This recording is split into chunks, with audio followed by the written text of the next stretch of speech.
King Elbaz and Noah went silent after that brief exchange of words. They didn't know how to behave in front of each other.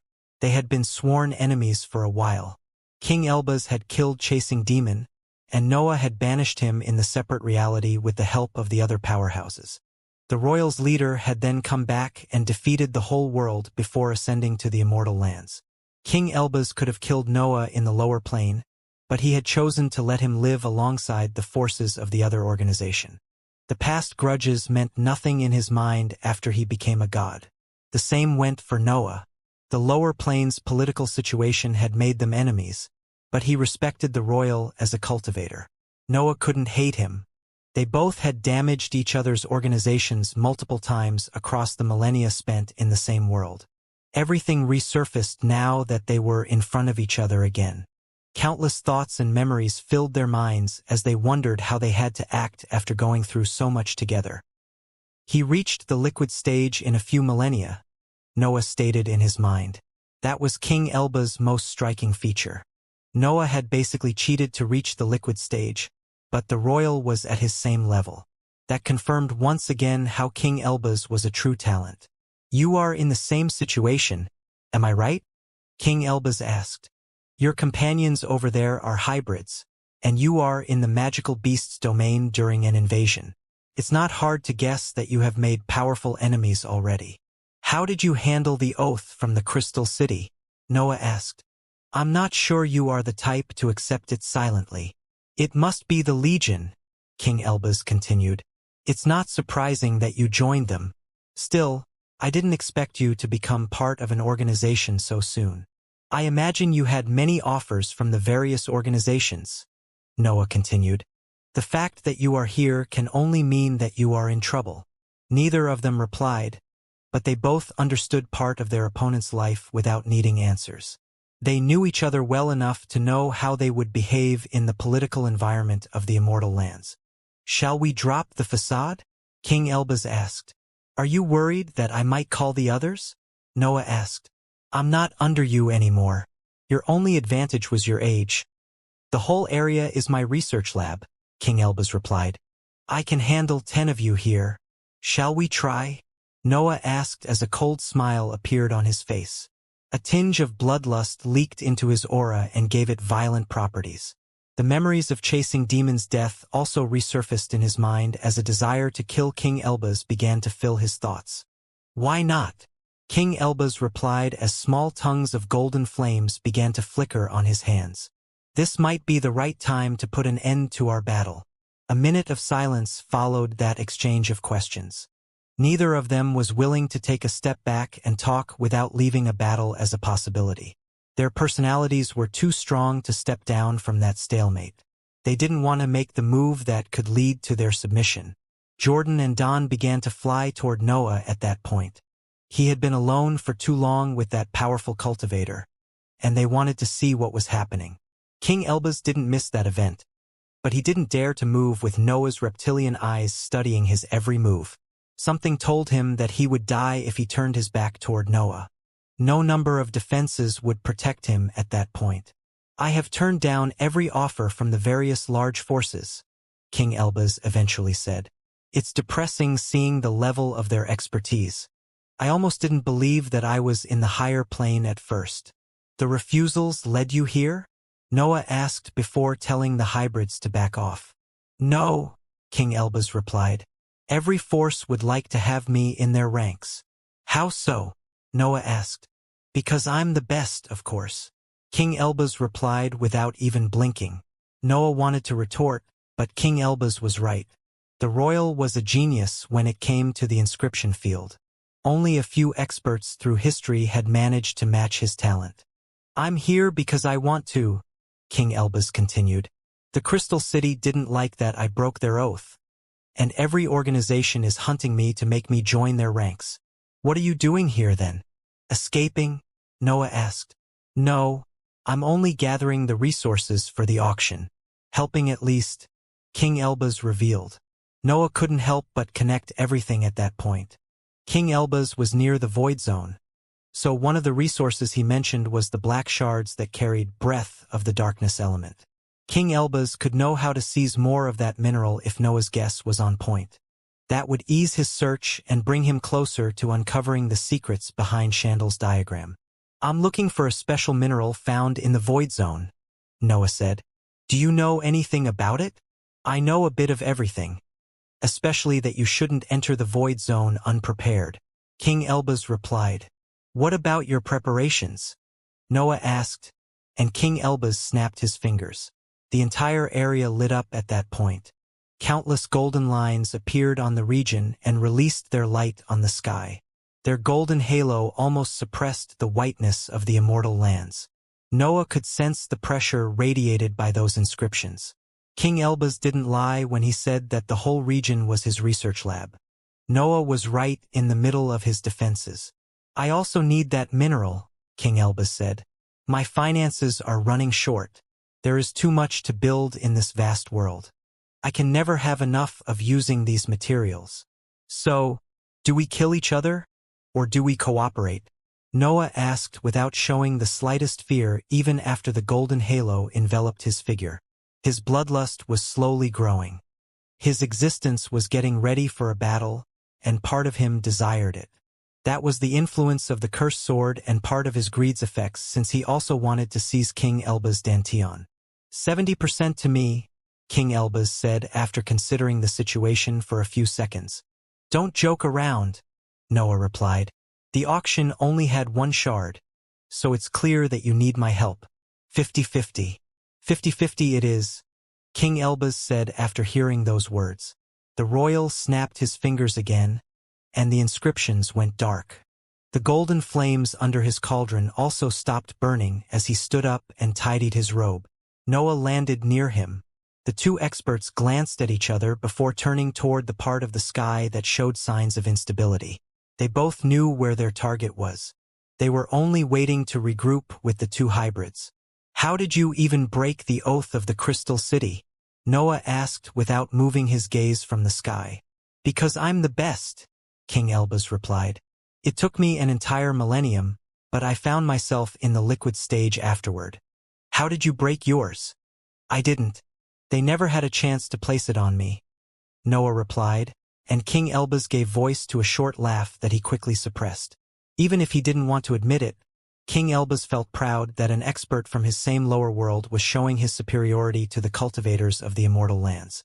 Space here is extremely frail, King Elbaz explained to Noah and the two hybrids. We can't unleash our full power, or massive cracks will open. You should even limit your physical strength to the minimum. You don't want to end up on the other side. Trust me. I have been there. Noah diverted his eyes when King Elbaz said that. He didn't want to tease the expert during his explanation of the Void Zone. Strange magical beasts occupy this area, King Elbaz continued, pretending that he didn't see Noah's gesture. The black crystals are on their head. I suggest you take them out of the void and collect them afterward. The last statement confused the trio, and their minds expanded to inspect the region next to them. The natural pressure radiated by their mental waves broke the frail space and created small cracks as they flew through the sky, but no magical beast appeared in their range. Look on the other side, King Elbaz said when he saw their confusion. The trio's mental waves entered the cracks at that point, and a stunning scene appeared in their minds. Countless black tentacles fused with the blackness of the environment as they floated among the blackness of the void. Noah could sense more than 100 different life forms among that mass of tentacles. He didn't feel any creature in the 8th rank, but his worry didn't diminish. How can they live there? Noah asked. As an expert in the magical beasts field, Noah desired to learn more about that species. Those creatures had set their lair in the void, which didn't have breath. Also, they managed to remain in the same spot even if the tentacles never stopped moving.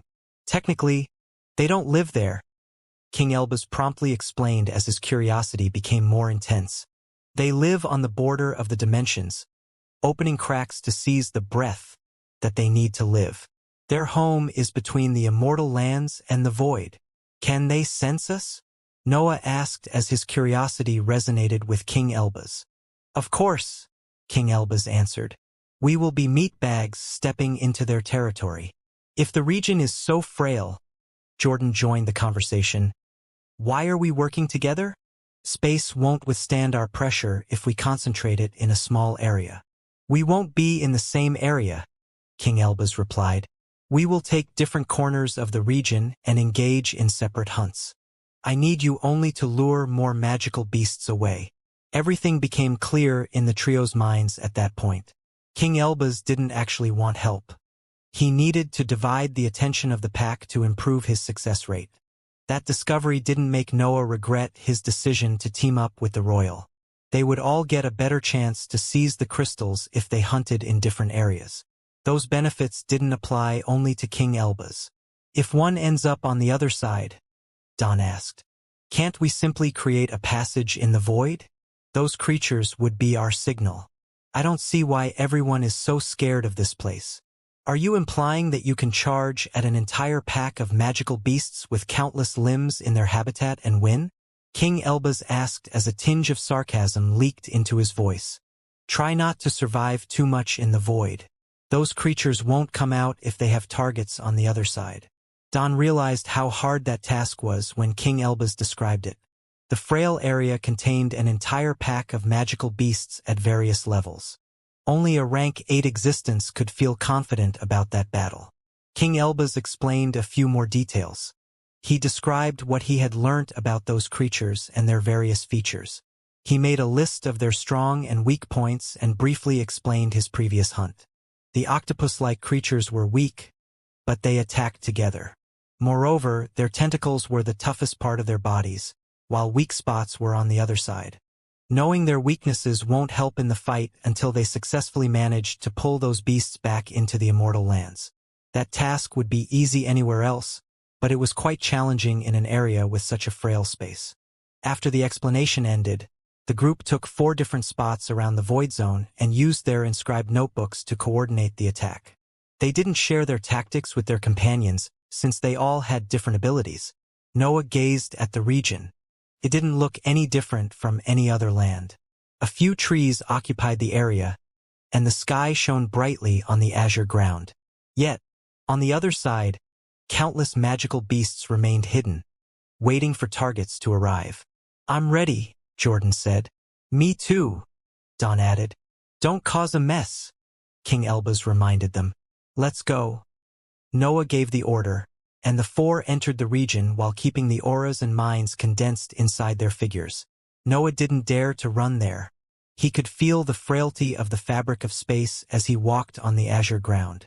Something told him that he could break it if he released even more of his physical power. How can we even fight here? Noah wondered as he warned his companions not to come out of his separate space. His companions always flew out of his chest to help him when he was in a dire situation, but he couldn't allow them to do that in that environment. If they ended up in the void, he didn't have the power to retrieve them. King Elbaz had advised the group to remain in the peripheral areas of the region and wait for the arrival of those creatures. That was the safest approach in that situation.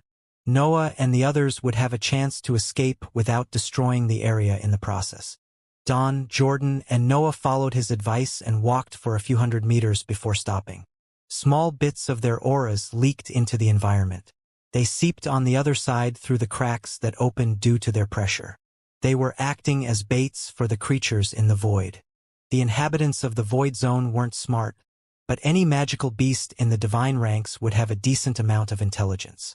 The tentacle creatures didn't attack immediately, but Noah and the others remained in their position and let their hunger grow. It was only a matter of time. Those beasts would eventually fall prey to their instincts and attack the group, giving them a chance to fight back. Signs of instability slowly began to appear in the sky. Space bent as if something was moving under it. Noah saw wave-like tremors spreading from under the fabric of the sky and nearing him slowly. He couldn't understand how many creatures had come for him from that position, but he let them prepare their assault. Then, multiple black tentacles pierced the fabric of the sky and stretched toward Noah. Fissures opened from the spots where they passed, and a faint pulling force enveloped the area. Noah let the tentacles reach him and restrain his figure. Those limbs felt cold at the touch, but they were soft. Their flexibility mixed with their toughness perfectly and made them threatening enemies. The tentacles tried to pull Noah toward the void, but nothing happened when they tensed. For some reason, Noah wouldn't move no matter how much strength they applied. The magical beasts that had attacked Noah were creatures in the middle tier. It was only normal for them to focus on a target they felt was at their same level. Yet, they had heavily underestimated the power of his body. Noah wasn't only a hybrid.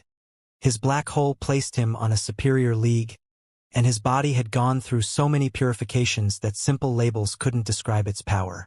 More tentacles broke the fabric of the sky and entangled themselves around Noah. Even some magical beast in the lower tier had joined the attack to add power to the pulling force. But that didn't make any difference. Noah didn't move. Cracks opened on the ground due to the strength applied to his figure, but he didn't budge. Those creatures couldn't even make him bend toward the passages to the void. "You had to attack me when you had the chance," Noah thought as he twisted his ankles and began to turn. Small fissures opened around him as he applied his strength to pull those creatures while he turned to leave the region. Tremors filled the tentacles as he successfully turned and began to walk as if he didn't have a mass of limbs wrapped around his figure. Noah could almost hear the screeches of the magical beasts from the tremors that filled the tentacles. He could sense their confusion and the fear that had begun to appear inside them. More tentacles came out of the void. Those magical beasts didn't want to create too many fissures since they would lose their coverage in the process, but they couldn't let Noah go. Noah continued to walk as the tentacles amassed around his figure. The pulling force eventually began to affect him, but he had almost reached the region's edges at that point. He didn't have to hold back anymore. Massive fissures opened in the sky as his aura leaked into the environment. The blackness of the void fused with the whiteness of the immortal lands as Noah bent his legs to gather his strength. Cracks also opened under his feet as he took large steps that dragged almost a dozen magical beasts with him. Some of the tentacles began to leave his figure when he neared the edge of the void zone, but Noah promptly grabbed as many of them as he could while marching through that last part. When he sensed that the space around him and returned to a stable state, Noah leaped, dragging as many magical beasts as he could with him. Many tentacles managed to escape his grasp, but he made sure to save a few of them. Noah turned once he returned to a regular land. He stretched his arms and began to draw circles in the air as he used the tentacles to pull the creatures from the void. Those beasts tried to stretch their limbs to delay that awful outcome, but Noah never stopped pulling. His arms had become a mass of entangled tentacles that continued to grow bigger as he kept drawing circles. A cry eventually echoed through the void zone. A small circular head, no bigger than a man's chest, came out of one of the cracks and screamed in fear as Noah continued to pull it. The creature hand on its companion's tentacles, but the beasts on the other side soon let it go when they saw that it was too far gone. Also, Noah's strength had begun to affect them, so they had to get rid of their captured friend. Another head came out from a different crack, and a third followed it. Noah had managed to capture 3 magical beasts during his first hunt, and he wasn't willing to let any of them escape. Eventually, the first head entered his range, and a shadow promptly came out of his chest. Before the creature could understand what had happened, its head separated from its limbs and fell onto the azure ground. The other 2 creatures screeched in fear when they saw that scene, but they couldn't avoid it. Noah was too strong, and his grasp was too firm. They could only enter in his range and suffer from Night's deadly blows. "They are smaller than I expected," Noah thought when he inspected the creatures. He had killed 2 beasts in the middle tier and 1 in the lower, but they didn't differ too much. They had extremely long but thin tentacles and small heads. A circular mouth that featured 2 rows of sharp teeth opened under their bean-sized eyes. The only difference between the 2 tiers was the number of tentacles. The lower tier creatures had only 8 limbs, while those in the middle tier had 16 of them. King Elbaz said that the mineral is in their brain, Noah thought as he proceeded to dissect those creatures. As the royal had described, the black mineral resided at the center of their head. Each creature only carried 1 shard, with the lower tier beast having the smaller one. Noah quickly stored the shards and inspected how they interacted with the strange diagram. The minerals crumbled when they reached the lines, and their energy flowed inside them to fuel their functioning. The energy contained in 3 shards wasn't enough to activate the diagram. It didn't even fill one of its lines.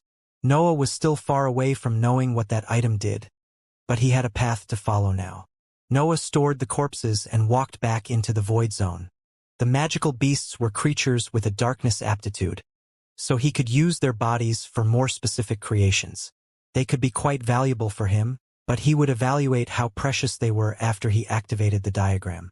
The cracks in the sky closed while he dealt with the beasts, but more of them opened when the beasts on the other side sensed Noah's presence. Tentacles appeared among that whiteness and flew at high speed toward him as fissures expanded from their base. The magical beasts weren't trying to capture him anymore. They had understood that Noah's level didn't express his actual power, so the only viable approach was to kill him before bringing him into the void. Noah didn't move. He let the tentacles slam on his body and open cracks during the impact. He could catch them if he wanted, but a sudden movement of his arms would send a large area of the sky into the void. The tentacles continued to slam on him, but they eventually entangled around his figure and tried to pull him inside the void again. Those beasts had become tired of waiting, and Noah didn't hesitate to exploit their mistake. Everything happened as it did before. The tentacles became powerless once Noah grabbed them, and he used them as ropes to drag the magical beasts outside the void. 4 heads came out of the cracks at that time. Noah was already perfecting that hunting method, but some worry had begun to take root in his mind.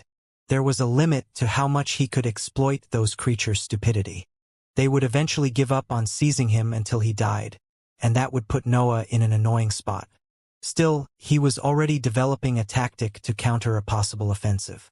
After all, those beasts couldn't escape as long as he caught them.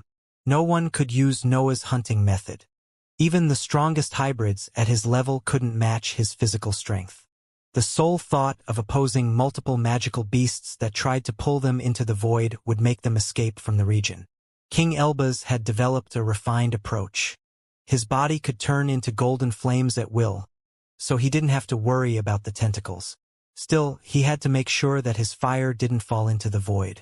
The royal would let the creatures attack and disperse into thin flames before the impact. Part of his fire would then fly along the tentacles and explode once it reached the other side. His flames didn't threaten the stability of the area. King Elbaz had studied the tentacles enough to copy their movements. His fire did on the sky of the immortal lands what the creature's limbs did from the void. Once the flames exploded, King Elbaz would reform and collect any beast that had died. That approach was slow and clunky, but it allowed him to remain safe even if he had a human body. Don and Jordan had it a bit worse. They had lived with the Legion long enough to disregard any form of limitation when it came to their physical strength. They often created large fissures that threatened to pull them inside the void. Their initial hunts were messy and clumsy, but they eventually learned to use their abilities to their advantage. The solution that they reached resembled Noah's. They defended against the attacks until they managed to grab a tentacle and drag it outside of the void zone. Their approach was also slow, but they didn't completely fail in the task at least. Noah exploited the magical beast's stupidity as long as possible, but those creatures eventually learnt that nothing would work against him. Their tentacles didn't hurt him as much as they wished, and restraining his figure would lead to certain death. The beasts stopped coming out of the void when they sensed Noah's presence. They labeled him as someone too hard to hunt and began to focus on his companions since their approach was far messier. That left Noah no choice but to use baits to lure them out. He had to attach threads of dark matter to pieces of magical beasts' corpses to have a chance to capture those creatures. Noah began to fish for the octopus-like creatures that lived in the void. His hunts also became slow, but he couldn't do any better in that environment. One line needed almost 30 specimens. Noah thought when he inspected the strange diagram. The pack might end before I finish refilling it with energy. The diagram had more than 30 lines, but the pack only featured a few hundred magical beasts. When Noah excluded the creatures in the upper tier, he felt that he wouldn't have enough materials by the time all the specimens in the lower and middle tier died. The creature's level affected the amount of energy in the mineral, but the difference wasn't enough to make him create a plan to capture one of the specimens in the upper tier. He wasn't even sure that he could hunt one of them, especially in that peculiar environment. Specimens in the 8th rank would probably have the amount of energy that Noah needed, but he couldn't even come close to creatures at that level. He had to find an alternative solution that didn't involve relying on that species. I need to create this type of darkness myself, Noah concluded as he sat at the edges of the void zone, while holding a black thread attached to a piece of flesh. Noah had initially disregarded that idea because the black mineral was too frail. Studying it would be troublesome, and creating something usually took longer than destroying. It was easier to exterminate a pack instead of replicating the process that led to that type of darkness. Still, the requirements to activate the diagram were unreasonable, so Noah had to make an unreasonable choice to complete his task. The thread of dark matter tensed while Noah was deep in his thoughts. A tentacle had wrapped itself around the piece of meat hanging from the black string, and Noah didn't hesitate to activate its properties. Fissures opened as the string expanded and enveloped the tentacles. It became a firm trap that Noah could pull back until the limb ended in his grasp. Nothing could make the creature escape at that point. Noah pulled until the creature's head entered in his range. Night came out of his chest to kill it, but Noah didn't dissect it right away to seize the mineral. The head was an important piece of his newfound approach. He didn't know if the creature's brains affected the creation of the unique darkness, but he couldn't waste it before confirming that guess. Also, he had grown bored of fishing already, so he preferred to avoid going through it another time. An icy blue light came out of his eyes as the divine deduction technique activated. Noah studied the creature's head thoroughly while ensuring that he didn't break the mineral inside it. It took him a while to understand how the beast's organs worked. Noah had to immerse the head in his dark matter and create an environment full of primary energy to see how that species made the minerals. To his surprise, the mineral turned grayer as that process continued. Noah had let the organs do everything. His influence was less than minimal. Yet, the head created a crystal different from the others. The only variable is the environment, Noah concluded before changing his approach. He didn't bathe the head in primary energy anymore. Noah placed it inside an empty area of the dark world and attached some of the tentacles seized during the hunts to that severed body part. Then, he filled the tentacles with primary energy and let the creature's organs do the rest. Noah had literally recreated the beast's natural environment with that approach. He was replicating their life in the void through the dark world. If even that failed, he would have to return to the hunts. Luckily for him, that process worked. The crystal inside the head turned pitch black again, and Noah tested the energy inside it by seizing half of it and fusing it with the diagram. Once he confirmed that the diagram accepted that energy, he began to work on a new blueprint for the workshop. Noah didn't want to rely on those frail minerals. He preferred to use his dark matter for the whole procedure. Don and Jordan also stopped hunting when they saw that Noah didn't care for those creatures anymore. They had no interest in those beasts. They were simply killing time since they had to be with Noah. King Elbaz continued even after everyone else stopped. He wanted to study those beasts and obtain their materials for his studies, and nothing could stop him once his curiosity took the better of him. Still, after the number of middle-tier and lower-tier specimens became scarce, King Elbaz stopped hunting and took out a portable habitation from his space ring. He then entered those quarters to resume his experiments. Even if they were in a group, Noah, Don, Jordan, and King Elbaz had to take care of their training and projects separately. The cultivation journey was a path that experts had to walk on their own, and the occasional team-ups could only last as long as they didn't need to take care of their power. The four didn't separate. They remained in different spots of the same region to focus on their cultivation or complete projects. King Elbaz and Noah had to work with the black mineral, while Don and Jordan had far more serious matters to attend. The two hybrids were in a unique period of their cultivation journey. Don had to begin the preparations for his breakthrough, and Jordan needed to fill the vastness that separated her from the 8th rank. Their decision to accept Theodora's orders came from that peculiar state. Traveling the immortal lands with Noah was a new experience that could help them gain insights into the next level of power.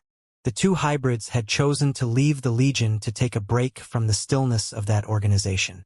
Safety was the enemy of the experts that strive to reach the higher ranks. Even gods couldn't escape that rule. Noah relied on his divine deduction technique to complete the new blueprint. His dark matter would remove the structural limitation given by the octopus-like creatures' bodies.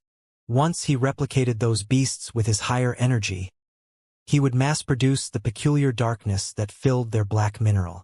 Noah rested in a cave dug on a corner of the region. The area was mostly empty due to the presence of the void zone nearby, and his aura fended off the few creatures that were brave enough to venture into those lands. The dark world filled the entire cave as he floated among his higher energy. Noah sat cross-legged in the air and cultivated while the workshop kept multiple replicas of the octopus-like creatures active. His aura leaked in the environment to create primary energy that the dark world pushed toward the fake tentacles. Strands of that peculiar darkness then flowed out of the fake creatures' heads and converged in Noah's chest. Noah had created a system that allowed him to continue his training while he mass-produced the peculiar darkness. His attention was elsewhere while his technique filled the strange diagram with energy. How long will it even take? Noah wondered from time to time. The energy required to activate the diagram was immense. The amount of energy absorbed by those lines would make any gaseous stage cultivator pale, but the process was nowhere close to its end. Noah eventually felt forced to create more copies of the inhabitants of the void zone. His curiosity toward the strange diagram affected his training since he would often lose focus to check the line status. He had martial arts to improve, spells to evolve, and techniques to develop, but his mind could only think about the diagram. The more energy it absorbed, the more Noah's interest increased. Even in that annoying state, Noah managed to improve in some aspects. He managed to develop an initial form of the embodiment of power, but the changes on his body were minimal. The creator of those forms wanted to obtain a body that even hybrids would envy. Yet, that was Noah's starting point, and improving the technique meant reinventing it in his case. His only advantage was that he already had vessels for the dark matter. Noah only needed to find a way to make his tissues feed on his darkness and mental energy, but the task was harder than it looked. After the events with the eternal snakes, Noah's body had already reached a limit in the number of different features that it could accommodate. The exploration of the evolution pit had also purified all his tissues, which left him with nothing to improve. In theory, he had already reached the peak. He had the strongest type of body. He only needed to nourish it to obtain far more power than his peers. Maybe I shouldn't try to make it a permanent state, Noah thought at some point. The embodiment of power was the individuality of a human, but I can't be sure that the expert was on the right path. He even died before completing the procedure on himself. Doubts formed in Noah's mind as the failures kept piling. He even wondered whether his ambition was playing tricks with his mind again as that trend continued. Maybe I can turn it into a technique, Noah concluded. Something similar to a secret art that doesn't have drawbacks. A skill that behaves like innate abilities. That path seemed more reasonable, and it also suited his abilities. Instead of creating forms that could permanently improve his body, Noah would aim to create a temporary boost that used all the energies in his body. Only his personal arts managed to do that. Spells and martial arts always failed to use primary energy, darkness, dark matter, and mental energy at the same time, but his innate ability gave him an advantage with that technique. I wonder if I should change the way my innate ability works, Noah wondered. The black vessels come from the black hole, so the main issue would be to find the right mixture of the four energies. Noah's experiments changed course after that decision. He began to test how the primary energy, darkness, dark matter, and mental energy interacted. He planned to find a mixture that could provide more power than all of them once it flowed inside his black vessels. The diagram continued to absorb energy while Noah was deep inside his experiments. He would focus on the lines from time to time, but he eventually became so used to that procedure that he managed to forget about it. Whenever Noah recalled that he was creating that peculiar darkness, he would make more copies of the octopus-like creatures to increase energy output. The diagram absorbed a massive amount of darkness on a daily basis. Noah didn't even dare to calculate how much primary energy he had wasted for that project. His cave had become a massive underground structure due to the energy that he had continued to absorb. The dark world filled every corner of the area, and countless creatures floated inside it as they continued to produce the needed darkness. The underground structure enlarged and became deeper as that process continued. Noah had yet to witness that amount of destruction in the immortal lands, but the scene didn't faze him. He would eradicate entire continents to obtain the energy that he needed. The diagram eventually showed signs of activation. Noah had lost track of the passage of time by that point, but he had a vague idea of how much energy those lines had absorbed. In terms of the maximum capacity of a dantian, the diagram had absorbed enough energy to refill a solid-stage cultivator. Noah's dark matter could match that amount of power with a week of accumulation, but it was strange that a single divine item would have such high requirements. "Don't tell me that it's something in the 8th rank," Noah exclaimed in his mind as the absorption continued. If only Chandel knew that he had found such a promising item. Is this thing for real? Noah wondered as astonishment filled his mind. Noah wasn't sure of how much breath a rank 8 dantian contained, but he was almost sure that the diagram had absorbed far more energy than any rank 7 cultivator could store. Am I really activating a rank 8 item? Noah thought as a bit of worry formed inside him. He didn't know what the diagram did. It didn't seem dangerous, but his senses weren't able to accurately judge matters in the higher ranks. His instincts told him that he had nothing to worry about, but Noah didn't feel completely safe near those pulsing lines. The diagram was almost active. Only a few weeks of mass production would be enough to fill the lines with darkness. Noah was near, but part of him hesitated when he realized how much power that item had absorbed. His first instinct was to create defenses, but Noah quickly abandoned that thought. Nothing he did could protect him from something in the 8th rank. He only had to decide whether he was willing to risk activating the diagram. No point stopping now, Noah concluded while suppressing his fears and continuing with the mass production. The diagram began to radiate a mysterious aura as it neared the last phases of its activation. Noah didn't even sense it, but he could feel that something was coming out of the lines. It was a peculiar sensation. Noah had met magical beasts that could hide from his mind, but he had never sensed forms of energy that his consciousness couldn't perceive. He was using his instincts to understand how that project was proceeding. At last, the diagram stopped absorbing the peculiar darkness. It didn't matter what Noah did. The lines couldn't contain any more energy. The item was full. He only needed to understand how to activate it. Noah took out the diagram from the separate space at that point. The dark world shrunk to create a dense environment that surrounded Noah and the item. He couldn't do anything if the diagram tried to hurt him, but the dark world could give him a small hope. The dense dark matter would try to suppress any harmful energy that could come out of the item. Noah raised his hand to touch the diagram at that point. The lines reacted to that gesture and began to rotate to create a black oval shape that slowly stabilized. Is this a portal? Noah thought at that sight. He had traveled through dimensions with his movement techniques, and he had even teleported multiple times with the warp spell. Noah knew what a portal looked like, so he didn't have any doubt that he saw that shape. A portal to where? Noah wondered as his mental waves seeped inside the oval shape to inspect its insides. His consciousness couldn't go far inside the portal, but it managed to capture a few images. Still, Noah only saw darkness when he reviewed them. The dimensional door seemed to lead to a black world. Noah inspected the insides multiple times, but his mental waves always crumbled before going deeper into the black world. That wasn't unusual when it came to separate dimensions and similar areas, but knowing about those matters didn't reassure him. His worries were still there. The portal could lead to great dangers. Yet, part of his had already decided to explore it, so he eventually took a few steps forward and entered that blackness. The pressure of a teleport landed on his mind and pressed on his mental walls.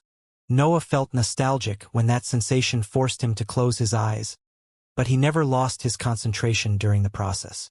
When he opened his eyes, he found himself inside a dark world surrounded by the same cave where he had spent the last period. He could even see his workshop keeping the fake magical beasts alive. Noah immediately turned to look at the portal.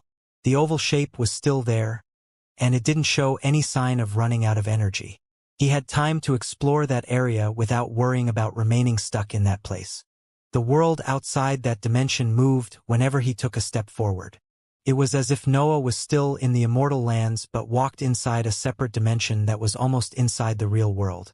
This is similar to my movement technique, Noah thought. This dimension is so close to the real world that I can see the outside world. Noah knew even that field. His old movement technique allowed him to see the life forms around him as he sprinted. That dimension was the same, even if far more stable. The dimension appeared empty, and Noah didn't find anything even after he walked for a while. The rocks and ceiling of the outside world couldn't stop him inside that place, but he couldn't affect them either. Am I a ghost now? Noah joked in his mind, but the situation was stranger than it looked. At some point, his instincts gave voice to loud warnings, and Noah didn't hesitate to wield the demonic sword. Nothing happened in his vision, but he could sense that something was about to come. A magical beast suddenly materialized behind him. The creature was in the middle tier. It had a small humanoid body, but it had sharp claws instead of fingers. Its head resembled Knight's, but its insides had skin, flesh, and organs. Dark red scales also covered the entirety of its body. It was a strange creature that Noah had never seen. Noah's weapon darted, and a flash of darkness filled the separate dimension as the blade and the claws clashed. The beast had tried to cut his neck, but he had stopped it before it could even touch his skin. The impact flung the creature in the distance, and Noah promptly shot to follow it. However, the beast suddenly vanished before he could hope to catch up. Is it an ability of this dimension? Noah wondered as another dangerous sensation appeared on his left side. Noah swung the demonic sword before even seeing his opponent. He could understand its shape through his mind, and he didn't see anything different from the other specimen. The separate dimension seemed to be the home of those creatures, but Noah couldn't confirm it before exploring all of it. Yet, he felt that his guess was on point when he saw that 3 more of those beasts had appeared under him and were trying to stab their claws into his feet. Noah quickly kicked the air under him to shoot upward, and a few slashes flew out of his blade. Yet, when they reached the beasts, those creatures vanished, and the attacks hit nothing. Can they turn ethereal? Noah asked to himself. Is this their ability, or does it come from the dimension? Noah saw countless beasts shooting in his direction with their claws stretched forward as the dangerous sensations multiplied. They were all creatures in the middle tier, but their sheer number forced Noah to reveal a few cards. Snore materialized and launched a dark beam that stopped the entire enemy offensive.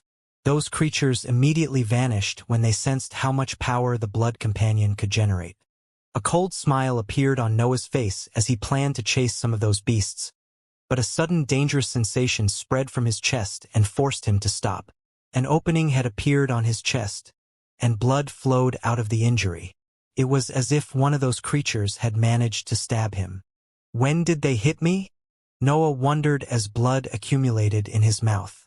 His dark matter and corrosive smoke seeped out of his skin to create the fiendish armor and the dark world. Night also came out of the separate space to help in the battle. Noah couldn't understand what had happened. He had fended off every creature. They had never managed to touch him, but the wound on his chest didn't lie. Flames came out of his mouth as soon as the fiendish armor formed. His fire reduced to ashes the few beasts that appeared among the blackness of the separate dimension. Tiny tongues of flames then flew toward Noah and filled him with energy. His wound quickly closed, but part of his internal organs remained damaged, since he didn't absorb enough power to perform the instant regeneration. Noah continued to spit flames.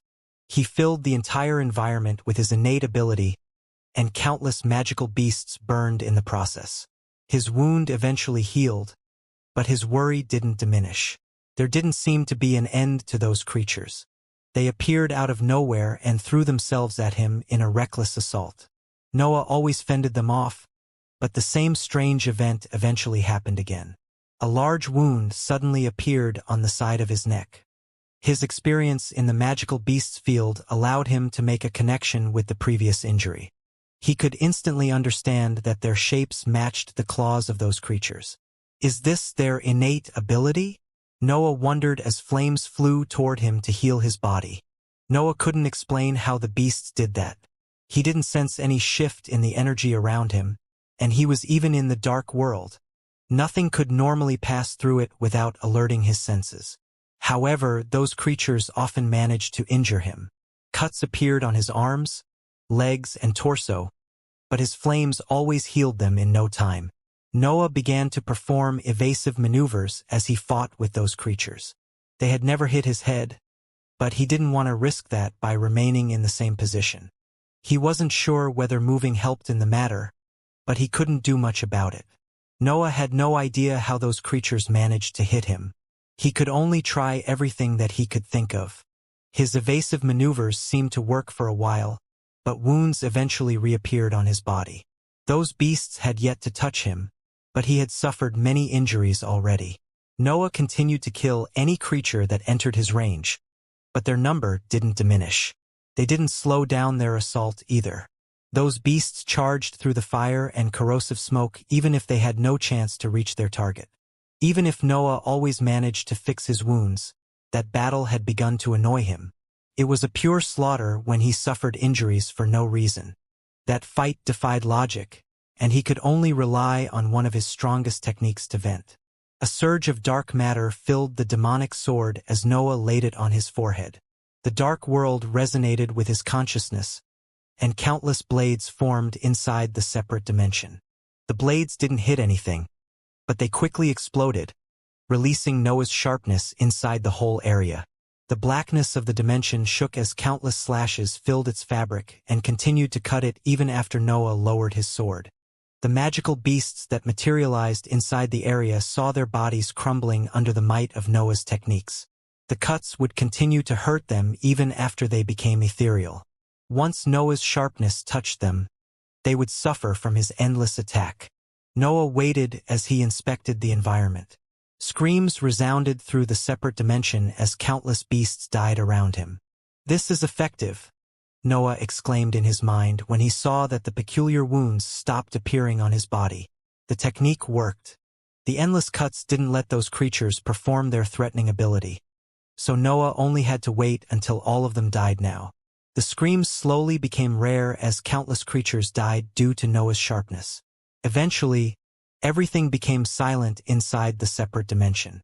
Only the churning of the dark world released a few deep sounds. Are they all dead? Noah wondered once the screams stopped completely. No beast came for him anymore. The battle was over. Noah had defeated the entire pack.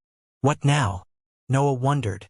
He didn't believe that the defenses of the dimension were over. Noah knew how much energy the diagram had required.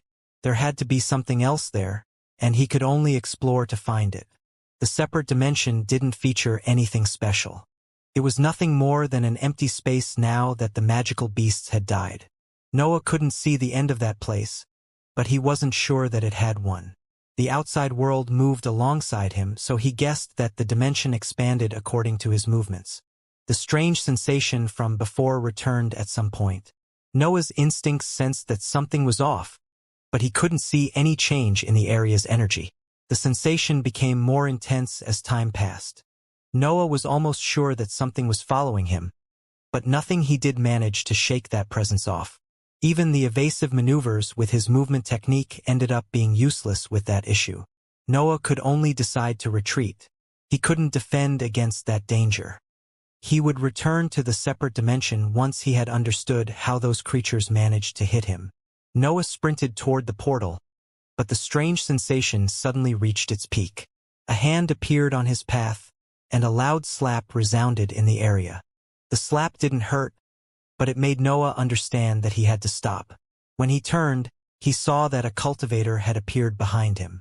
The expert didn't release any aura, but she didn't carry the ethereal features that usually characterized wills.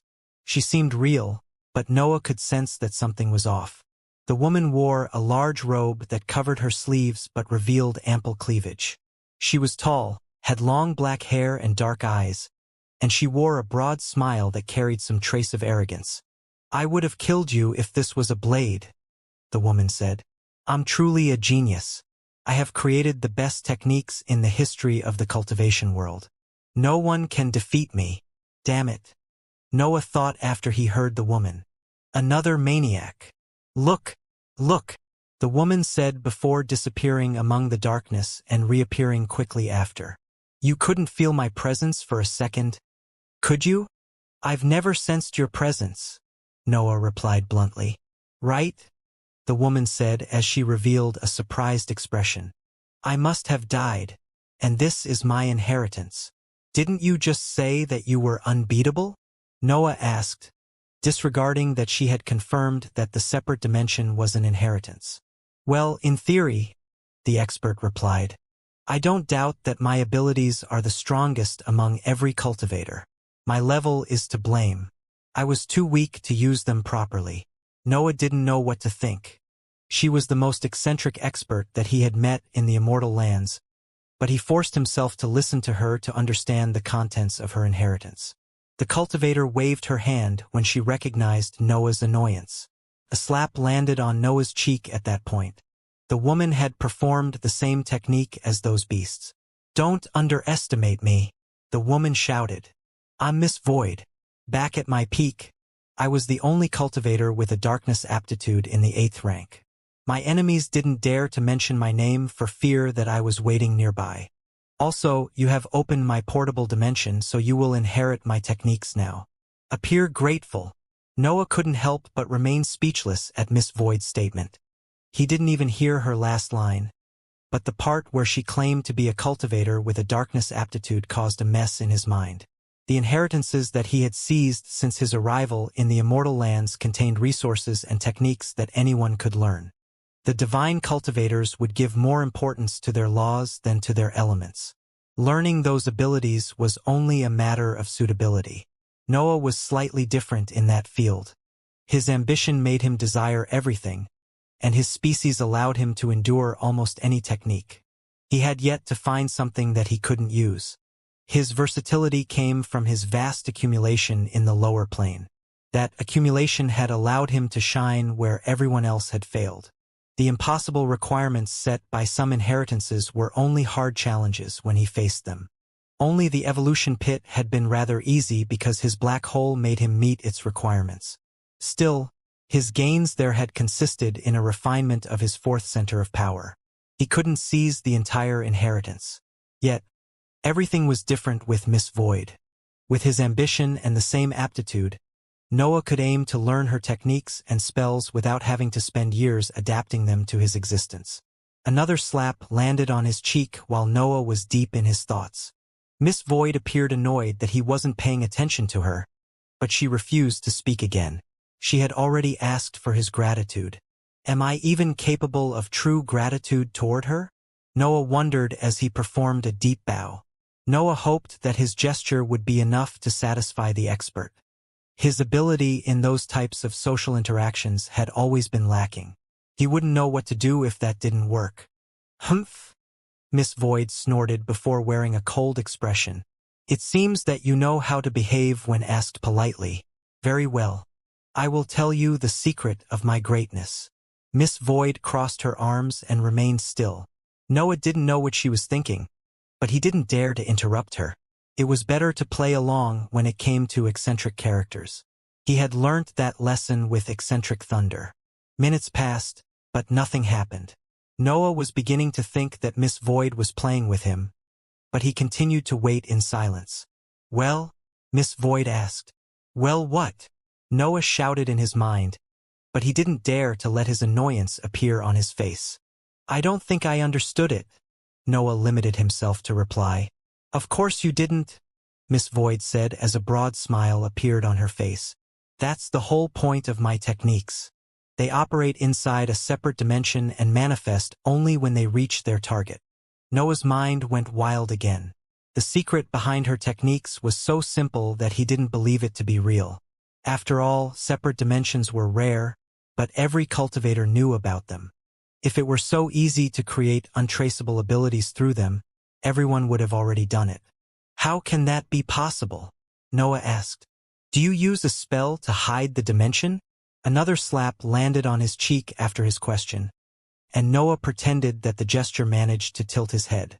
No spells, techniques, or inscribed items, Miss Void replied.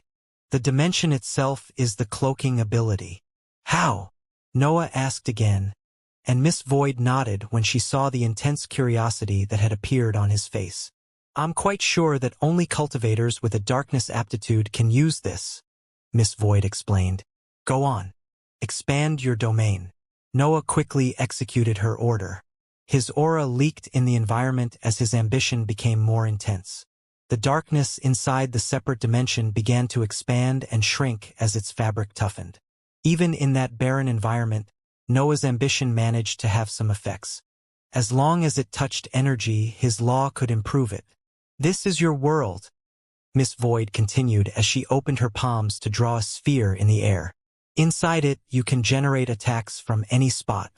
It doesn't matter how far it is. As long as you are in your domain, anything you want will happen. Noah nodded. That was the basic theory behind the cultivation journey of divine cultivators. They could apply the effects of their individuality on the matter around them. The stronger they were, the bigger their domain would become. I have developed a technique founded on this theory, Miss Void explained. I call it shadow domain. It allows me to expand my influence in a dimension that no one can sense and reveal it only after my attacks are already inside my opponents. It's a perfect technique that no one can dodge. Its only flaw is the time required for its expansion. Miss Void waved her hand at that point and bent forward as an immense pressure landed on his mind. An empty but heavy aura had suddenly appeared in the environment, and his existence could barely withstand it. My shadow domain has already filled the whole dimension, Miss Void continued. I can create attacks and materialize them anywhere. You might have a though body, but that innate defense is useless when a blade is already inside you. Miss Void waved her hand again, and the pressure disappeared. Noah's eyes darted left and right as he tried to find traces of her shadow domain, but he couldn't sense anything. His superior awareness felt that something was off, but that wasn't enough to alert his instincts. This is incredible, Noah shouted in his mind. Noah had initially thought that Miss Void was exaggerating, but that demonstration changed his idea about her. The shadow domain was a technique that no one could block. It wasn't as perfect as she said, but it came pretty close to that definition. You can move anything between the shadow domain and the real world, Miss Void explained. Your body isn't an exception. Since the technique is quite slow, you will often have to hide until your influence reaches your opponents. Noah became puzzled at that point. If Miss Void could hide freely inside the shadow domain, how did she even die? I have probably died because my enemies have learnt about this flaw, Miss Void said after she read the puzzlement on his expression. They didn't give me the chance to complete my ability, and there is a limit to how long you can stay inside the other dimension. How can I learn the shadow domain? Noah asked as his curiosity reached its peak. Noah believed that there had to be harsh requirements to learn that technique. The main issue was that laws didn't usually create untraceable domains. Miss Void had probably changed the nature of her individuality to give birth to such a technique. The breath of the darkness element gathered to open the portable dimension comes from beings that live between worlds, Miss Void said as her smile became humbler. I've harnessed their ability to cling to the thin layer between dimensions to recreate that place. After I expanded it, I obtained a space where no one can walk. You have to do the same to obtain the shadow domain. Do I need to experiment on those creatures? Noah asked. No, the technique is complete. You will receive it once you exit this dimension, Miss Void explained. However, it will activate only with their breath. I suggest you learn how to produce it. Noah performed an honest bow after Miss Void's last line. She had given him an incredible technique without asking anything in return. Even the battle against those strange magical beasts had been nothing more than a performance meant to show her ability. This is getting tiring, Miss Void said after heaving a loud sigh. Go. Don't waste time with the dead. You are only in the liquid stage, but you have managed to open my inheritance. This much already tells me that you want to reach the peak. Is the 9th rank the peak? Noah asked as his ambition began to leak out of his figure. Maybe, maybe not, Miss Void replied as she tilted her head to look above. I wanted to see it, the peak, the realm beyond heaven and earth. I lost my chance, so it's up to you now. Noah could see himself in that gesture. Miss Void wore the same expression that he had when he imagined the distant stars in the sky. She shared his desire to go beyond the white layer that covered heaven and earth's realm. The world is so vast that a single life isn't enough to explore all of it, Miss Void said in a nostalgic tone. Yet, even the most shining place hides black spots. Darkness is everywhere. Always remember this. Noah nodded before turning to leave. Miss Void began to sing a sad song as she kept her eyes fixed on the barely visible ceiling outside of her separate dimension. The song stopped when Noah crossed the portal. His superior awareness also stopped sensing that odd feeling once he returned to the outside world. The portal morphed after Noah came out. It shrunk and condensed to take the shape of an ethereal orb that contained a spherical diagram. Its black lines radiated a pale dark light that managed to obscure the cave, and Noah almost fell on his knees when he realized what he had obtained. A rank 8 spell. Noah shouted in his mind, and his hands carefully wrapped the fist-sized spherical diagram in their grasp. The divine deduction technique activated, and the dark world expanded. The workshop also recreated the fake octopus-like creatures to resume the mass production of that peculiar darkness. Noah prepared for the first activation of his new spell. He needed to memorize the diagram and create the only energy that could make it function. Luckily for him, he had become an expert in the last part. Understanding filled Noah's mind as he studied the diagram through the divine deduction technique. The complexity of those lines left him speechless. He could see how hard Miss Void had worked to create that spell during the process. Not the void, nor the higher plane, but something in the middle. Noah thought as pieces of information flowed inside him. A frail layer strengthened and expanded to create a personal space that belongs only to you. Astonishing. Noah had created wonders throughout his cultivation journey. He had given birth to indestructible monsters and built a world through copies of heaven and earth's elements. However, Miss Void's work surpassed what he was capable of crafting. It delved into a field that Noah had touched only by chance. The dark world stored the special darkness while Noah studied the diagram. Weeks passed while he remained immersed in the wonders that those lines contained. Then, when Noah felt that he had learnt how it worked, he stored the orb inside his mental sea and made the special darkness flow toward his mind. Noah didn't need to transform or translate that diagram. It was a spell that worked with a darkness that didn't belong to his existence. Anyone could activate it as long as they had that energy. The diagram lit up, and a dark light filled Noah's eyes. The world in his vision suddenly changed. He became able to see the threads that kept the fabric of the immortal lands together, as well as the void that lingered right behind them. Darkness is everywhere, Noah thought as he focused on the layer between the two worlds. Miss Void's spell only allowed him to reach that state. Noah had to create the shadow domain on his own, but he felt sure that she had given him a few hints on the matter. Noah stretched his hand and hung it above the line that separated the immortal lands and the void. He could sense the specks of darkness that inhabited that place with his mind, and he slowly made his aura flow inside them. Most specks instantly burst open, but some were big enough to endure the first wave of Noah's individuality and expand. As his true meaning flowed inside that darkness, a third space formed between the two worlds. Noah had to adjust the speed at which his individuality flowed inside the darkness to avoid ruining his progress. That space had frail edges, so he slowly learnt what it could endure. It took him half a day to envelop his figure in the shadow domain and an entire week to stretch it as far as the ceiling of the cave. Expanding it became harder as its size increased, but Noah knew that the process would become easier after some training. When the shadow domain surpassed the cave's ceiling, Noah moved his finger, and a small slash flew out of his hand. The attack dug inside the rocky layer above him and stopped before vanishing inside it. Noah's slash didn't damage the ceiling. As long as it was inside the shadow domain, his attack couldn't affect the material world. The black curved line lived in a different dimension. When Noah willed it, the slash left the shadow domain and appeared in the immortal lands. A hole instantly opened on the cave's ceiling, but his attack didn't deplete much energy. It was as if it didn't use its power to piece those rocks. Incredible. Noah thought as his vision returned normal. Since it's already inside its fabric, the slash doesn't use energy to piece it. Miss Void has created a masterpiece. His stash of special darkness was over after that prolonged activation of Miss Void's spell. Noah had barely managed to create a shadow domain that reached the ceiling, but the ability had already deactivated. Using attacks quickens the consumption of special darkness.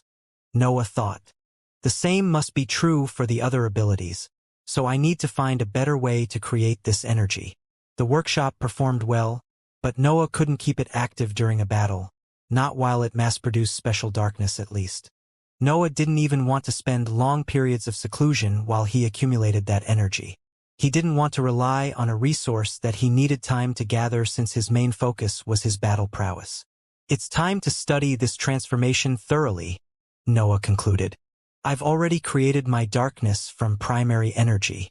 I only need to do the same for this one. Noah's long seclusion continued for years. He mainly cultivated, but he also spent long periods studying the special darkness and experimenting on his 4 energies. He even tested his personal arts when he had the chance. His level slowly rose in that empty environment. No one came to disturb him since his companions were also busy with their training. An entire century had to pass before Noah felt the need to come out and resume his exploration of the immortal lands. When he left his cave, he sensed that the 2 hybrids were still cultivating in other spots of the region, and he didn't fail to notice that King Elba's habitation was also there. Noah had his reasons to come out of the cave. He had never liked to remain in a safe place for too long since it was easier to improve when facing adversities. Also, his last project required him to explore the immortal lands. The red crystals obtained in the evolution pit could improve his companions since they carried features similar to his black hole. They weren't an organ that could benefit every function of his existence, but they could perform the same purification. Noah didn't dare to test them on his companions right away. Night, Snore, and the demonic sword were a core aspect of his superior battle prowess.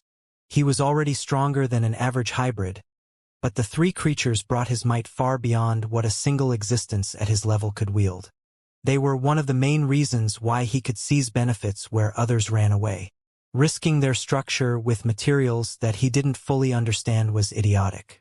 Noah had decided to create a new blood companion to test the red crystals, but he had yet to find a specimen that met his standards. The octopus-like magical beasts of the Void Zone were creatures with a darkness aptitude, but their base strength didn't make them a suitable choice. The best approach to solve his issue was to explore the immortal lands, especially the magical beasts domain. The current political situation was also in Noah's favor since most of the stronger creatures were either fighting on the border with the human part or settling in the conquered lands. Noah would usually leave right away, but he knew that the 2 hybrids would follow him. Hence, he decided to wait on the surface for them to exit their improvised habitations and join him as he resumed the exploration of those lands. As for King Elbaz, Noah didn't know what to do with him. He had initially thought that the royal would leave in that period, but his habitation was still there. Don and Jordan quickly noticed that Noah had left his cave, and they sent him mental messages where they explained their status. After a brief conversation, they agreed to set off in a week, enough time for them to complete that training session. Noah rested on the azure ground during those days. He didn't cultivate and enjoyed that short break from his constant training. His mind naturally wandered among the various projects that had kept him busy inside the cave, but he didn't linger on them too much. His period of seclusion had been quite effective. His personal arts had improved again, and he had reached a decent level of expertise with the shadow domain. Only the embodiment of power still caused issues, but Noah had taken a few steps forward at least. The issue with the embodiment of power was that the 4 energies didn't provide superior power output in their mixed form. Beating the dark matter in that field was a challenging task that they didn't manage to complete. Alchemy wasn't even Noah's strong point. He knew energies, but he was clueless about the many processes and possibilities of that field. Truth be told, Noah wasn't sure whether an alchemy master could do better than him in his task. Mixing 4 energies to create something more powerful than all of them was hard. It required far more than experience in a field that had similarities with that process. Don and Jordan eventually came out of their habitations and joined Noah in his rest. Still, the group soon stood up to leave when everyone felt to have dispersed the stress accumulated during that long training. However, as the trio was about to leave, the door of King Elba's habitation slammed open, and the royal came out wearing a satisfied smile that expressed how fulfilled he felt. Noah didn't know how to behave with King Elba's. He didn't know what the royal wanted to do, but he wouldn't offer him to come along them. They might have worked together in the Void Zone, but that short mission didn't change the fact that Noah didn't trust him. Noah limited himself to perform a polite nod before setting off and turning in the direction of the Outer Lands on the side of the magical beast's domain. Other cities of the Legion should be there, Noah thought as he picked a direction that would lead him deeper into the magical beast's domain. Don and Jordan quickly followed him in the air, but they all turned when they sensed that a fourth presence had appeared behind them. King Elbas flew behind the trio without even looking at them. His attention was on the lands below, and his curiosity flared whenever something claimed his interest. Noah and the others exchanged a glance before resuming their flight, but King Elbas continued to follow them. The royal didn't even talk with them. He simply moved along, slowing down and accelerating whenever they changed their pace. "Why are you following us?" Noah eventually asked after he stopped and turned toward the royal. "I have been in peace for too long," King Elbas replied before falling silent. "This doesn't explain anything," Noah continued. "My potential will dwindle if I keep isolating myself to study materials or build inscribed items," King Elbas said. "You cause troubles wherever you go. I might as well join you and benefit from your talent." Noah didn't even know what to answer. King Elbas wanted to use him as a portable source of problems so that his cultivation level wouldn't stagnate. "Don't tell me that you are bored," Noah tried to mock him, but King Elbas promptly revealed his arrogant smile. "The exact opposite," King Elbas replied as his eyes darted through the environment. "This place is so full of valuable and interesting materials that I can barely control me. I want to create something whenever I see a tree, and I want to improve my inscription methods every time I kill a beast. I have spent centuries building stuff already." King Elba's explanation was in line with his individuality. His arrogance and curiosity fused to create an insatiable drive that pushed him to perform countless inscriptions. Noah shared that curse, but only when it came to his power. He could understand the royal, but the hybrids weren't as nice as him. Dawn revealed a cold expression, and Jordan limited herself to smile. She didn't need to express her feelings to make King Elbas understand her position. "You can't defeat me," King Elbas replied when he saw the hybrid's reaction. "You might force me to go away, but you will pay a price that you aren't ready to face." King Elbas didn't step down. The trio had a chance to send him away, but they would have to fight him in the process. That was something that Noah wanted to avoid. King Elbas was like him. His cultivation level didn't reflect his battle prowess. The royal's higher energy was also annoying to deal with, and his expertise made him one of the most resourceful cultivators in the 7th rank. "Fine, you can follow along," Noah eventually said after a long exchange of stares. "Still, you have to be useful. You will join every battle and use your expertise to improve our travel." "On your left," Don shouted as a massive tail swung under him. Noah turned toward the tail and shot upward. His body transformed into a black blade that released a trail of chaotic dark matter as it flew high in the sky and dodged the attack by a mere meter. "Don't make me ruin your scales," King Elbas shouted as he threw a fiery spear on the giant body of their opponent. "Can't we all pay attention to its skin? I swear," Jordan growled as she kept the creature's mouth shut with the raw power contained in her limbs. "I will kill him if he keeps ordering me around." Noah returned to his normal appearance when he stopped above the massive crocodile-like creature. He held his demonic sword above his head, and flares of dark matter shot out of the blade as it accumulated power. The blade descended, and a thick slash flew out of it. The attack fell on the creature's body, and scales shot everywhere on the battlefield. However, only a long mark appeared on the beast's back. "You damn brute!" King Elbas cursed loudly at the sight of the shattered back. "I was going to study them. I will deduct them from your share." "Shut up," Noah replied as Snore and Night came out of his fiendish armor. "We are in this mess because you couldn't suppress your damned curiosity. The eggs were hatching." King Elbaz replied as dense flames came out of his palms and created a warm halo on the reptile's back.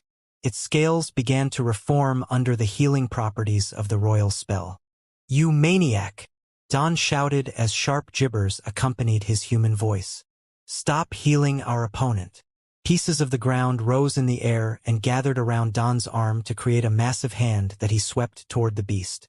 The golden halo that was healing its back vanished after the attack, and more scales fell from its skin. The group had continued exploring the magical beast's domain after the events in the Void Zone.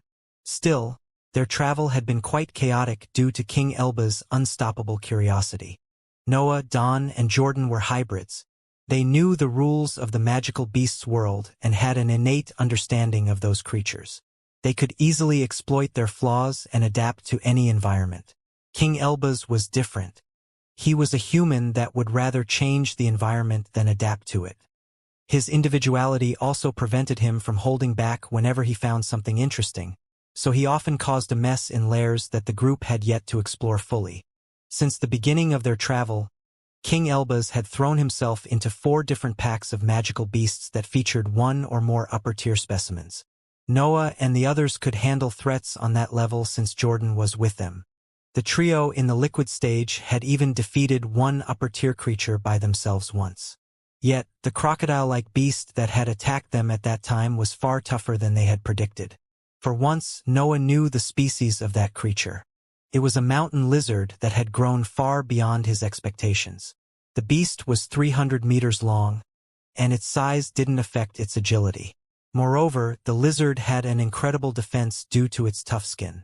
The fact that it was beyond the halfway mark of the upper tier made its scales almost impossible to pierce for the trio in the liquid stage. The lizard also had an annoying innate ability. It could spit a sticky substance that would force even Jordan on the ground for almost a minute. The creature could kill anyone as long as it hit them with its spit. Its great defense made it capable of enduring any attack while it ran toward its restrained prey and ate it in a single bite. Jordan had the most dangerous role in that battle. She was the only one strong enough to keep the lizard's mouth shut, so she didn't hesitate to follow Noah's instructions when King Elbaz suddenly awakened the creature. Destroying the scales was up to the trio in the liquid stage, but their offensive proceeded slowly since the lizard's skin was too tough to crumble after only a series of attacks. "I want to try the cursed sword so badly," Noah thought before launching another massive slash and ordering his companions to start their offensive. Noah didn't want to reveal his cards with King Elbaz among the group. He kept most of his strongest techniques hidden since the royal could become a potential enemy in the future. Still, his personal arts were performing well. His movement technique had become fast enough to dodge the creature's fast tail, and his slashes could destroy a few shards with each attack. That outcome was already great since his opponent was a creature close to the last part of the upper tier. His martial arts fused with the demonic form, the dark matter, and his innate ability to create attacks that a cultivator at his level couldn't normally launch. Even Don felt surprised when he watched Noah. Their attacks seemed to be at the same level, but there was a large gap between their cultivation level. Noah had just left the bottom of the liquid stage while Don was approaching the breakthrough to the solid stage. The shadow domain would also do great here. Noah cursed in his mind when he thought about the techniques that he didn't allow himself to use. Noah bent forward and transformed into a blade as he flew toward the lizard. Dark matter accumulated in his sword as he built up enough momentum to pierce the creature's skin. Night flew with him, and Snore wrapped its lower body around the creature's head while it launched its dark beam on the beast's back. The gesture relieved Jordan of some pressure and allowed her to keep the lizard still. Sharpness exploded in the area when Noah landed on the lizard's head. Cuts formed in the sky whenever his aura managed to affect the environment. Noah found himself on the lizard's head after the impact. The demonic sword had managed to make a small cut on the creature, and he didn't hesitate to fill the wound with corrosive smoke and flames. Night followed right after. It dived into the wound and cut anything it could before the lizard's innate defenses forced it to retreat. Noah launched another wave of corrosive smoke and flames at that point, but the creature soon forced him to leave its body. King Elbaz eventually gave up on saving those materials and began to attack seriously. He filled the entire area with fiery spears that rained on the creature's back. His assault was relentless, and he also modified the nature of his flames to be more effective in the fight. Don created massive limbs that he wore as if they were pieces of armor before throwing his attacks. He didn't limit himself to the ground. Giant metallic hands or arms would cover his figure and release shockwaves whenever he swung them. Jordan helped in the offensive by spitting scarlet flames. She never allowed the lizard to open its mouth, and her fire damaged its skin often. The four were making full use of their numerical advantage. They dragged the fight long enough to make the lizard fall under their relentless assault. "I thought you joined us to benefit from our troubles," Don said to a not-interested King Elbaz. "But you are the only one causing a mess every time. You have the superior awareness of 3 hybrids at your disposal," Jordan added as she massaged her temples. "But you continue to disregard our evaluations to pursue your interests. I won't forgive you if your behavior ends up killing one of my kind." King Elbaz ignored the 2 hybrids. A few lenses floated in front of him as he studied the massive mountain lizard. His curiosity was so intense that even Don and Jordan gave up on their complaints that began to dissect the corpse. Noah didn't join that conversation. King Elbaz's behavior irritated him, but the benefits that he brought to the group were undeniable. Also, those problems were a normal drawback in that situation. Things could unfold as he wished only when he was completely alone. King Elbaz's knowledge was immense. His expertise covered every field of the cultivation journey, and he often owned methods that surpassed what masters at his level could perform. He had also stayed true to his role in the group. King Elbaz provided habitations that aided the absorption of energy from the environment. He treated the flesh of their opponents in ways that could improve their nutritional value. He even relied on sensors that went beyond what the hybrid's innate awareness could reach. King Elbaz often caused trouble, but he was also the one who gave the most to the group. Noah and the others usually limited themselves to offer their battle prowess to the needs of their team. Jordan dissected the beast and divided its bodies into 4 parts. King Elbaz received the largest share, but he used his methods to improve the body's quality as a whole. The group had become used to that procedure by then, so they didn't mind waiting a few months before collecting their share. The benefits given by the process were substantial. Giving up on those free improvements would be idiotic. Noah dived deeper into the lizard lair while his companions were busy with the corpse. His knowledge of the magical beast's field and his superior awareness made him the perfect scout in those lands, and he always performed his task flawlessly. "Why were you so big?" Noah wondered as he entered a large cave at the center of the mountain that almost covered the entire region. Mountain lizards were big, but their opponent's size had been off the scale. Noah guessed that the reason behind that feature had to be in its lair, and he soon found the answers that he needed. The cave ended with a large white lake that radiated an eerie aura. Noah almost didn't believe what he sensed. Chaotic laws leaked out of the water and created a slimy liquid on that area's rocky ceiling. The energy carried by the chaotic laws was immense, and the magical beasts could absorb them without worrying about their drawbacks. Those creatures didn't have individualities, so they didn't have to fear that power. It was harder for cultivators to seize proper benefits from that resource. Chaotic laws broadened individualities, which for divine experts meant an increase in their potential. Cultivators could lose their way if they kept broadening their true meaning. The raw laws were safer in that aspect since they instantly replicated the existence of the expert who absorbed them.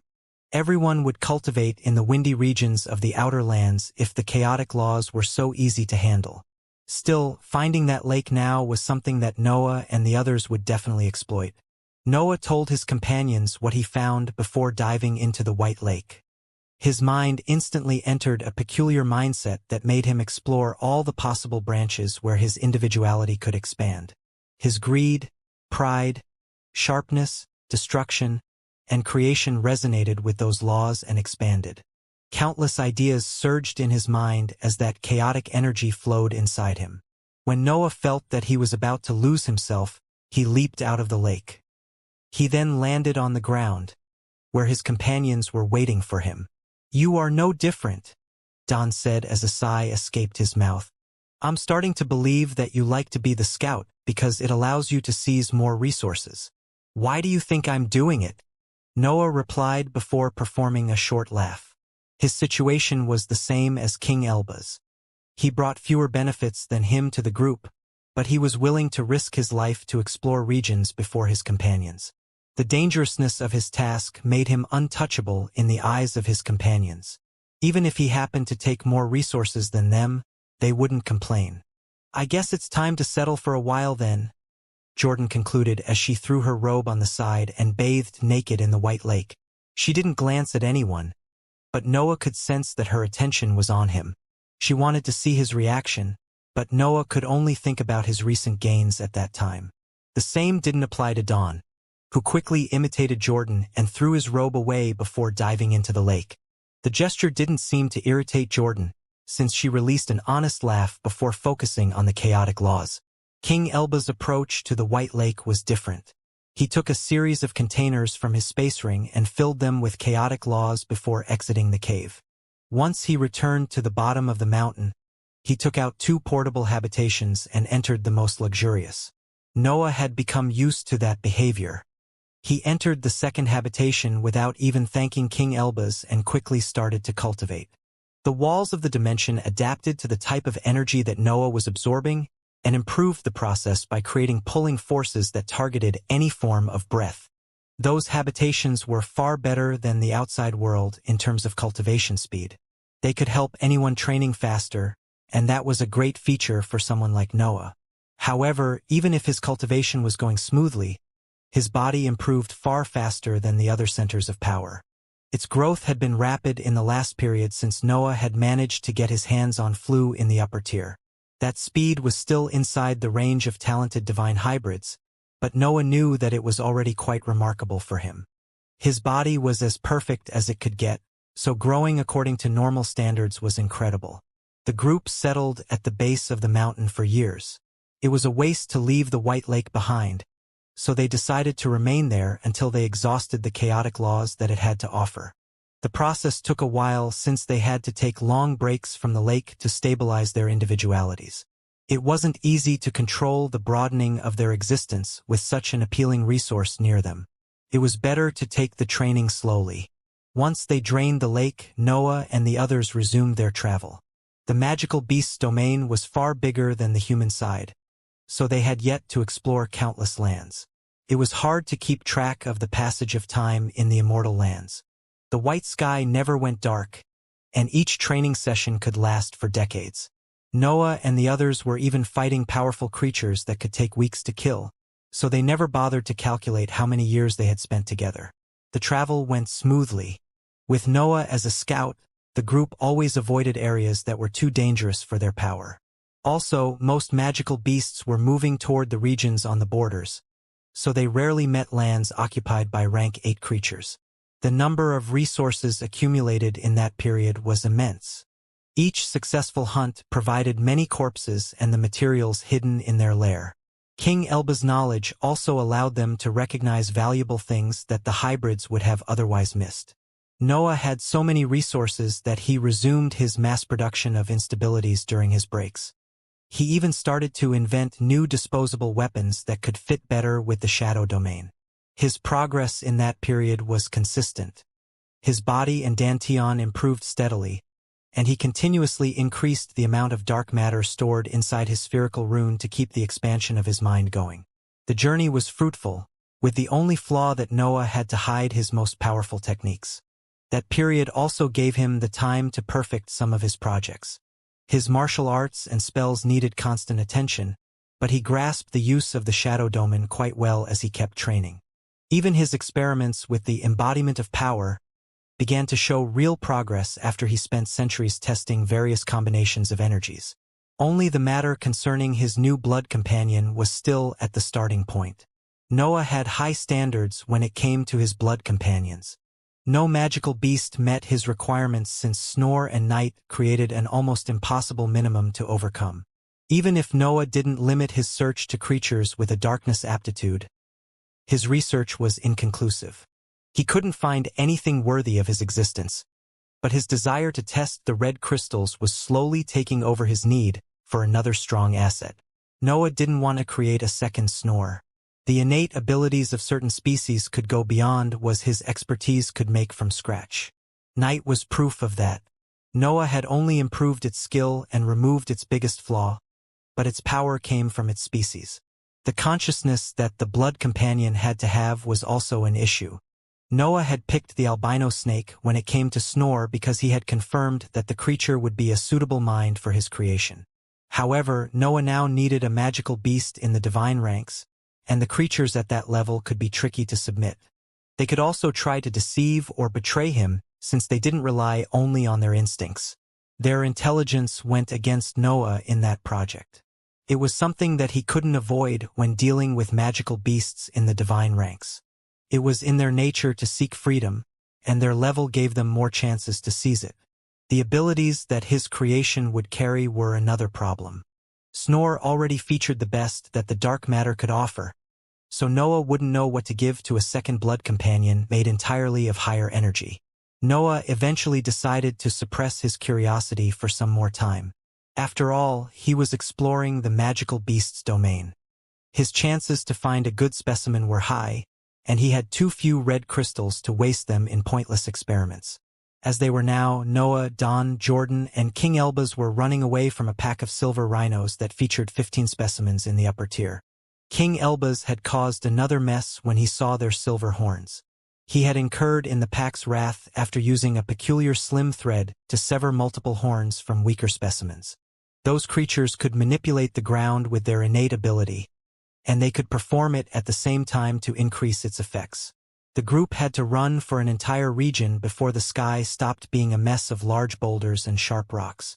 Don and Jordan didn't complain after the escape because their group had never stood a chance against that pack.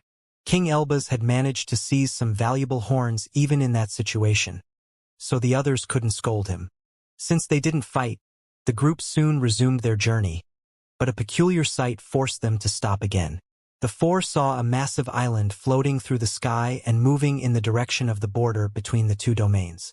"Oh!" Jordan exclaimed at that sight. Come. You have to meet him." Her words were for Noah and Don. She didn't even consider King Elbaz in her phrase. As the group flew toward the bottom of the floating island, a figure slowly became visible. There was a man under the big region. He was carrying the whole structure on his right shoulder. "Greetings, Lord Wilfred," Jordan shouted before flying under the floating island to meet the man. Noah trusted Jordan enough to follow her even if his instincts were beginning him to run away. The man under the landmass radiated a rank 8 aura. He clearly was one of the leaders of the Legion. 3 hybrids and a human, Lord Wilfred said. What a strange group. Noah could study the man properly once he reached him. Wilfred was quite fat, but his arms were as large as a man's torso. He had blue eyes and dark hair, and a short beard grew from his chin. "The 2 of us are with the Legion," Jordan explained. "He will join us soon. The human is only an acquaintance." "Were you trying to reach Inauthentic?" Wilfred asked before releasing a proud laugh. "We have already evacuated the city to move closer to the new border. The others should be already searching for a new place while I carry our homes there." Yelnbel was a city made of buildings that anyone could easily transport, but Inauthentic moved together with its region. No one needed to move the buildings since Wilfred was strong enough to handle the job himself. "We are simply exploring the magical beast's domain now that the 2 sides are at war," Jordan continued. "Any news worth keeping in mind from these lands?" Wilfred fell silent and scratched his beard as he pondered over Jordan's question.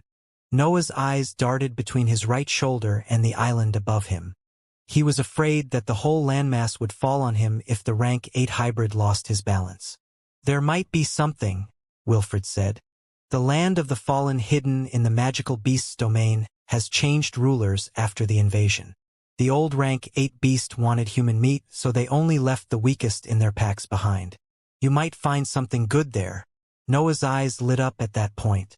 That was one of his planned destinations, and the political situation in the Immortal lands seemed to favor its exploration now. The new ruler is a creature in the 8th rank, a rat-type magical beast, Wilfred said. You can't defeat it, but you should be able to handle the peripheral areas of its lair.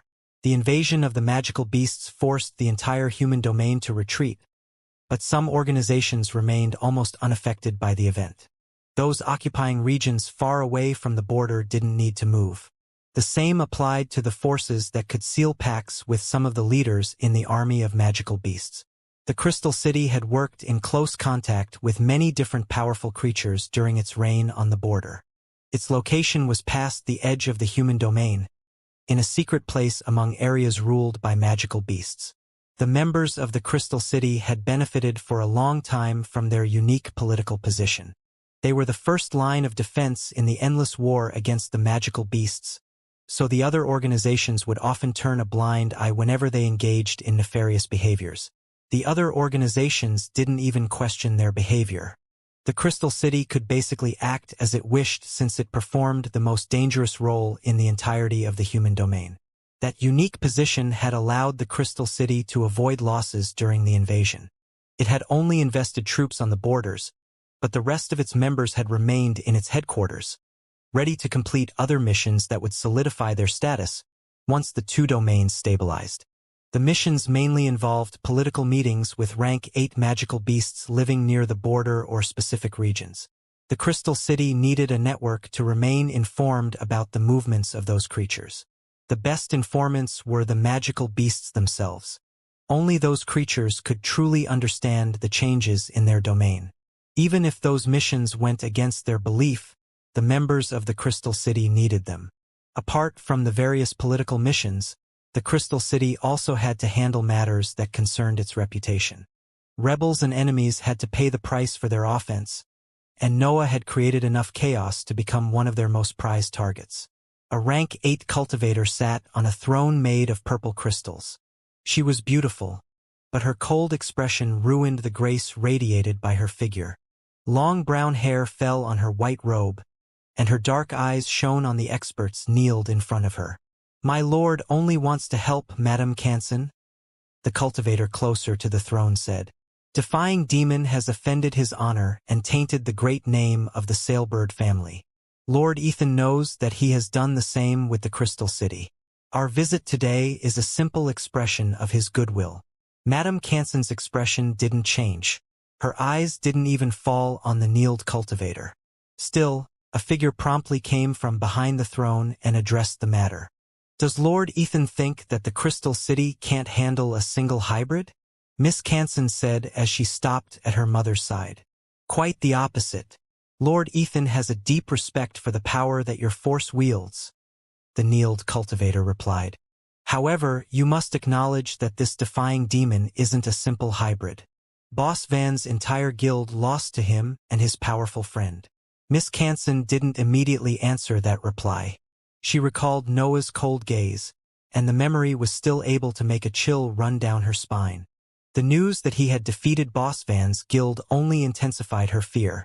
An intense aura filled the hall at that point. The crystals that made the entirety of the room began to shine and reflect a white color. Even Miss Canson lowered her hear in front of that pressure. She could only show her utmost respect when her mother was about to speak. "The Crystal City has learnt about Boss Van's guild long ago," Madame Canson said. "We even know that your lord only wants to make him pay for a futile loss of face. Don't you dare to compare our hatred to such a petty matter." The kneeled cultivator didn't answer. He lowered his head even more in the hope that Madame Canson wouldn't kill him in a flare of rage. Part of him even cursed Ethan for the role that he had forced him to play in that matter. "The hybrid must have returned to the Legion by now," Madame Canson continued.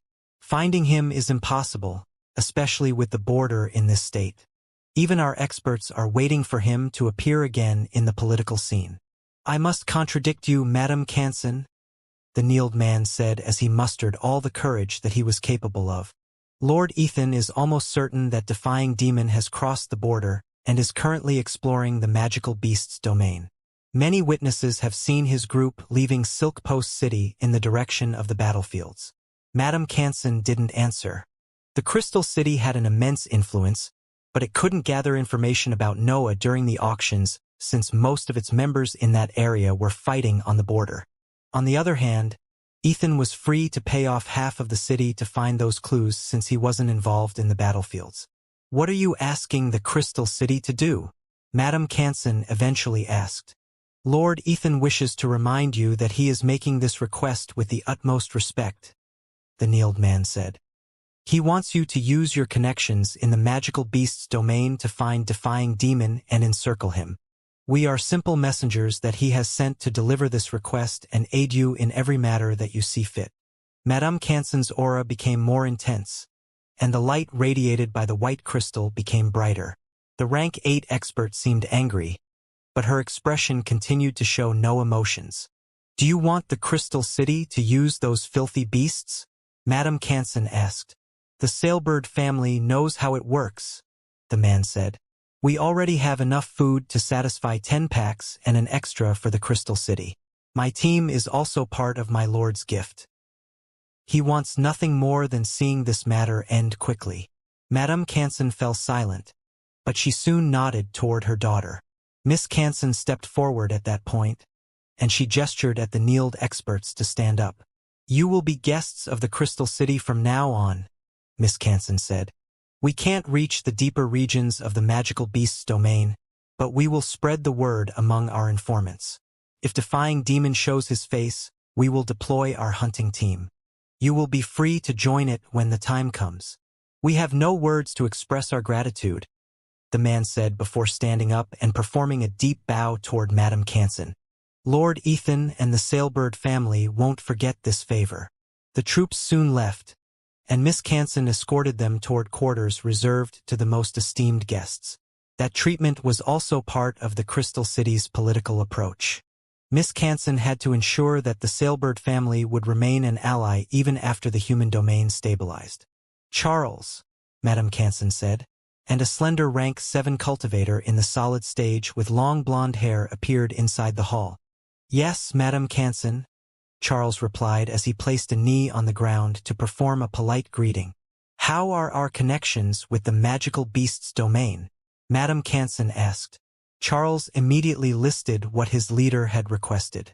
"We have successfully befriended the giant crab living in the pond, the hordes of tigers filling the southern side of the border, and the Rat King, the new ruler of the land of the fallen. Who do I need to hunt?" Noah was aware that the Crystal City was looking for him, but he didn't predict that it had informants among the prideful magical beasts. He felt safe among those creatures since they rarely listened to humans in his experience. Wilford soon left and carried the giant land away from their sight. Jordan only wanted Noah to see the power of the Legion in that meeting. After all, that leader was one of the strongest hybrids in its ranks. The group didn't take much to decide their new destination. A few centuries had already passed since the beginning of the invasion, and they would spend more time traveling. They felt almost sure that visiting the land of the fallen was better than continuing their random exploration of those regions. Noah and the others turned back. They had flown away from the human domain until that point, but their new destination was near the old border. There was still much to explore of the magical beast's territory, but those lands would have to wait. The group didn't follow their previous route. They flew in a straight line toward the land of the fallen, through lands that they had never explored, and they didn't hold back from visiting each one of them. Their misadventures soon resumed. Don and Jordan had become so used to King Elba's behavior that they didn't even complain anymore. They decided to shrink his share of the gains every time he caused a mess. Noah also learnt to hold back information from the royal whenever he saw something that could trigger his curiosity. He had started to understand King Elba's individuality quite well in that period, so he changed his reports according to what he found during his solitary explorations. The travel back to the land of the fallen continued to provide valuable gains. The battle experience accumulated in that period allowed Noah and the others to polish their arts, and King Elba's methods gave them the chance to grow quickly. Fruitful years passed as the group continued their long adventure. Their teamwork even improved after a while, but they could show its actual value only when King Elba's agreed to cooperate. As the border became closer, the group started to sense the violence of the battles in the distance again. Someone was still fighting, even if the invasion was almost over. Still, Noah and the others ignored that battlefield to focus on reaching their destination. An immense pond unfolded in their vision when they were a few regions away from the land of the fallen. Murky waters reflected the white light of the sky and hid the dangers hidden in their depths. A series of magical plants that featured long roots filled the pond's edges, and different magical beasts inhabited the areas around it. Those smaller packs had upper-tier creatures as their leaders, and they always avoided the pond during their daily life. Noah could immediately see that the true leader of the area was inside the pond. His senses also gave him an idea of its power. Only a creature in the 8th rank could make so many upper-tier magical beasts scared of some water. The group quickly decided that they would also avoid the pond, but those murky waters captured their attention when they flew above them. The 4 of them could sense that the mirror hid something valuable. Their minds seemed almost attracted by the faint red light that created small spots on the surface. Needless to say, King Elbaz was the first to approach the pond. He didn't rely on his reckless behavior since he feared the rank 8 creature hidden underwater, but those feelings didn't stop his curiosity. 8 lenses came out of his space ring as he floated above the pond and inspected its depths.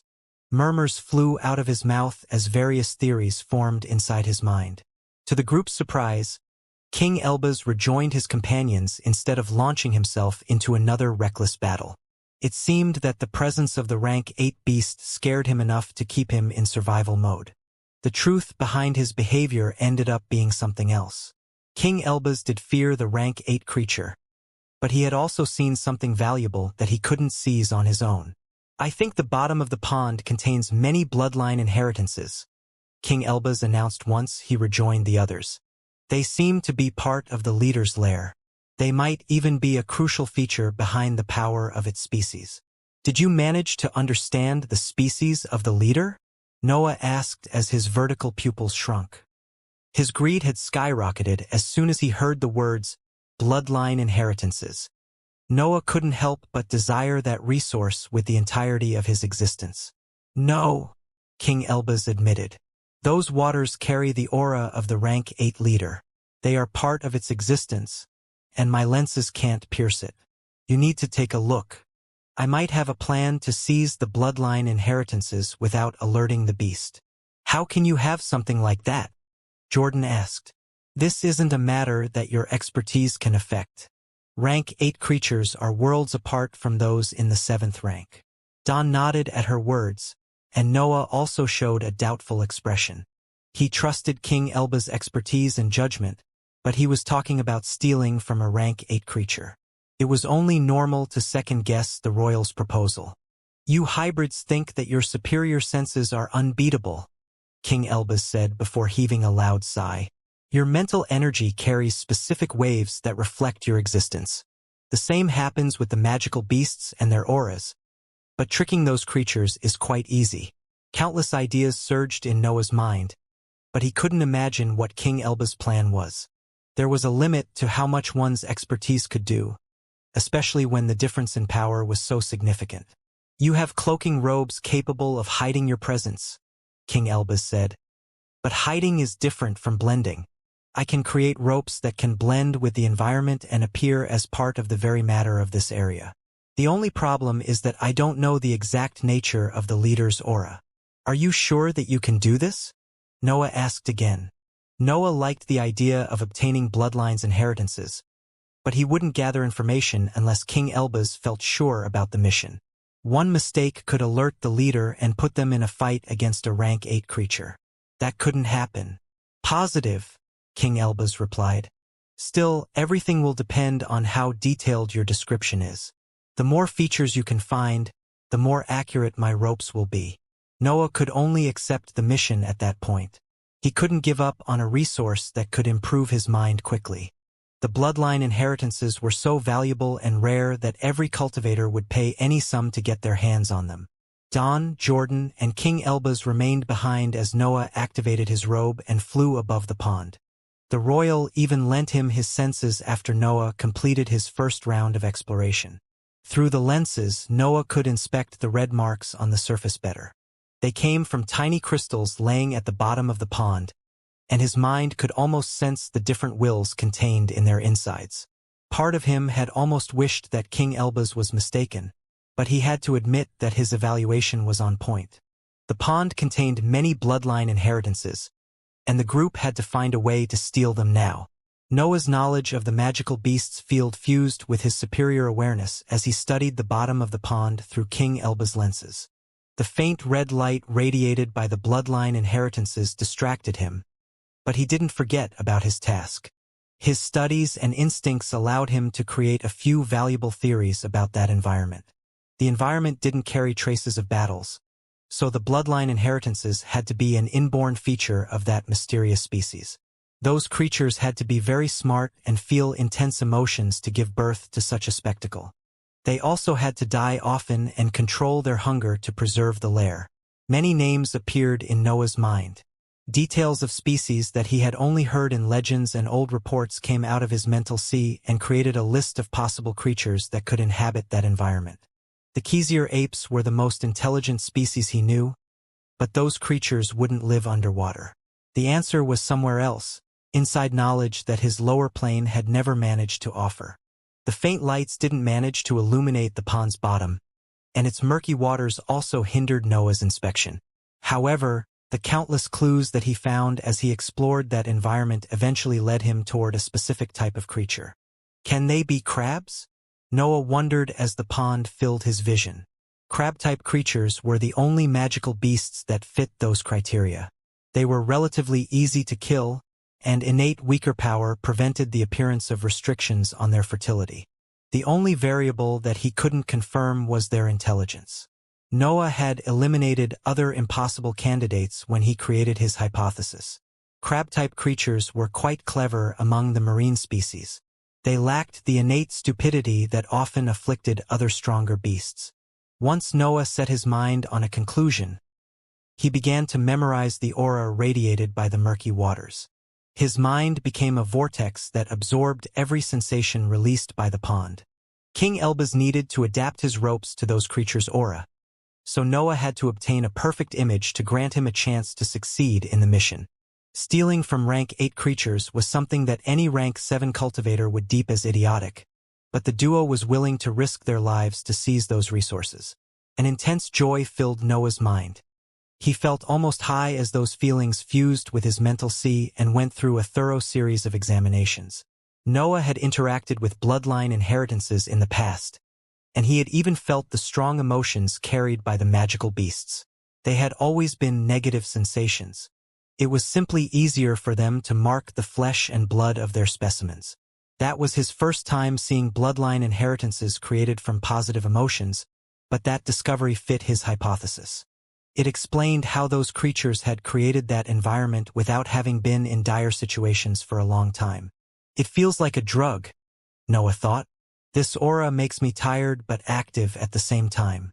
It's an addicting feeling that fills the entire pond. I wish I could taste its waters to understand its true effects. Noah and the others didn't dare to touch the pond. The creatures inhabiting its bottom were giving the group the chance to leave the area, and even the rank 8 leader didn't seem interested in them. However, the pond was their home, so they would probably attack the group if something happened to its waters. Those creatures would protect their lair.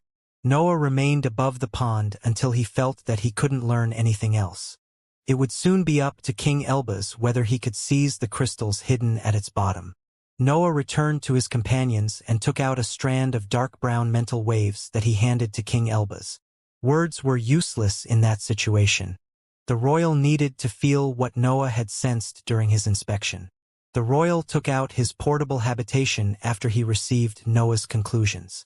King Elbaz needed his labs to create an item that could help them in that task.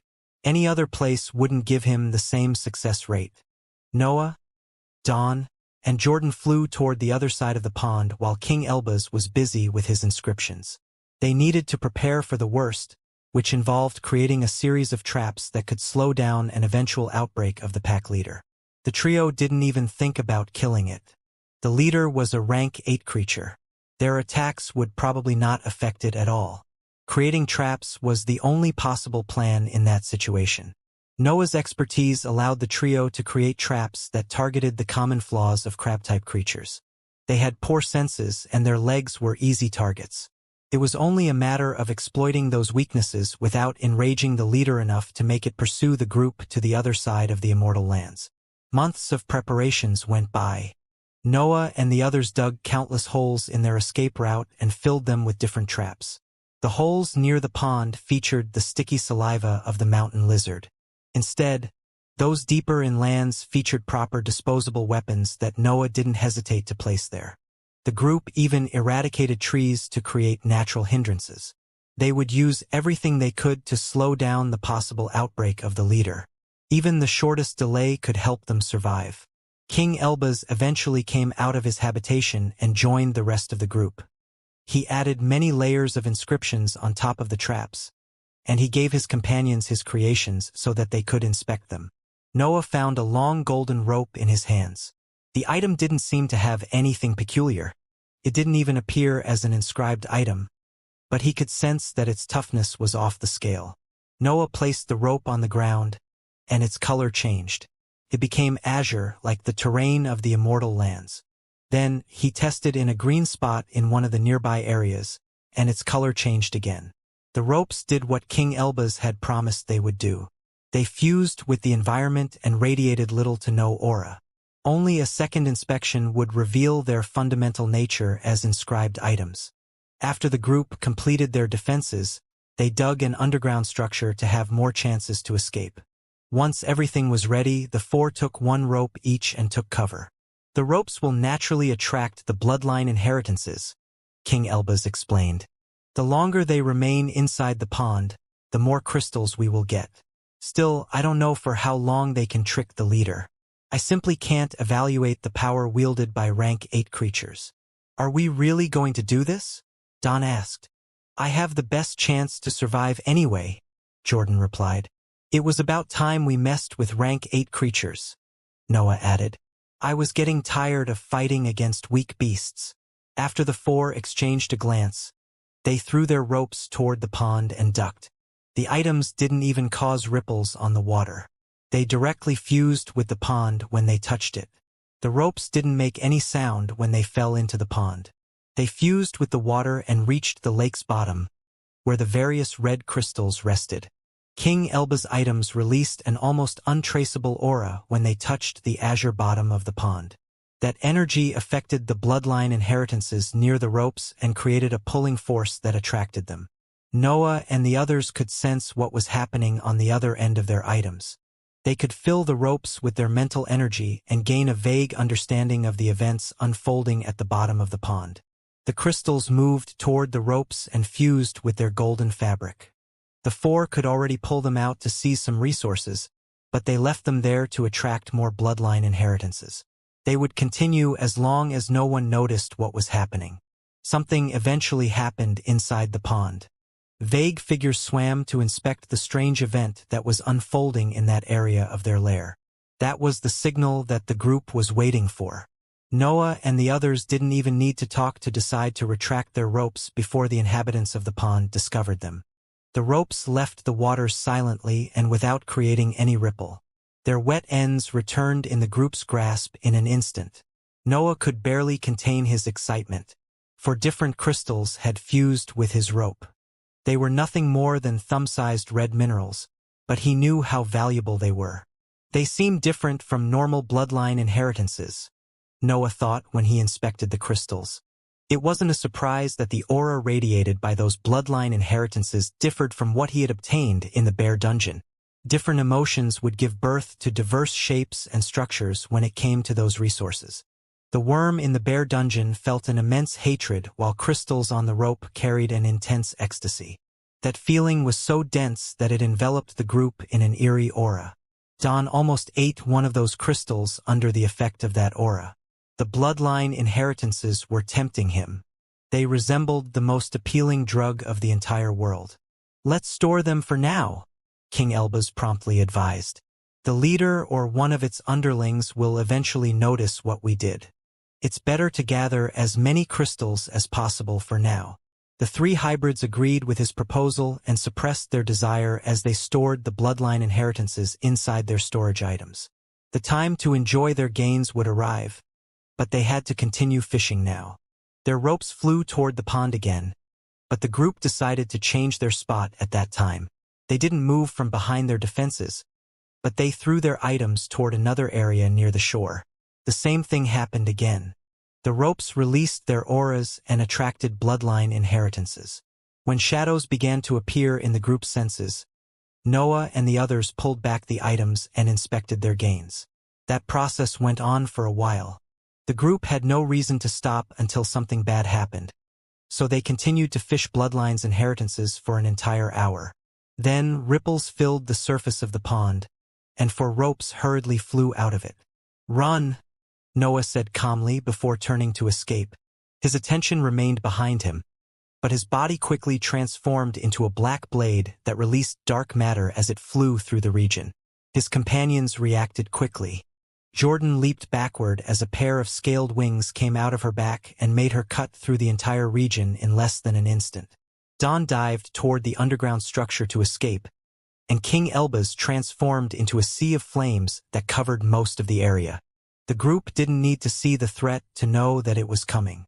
Even King Elbaz's survival instincts had begun to scream when a massive figure rose from the pond and revealed its might to the region.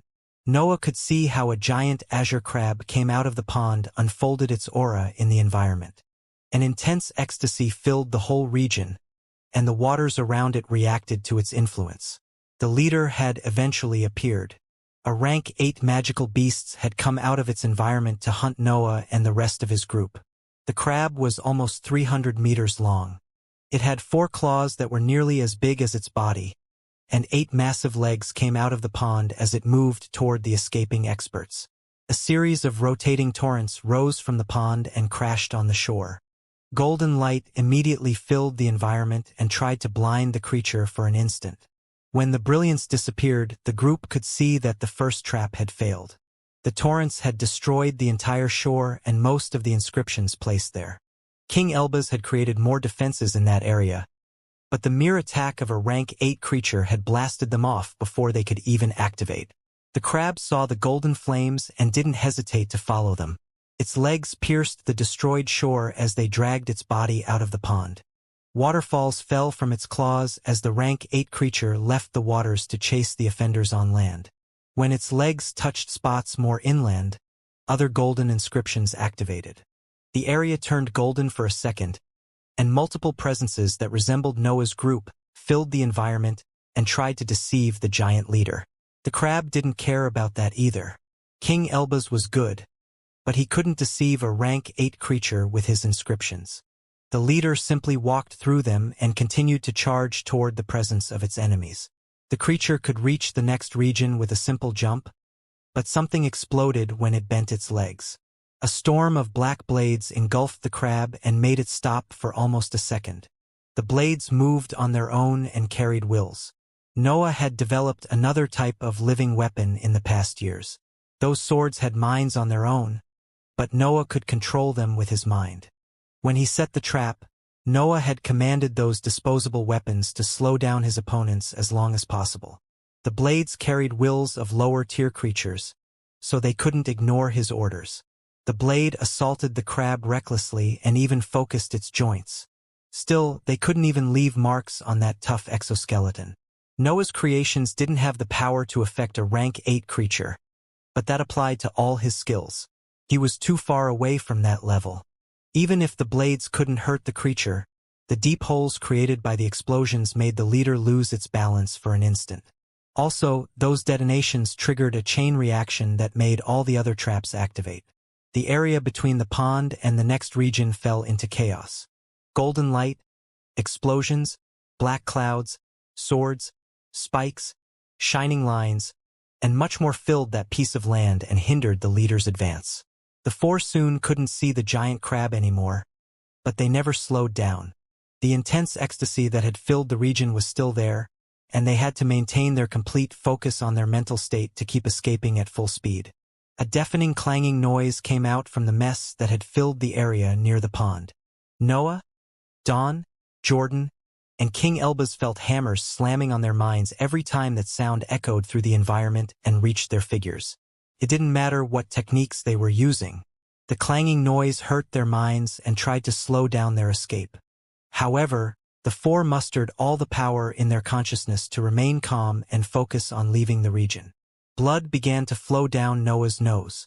The clanging noise managed to suppress the screaming of his instincts and forced him to use all his focus to keep his movement technique active. The other experts were in a similar situation. Even Jordan couldn't escape suffering injuries when her opponent was a rank 8 magical beast. Explosions continued to resound in the chaotic area. The traps continued to detonate, and the might radiated by their power made the sky bend.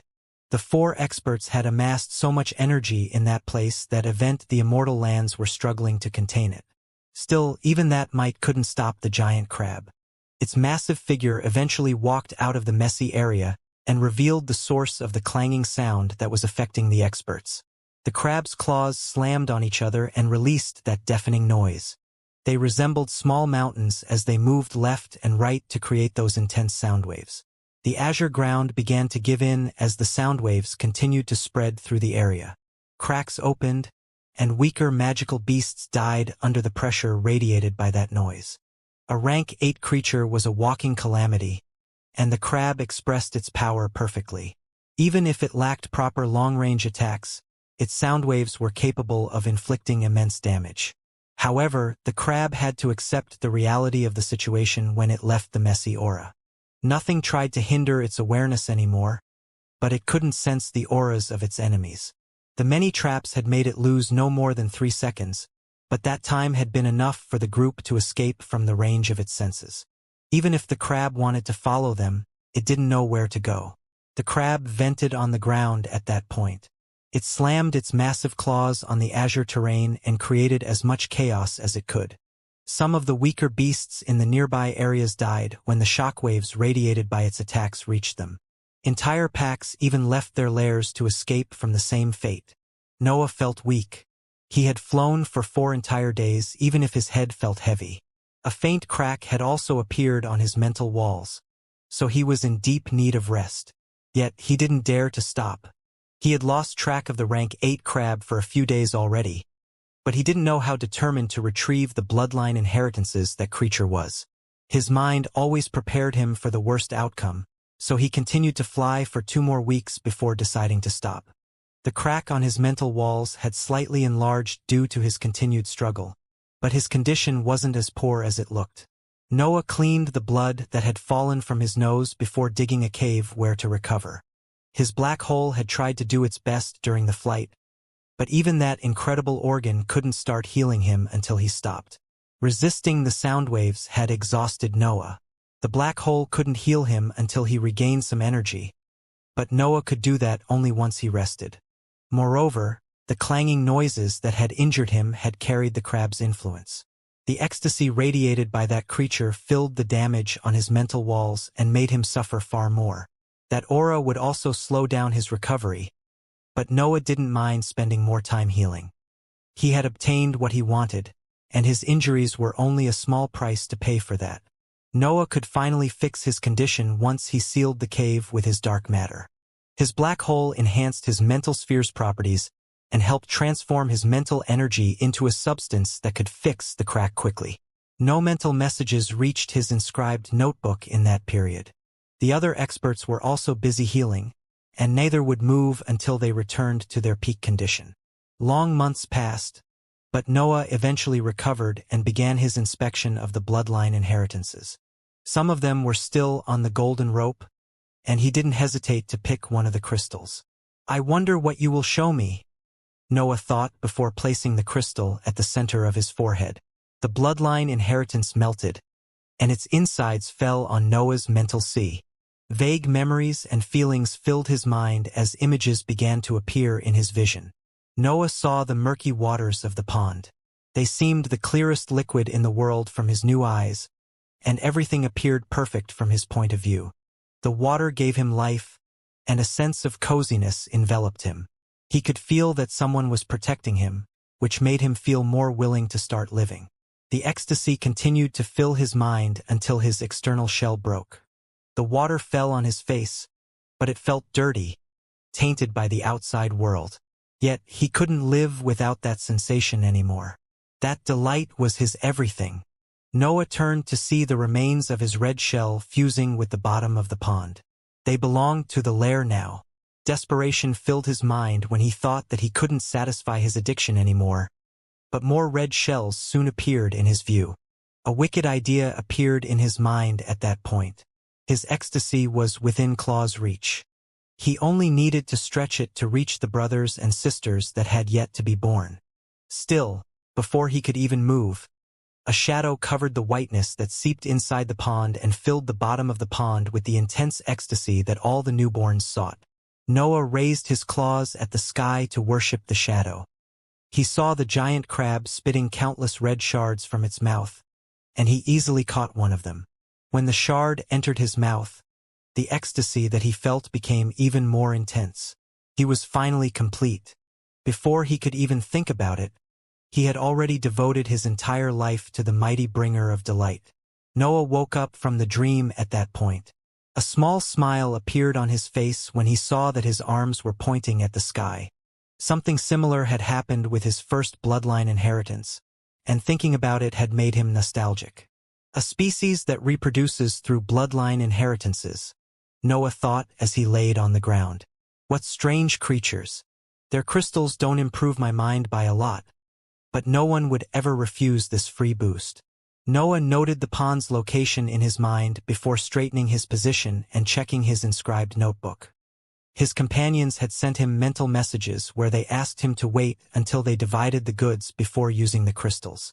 Too late, Noah thought as he told them his position and took another bloodline inheritance from his separate space.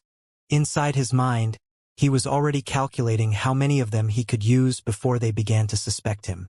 Miss Canson ran through the corridors made of crystals that radiated a purple radiance when the white light of the sky fell on them. An inscribed notebook flickered in her grasp, and a happy expression rested on her face. The expert crossed many halls until she reached a small room where a slender cultivator was meditating. The man quickly straightened his position and performed a bow when Miss Canson entered his habitation. He was stronger than her, but he had to show his respect toward the daughter of a pillar of the Crystal City. "We found something," Miss Canson announced. "The giant crab from the pond has reported that 4 humans have robbed its lair. Defying Demon might be with them." "Was he with rank 8 cultivators?" Charles asked as a stupefied expression appeared on his face. Robbing a rank 8 magical beast would most of the time lead to certain death. The fact that the 4 humans had survived meant that their power had to be at a similar level. "No," Miss Canson replied. "According to the creature, they were no more than smart flies capable of petty tricks. The whole group must be in the 7th rank." "I can only acknowledge this hybrid's guts," Charles admitted. "I can't wait to meet him on the battlefield."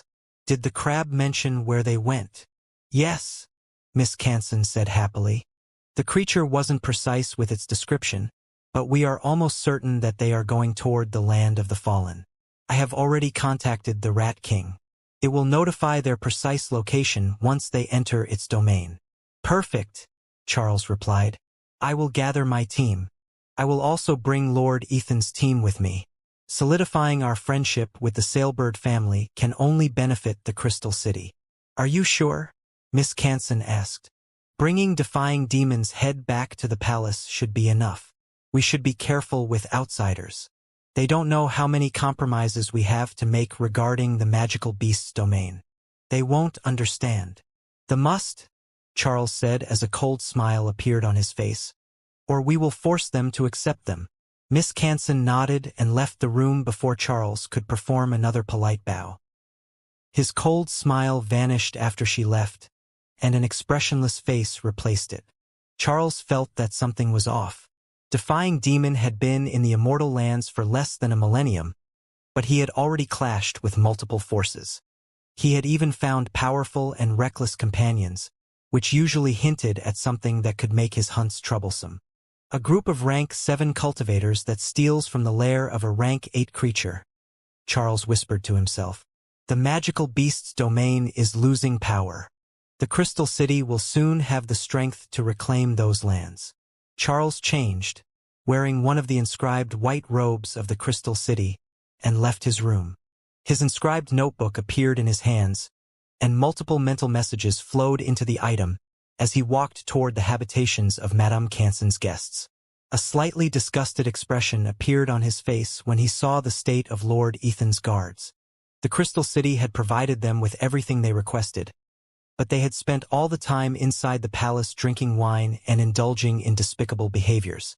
To think that the other forces still rely on the guilds, Charles said without hiding his disgust. The cultivators in the habitation quickly straightened their position and cleaned the area before reporting to Charles. The only solid-stage expert around them neared the member of the Crystal City and performed a polite bow before waiting for him to talk. "We have found something," Charles said. "It might be Defying Demon. You will join my team for the hunt. I hope this isn't a problem." "Absolutely," the man in the solid stage replied, but a doubtful expression soon appeared on his face.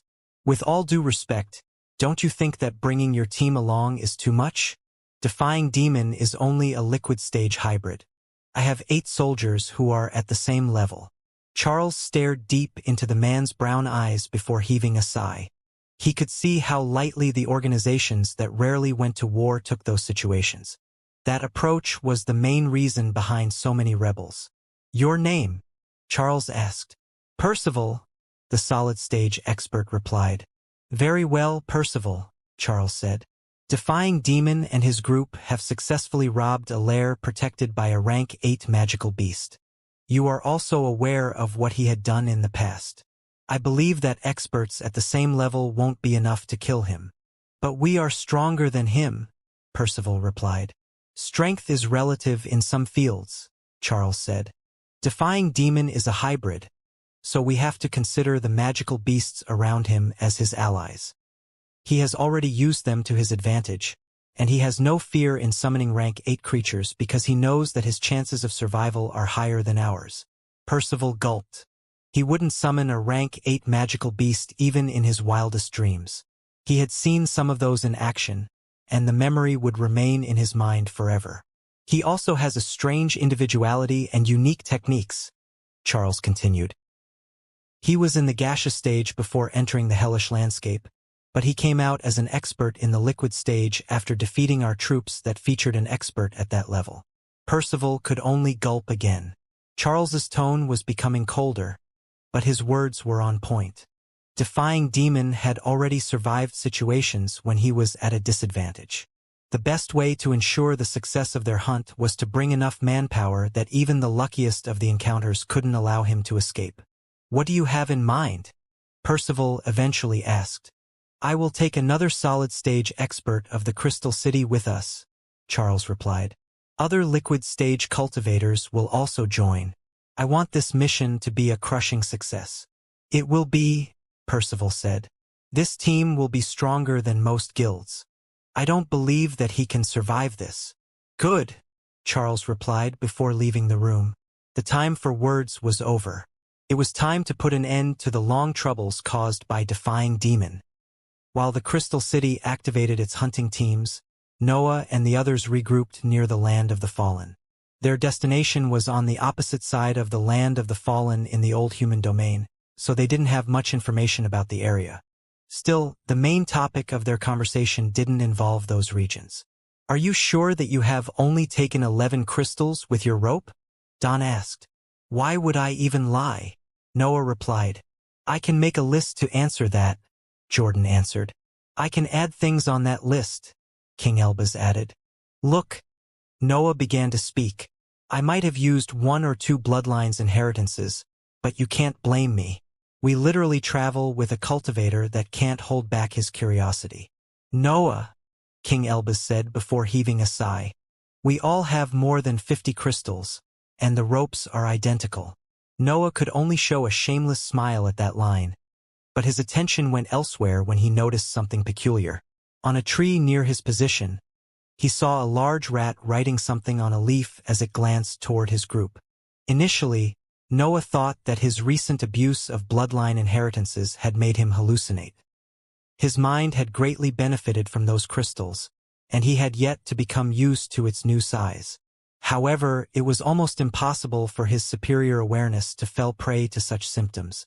Noah had a clear understanding of what was happening. His eyes weren't lying to him. The large rat wrote faster when it noticed Noah's gaze on it. Its tiny fingers drew lines on the big leaf in its grasp, and its eyes darted among the members of the group. Needless to say, Noah remained speechless and confused at that sight. That was his first time seeing such behavior in a magical beast, especially since he could sense the rat's intentions. Its weak mind couldn't hide anything from him.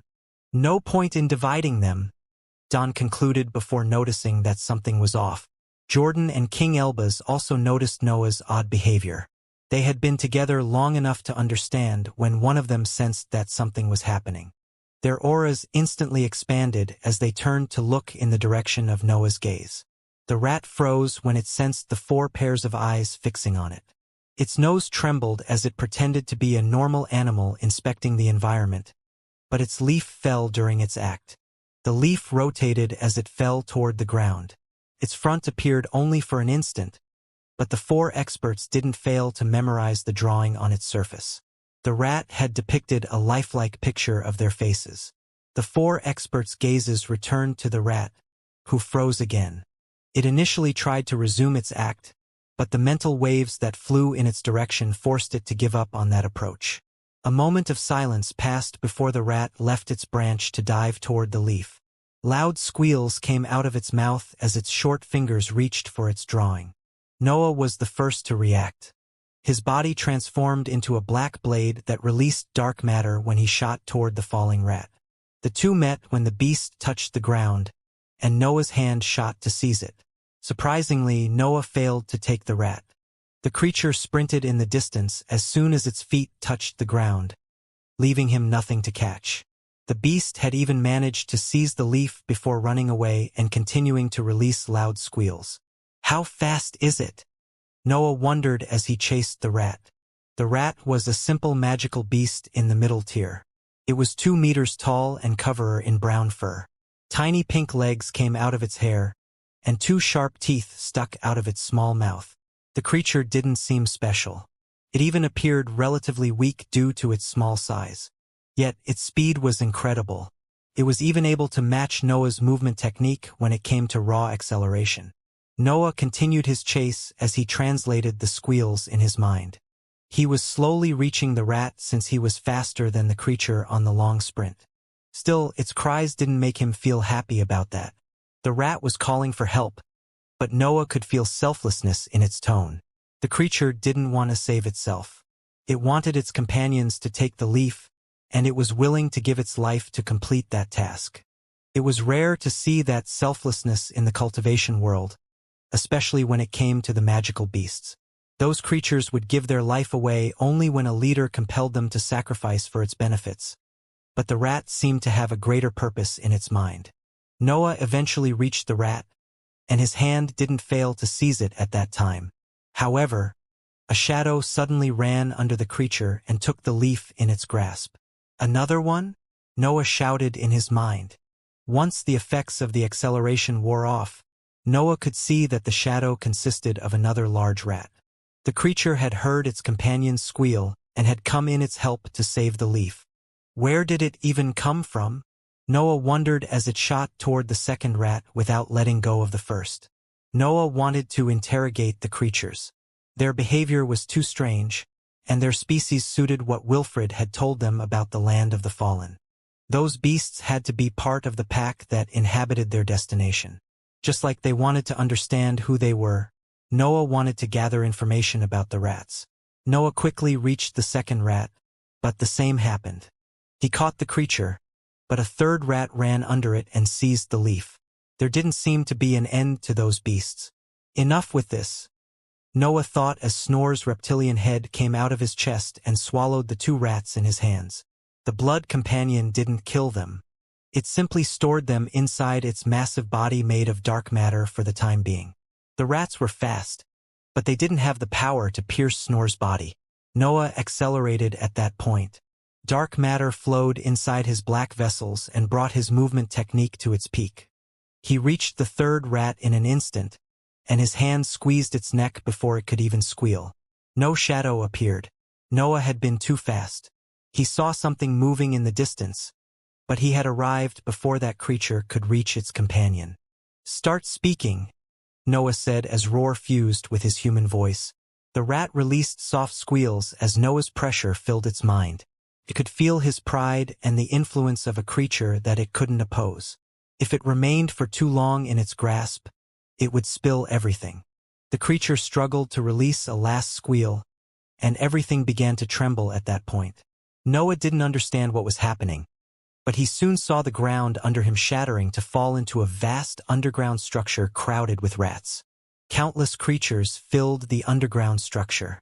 Most of them were in the lower tier, but many middle-tier specimens also ran among them. They were an army that Noah didn't manage to sense until the ground crumbled. The underground structure expanded for kilometers. Noah understood that his group had been inside the rats' domain for a while already. They had already invaded. The rats leaped out of the underground structure and swarmed Noah. He couldn't oppose that tide even if he waved his arched fingers to kill as many creatures as possible. Blood filled his surroundings, but there was no end to the tide. Hundreds of magical beasts used each other as platforms to jump through the air and create a barrier of bodies. Noah spat flames that incinerated that barrier. Countless rats died as soon as his flames filled the environment, but those creatures had managed to keep him still for a whole second by now. When the flames fused with his body and dispersed, Noah inspected the rat in his grasp. Bite marks covered its headless body, and he found no trace of the leaf in its grip. The other surviving rats had also escaped thanks to the sacrifice of their companions. Noah felt at a loss of what to do. Those rats had outsmarted him. They had been more prepared and organized than his group. He was utterly powerless about that situation. Jordan and the others reached him one instant after his flames laid waste to the army. They had been only one step behind him during his chase, so they had seen what had happened. The same confusion that filled Noah's mind appeared on their faces, and coldness soon filled their expressions. Their situation was clear. The pack in the land of the fallen was already aware of their arrival. "You are the expert," King Elbaz said to Noah. The scenes of that short battle reappeared in Noah's vision, and the divine deduction technique improved his analysis. Noah quickly grasped every important feature of those creatures, and he didn't hesitate to explain them to his companions. "They are fast, but only during the initial phase of their sprint," Noah explained. "Any of us can reach them in a long chase. They have innate hiding abilities, and they are organized." Snore came out of his chest and opened its mouth. Two hairy bodies came out of the blood companion, but a cold expression appeared on Noah's face when he saw their state.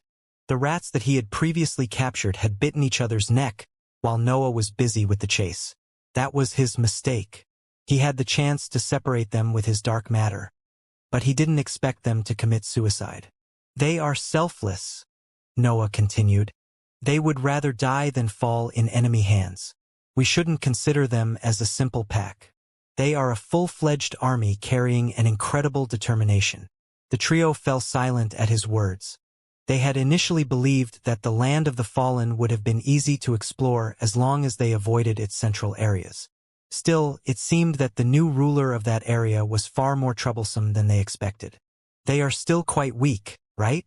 Don asked. "You must have killed 200 of them just now. The main pack must feel this loss." Jordan and King Elbaz glanced at Noah, and an ugly expression appeared on their faces when they saw him shaking his head. "Weakness in the cultivation world indicates a higher fertility," Noah explained. "In this case, it might very well be the strongest feature of this species." Noah had never seen a pack made of so many divine beasts. He didn't face any upper-tier creature either, so he felt sure that his opponents had been nothing more than a minor pack. A force meant only to die if anything terrible happened.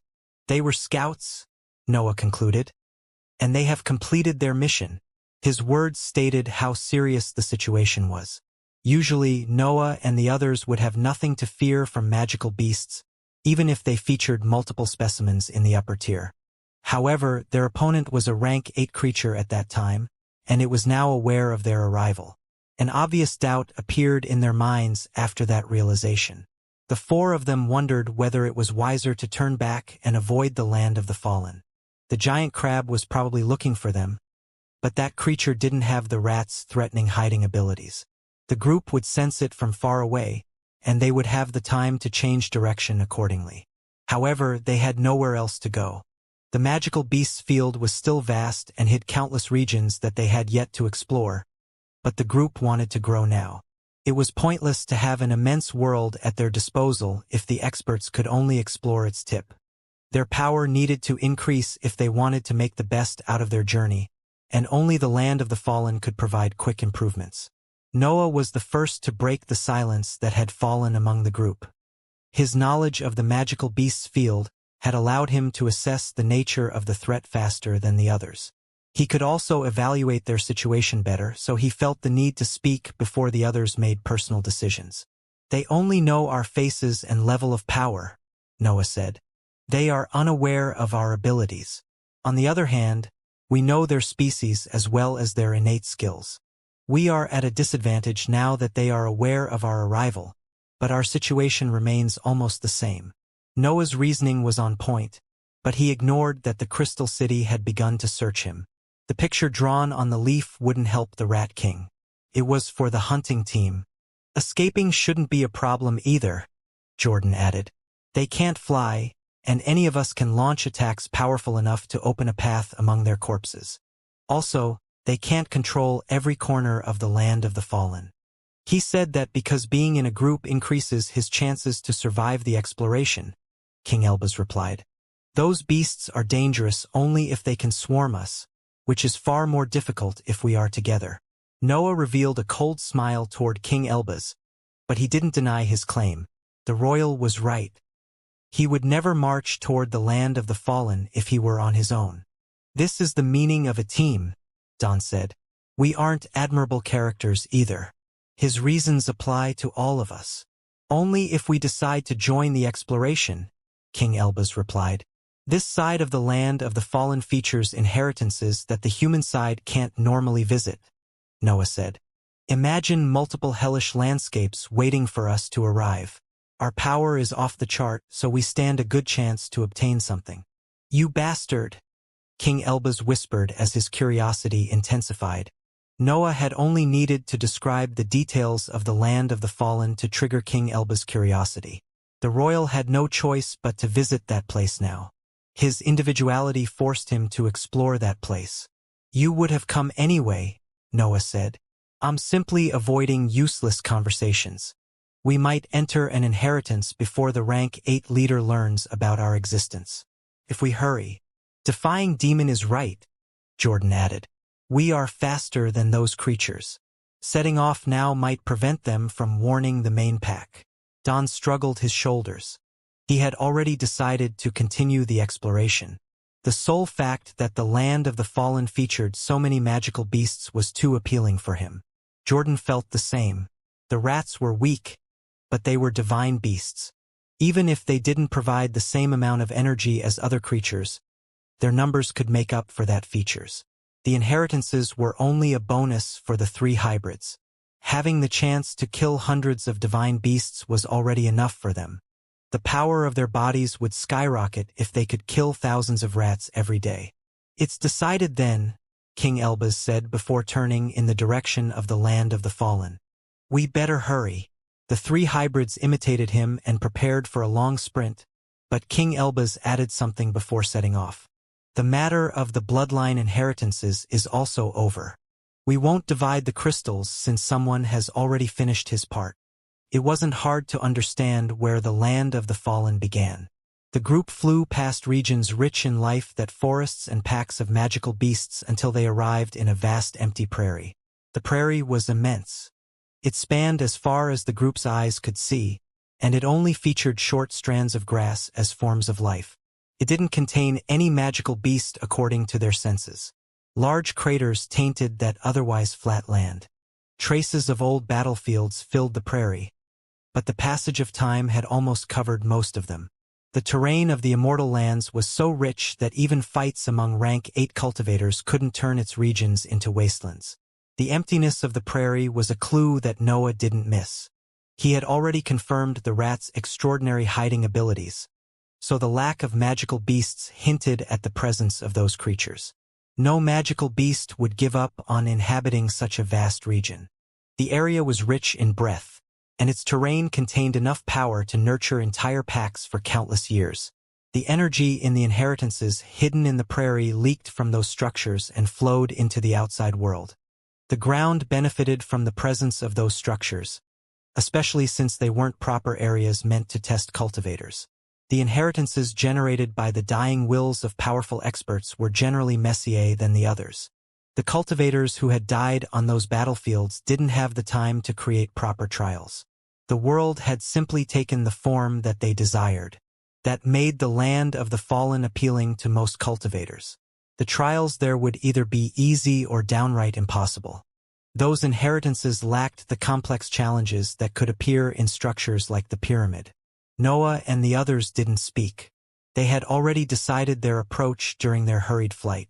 Their goal was to enter an inheritance and ignore any creatures hidden underground. The land of the fallen in the human domain had signals. The cultivators had explored it long enough to find the entrance of most inheritances contained there. However, the land of the fallen under the control of the magical beasts didn't have those features. Noah and the others were in the blind, but one of them could solve their issue rather quickly. King Elbaz took out a series of golden lenses from his space ring. Those curved pieces of glass floated in front of his face as he inspected the prairie. The lenses showed him the flow of the breath in the area. King Elbaz could analyze that phenomenon to understand which spots could potentially hide an inheritance. King Elbaz could also see the nature of that breath through his lenses. He could understand its element and the vague true meanings that it carried. That gave him a chance to pursue inheritances that seemed to suit his individuality. The 3 hybrids knew about that, but they couldn't do anything to stop King Elbaz from exploiting his advantage. It was only normal for the royal to make his choice according to his individuality. The hybrids would have done the same if they owned items capable of accurately detecting the breath. This way, King Elbaz said as he flew toward one of the large cracks. The grass was shorter in that area, and an oppressing aura came out of the crack. Something inside that structure caused those strange reactions in the environment, and the group didn't hesitate to dive toward it. The depths of the crack featured many intricate runes on its azure walls. King Elbaz wanted to stop studying them, but their situation didn't give him the time to satisfy his curiosity. When the group was about to reach the end of the crack, the walls on their sides broke. A tide of hairy creatures flew out of the tunnels that had opened. An earthquake also spread through the areas, and countless boulders fell toward them as that destruction continued. It was as if the whole crack didn't want them to reach its bottom alive. The rats controlled the environment so well that they could use it to their advantage. "They want to separate us," Don exclaimed when he gained a general understanding of what was happening. The 4 turned to face every side. Noah, Jordan, and King Elbaz launched flames toward the countless creatures jumping on each other's back to reach the experts. Instead, Don waved his hands to shatter the boulders above him and create monkey-like puppets to hinder the rats' assault. Hundreds of creatures died in an instant. That pack didn't feature any upper-tier creature, so the black, red, and golden flames killed countless specimens in a single blow. That slight loss didn't seem to affect the pack. More rats came out of the tunnels, and loud squeals filled the entirety of the crack. Those cries even echoed through the surface and alerted the creatures living in other spots. The group counterattacked as they continued their descent. The experts wanted to find an entrance quickly, but their expressions turned cold when they saw rats coming out of the crack's bottom. They could create a path through those creatures, but they wouldn't have the time to explore the area before the rats coming out of the walls reached the bottom. A tide of beasts also appeared on the surface. The sheer size of the army obscured the white light of the sky and made the crack fall into complete darkness. The rats had surrounded the group in less than 10 seconds. "We need to find another one," Jordan shouted, and the experts began to launch their attacks toward the rats falling from above them. The multicolored flames easily opened a path toward that army and allowed the experts to return to the surface. King Elbaz didn't need to take out his lenses anymore. He had already gained a general understanding of the area during his first inspection, so he could lead the group toward the next inheritance already. The group flew out of the crack and moved in a seemingly random spot of the prairie. A second inspection revealed that the grass had grown following a specific trend. When looked at it from above, it depicted a symbol that resembled a rune. Still, before the experts could reach that spot, the ground broke, revealing an underground structure that contained hundreds of rats. Noah and the others had to stop again, but the rats didn't hesitate to jump toward them. Some of those creatures even managed to reach them after using their companions as platforms, and their sharp teeth tried to stab their flesh. That assault didn't manage to injure the experts, who quickly vanquished that pack. Yet, more rats appeared inside that underground structure, and the group soon had to give up on that spot. King Elbaz quickly led them toward another area. A narrow but deep pit soon unfolded in their vision, but rats came out of it before they could even approach it. When the experts left that spot, they discovered that rats now filled every inch of that region. Only the distant areas were still empty. Thousands of magical beasts had come out of the ground to attack them. Noah and the others exchanged a glance at that point and flew higher in the sky, in areas that the rats couldn't reach. Then they began to throw attacks toward the surface. The rats were too dangerous to face on the surface, but the experts could slowly destroy them from far away. Noah was in ecstasy. His flames weren't ideal at a long distance, but they still managed to kill many rats when they filled the ground. Then, the minute fiery tongues that flew back at him filled his body with energy that the black hole purified and redirected toward his tissues. He had abilities that could inflict more damage on the enemy army, but the situation was too perfect. Noah could absorb an immense amount of energy without the slightest effort. The land of the fallen turned out to be the best training for his body. Noah thrived on the weakness of the rats.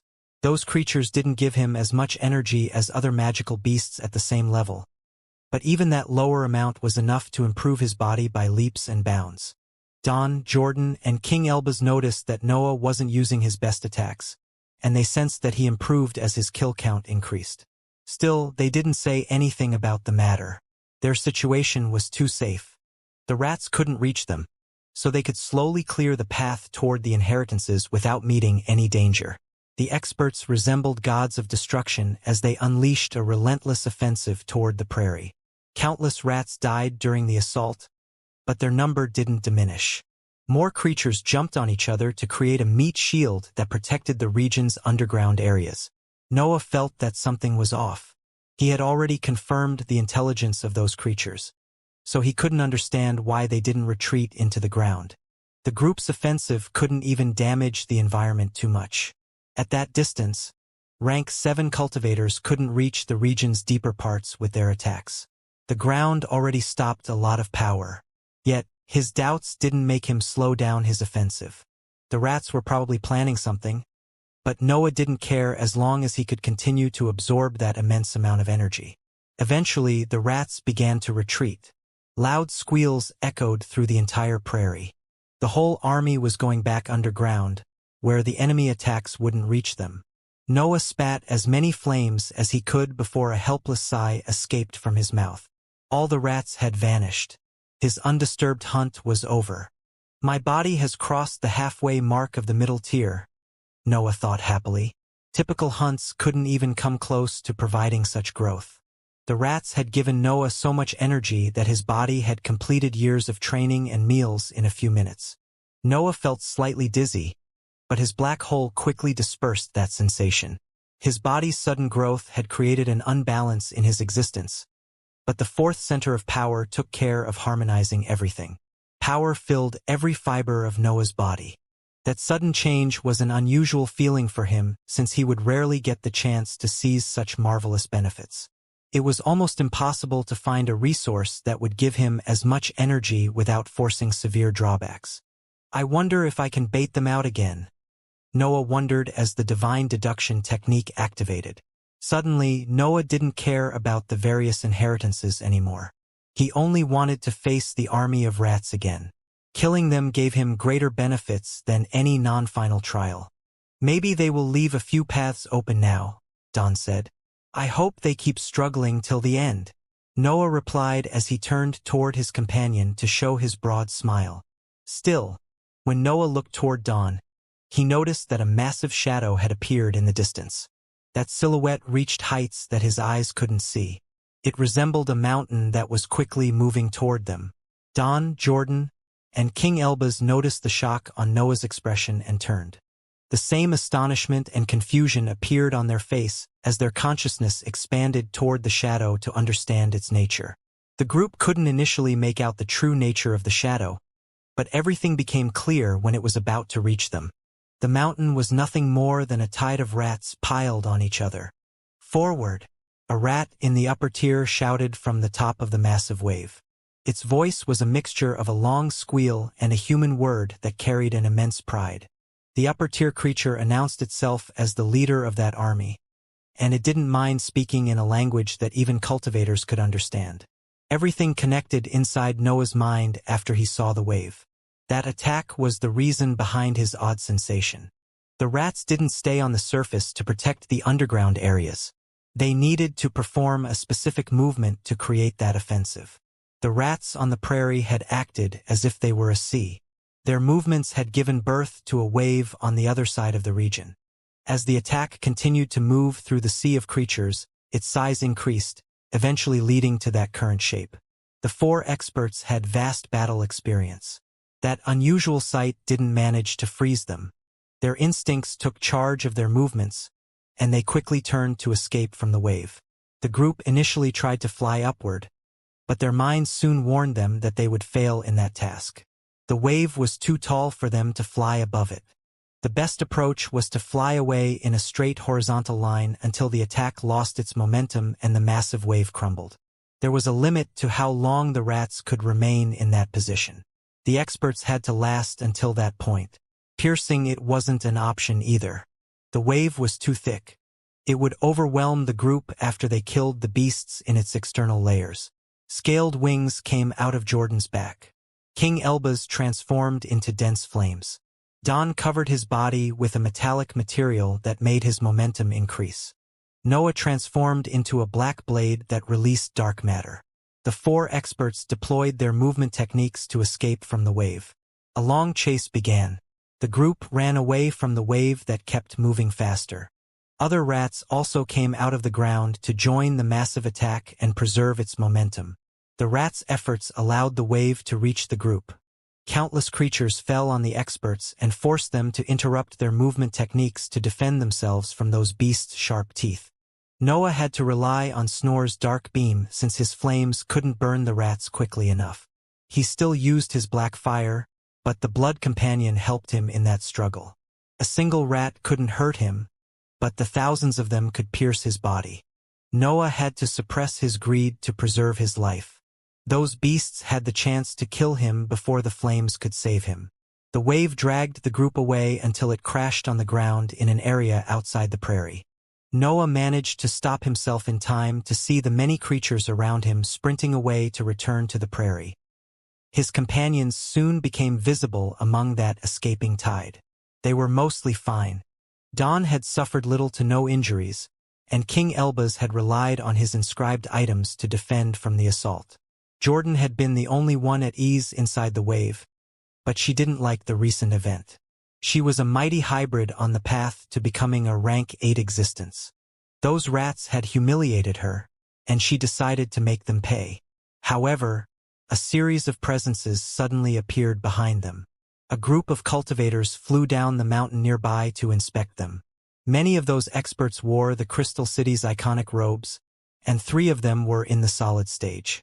The group featured 15 experts in the liquid stage and 3 cultivators in the solid stage. It was a force that could make entire guilds escape in fear. Only large organizations and families had the manpower to deploy such a fearful force. Those cultivators didn't even try to hide their identity. Most of them came from the Crystal City, while others wore robes that featured the Sailbird family's symbol. Noah and the others instantly forgot about the rats. A significant threat had appeared in front of them. The event seemed almost coincidental, but they soon noticed a familiar leaf in one of the solid-stage cultivators' grasp. I didn't know that the Crystal City had such a close relationship with the magical beasts. Noah taunted the group. You make deals with them. You accept their help. What's next? Do you also fornicate with them? His sharp words masked his anxiety. His mind grew cold as Noah evaluated the power of his enemies. He had to admit that the situation appeared quite grim. How can a mere hybrid even understand our greater purpose? Charles said as he crushed the leaf in his grasp. Defying demon, you have caused enough trouble. It is time for you to meet your punishment. Noah didn't answer. His mind had entered a pure battle mindset. He had no words to waste on those fanatics. The robes of the members of the Sailbird family didn't escape his sight. Noah instantly connected them to Ethan's Sailbird, and a silent curse filled his mind. That was different from the past. Noah had faced many attempted assassinations in his life, but his battle prowess had always been superior to his assailant. However, he had to admit that his group fell short against that force. The Crystal City and the Sailbird family didn't underestimate them. Their effort was almost overkill. Tricks won't help me here, Noah thought as special darkness flowed out of his black hole and activated Miss Void's spherical diagram. I need to use all the resources and techniques accumulated in the past centuries. Miss Void's spell allowed him to touch the layer between the two dimensions, and his aura immediately started to expand it. Noah began to create his shadow domain but prepared for a tough battle. I'm actually a human, King Elbaz said as an arrogant smirk appeared on his face. The royal seemed happy that Noah's enemies had sent such a threatening force against them. He took their seriousness as proof that he was an existence worthy of respect. Do you still carry our oath? Charles asked. The Crystal City will give you a fair trial if you didn't remove our mark. Oh no, King Elbaz replied. That oath was terrible. I only wanted to point out that I was a human. Dawn and Jordan couldn't help but release a short laugh, but their expression quickly turned cold. It was clear that the Crystal City wouldn't attack only Noah, so they had to decide how to divide those enemies. I can take care of the woman, Jordan said. The blonde seems set on Noah, so one of you has to handle the other. Which one of you wants the solid stage? Charles had brought a second solid stage cultivator from the Crystal City, and she seemed stronger than Percival. Jordan had decided to handle one of the greater threats and leave everything else on Dawn and King Elbaz. Noah was the main target of that assassination, so Charles would take care of him. He seemed even stronger than the woman, but Jordan couldn't do anything about that. I have always wanted to test myself against a solid stage cultivator, King Elbaz said. The monkey here should be more than enough for the other liquid stage. I'm part monkey, Dawn said. You will only fail if you try to use that as an offense.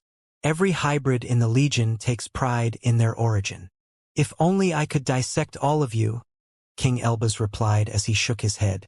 You might want to survive this battle first, Dawn added before focusing on the weaker troops behind the three solid-stage cultivators. Percival felt underestimated. He would understand if the hybrid in the liquid stage was to pick him as his opponent, but having to fight a human in a lower stage was too much, in his opinion. Defying Demon had offended the Sailbird family, so it made sense for Charles to be his opponent.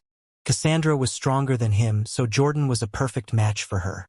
Yet, King Elbaz seemed the weakest of the group, so Percival felt the need to vent his anger. Do you know what this is? Percival said as he pointed at the symbol on his chest. This is the mark of an organization capable of deploying rank 8 cultivators. Lord Ethan will turn my guild into an official force of the Sailbird family after this mission. I don't want this achievement to come after defeating a mere sacrificial lamb. Sa-dash. King Elbaz began to speak, but his arrogance didn't allow him to repeat those words. His aura expanded, and countless inscribed items came out of his space ring as he shot a hateful glare toward Percival. His figure turned into a golden beacon as weapons, shields, and much more showed their presence in the outside world. A golden shield filled with runes covered his figure. More runes appeared on his skin, and his crown started to radiate a blinding light that bent the matter in the environment to his will. Tens of swords floated behind his figure. Spears, arrows, and large ballistae joined that array of weapons, and golden flames soon began to burn on their sharp edges. Two massive golden puppets straightened their position in front of him. A third golem then appeared behind him and placed its hand on the ground so that King Elbaz could step on it. A few fiery beast-like creatures filled the ground in front of him. They began to chant roars that echoed King Elbaz's arrogance and spread it further through the environment. All those items were peak middle-tier inscribed weapons. Their number surpassed the 100, and more of them continued to come out of his space ring. There was no end to King Elbaz's creations. "What the F dash?" Percival began to say, but King Elbaz snapped his fingers, and his puppets spewed a wave of golden flames that interrupted the expert. King Elbaz's attack marked the beginning of the battle. Don gibbered as he slammed his fists on his chest. A long cry eventually came out of his mouth, and the ground morphed to create a giant armor around his figure. Don then threw himself at the group of liquid stage cultivators, and his armor exploded before they could even launch attacks. A storm of metallic and rocky shards filled the sky as Don shot toward the now divided experts. Jordan's wings came out again, and she slowly rose in the sky without moving her gaze from Cassandra. The expert from the Crystal City followed her, and the two created a battlefield above their companions. "I heard you use swords," Charles said as he straightened his forefinger and middle finger. "I wonder if your sharpness can leave a mark on my individuality." The white robes of the members of the Crystal City had purple drawings that represented their individuality. Charles's clothes had a single sword that cut his chest horizontally. Noah's instincts screamed when Charles straightened his fingers.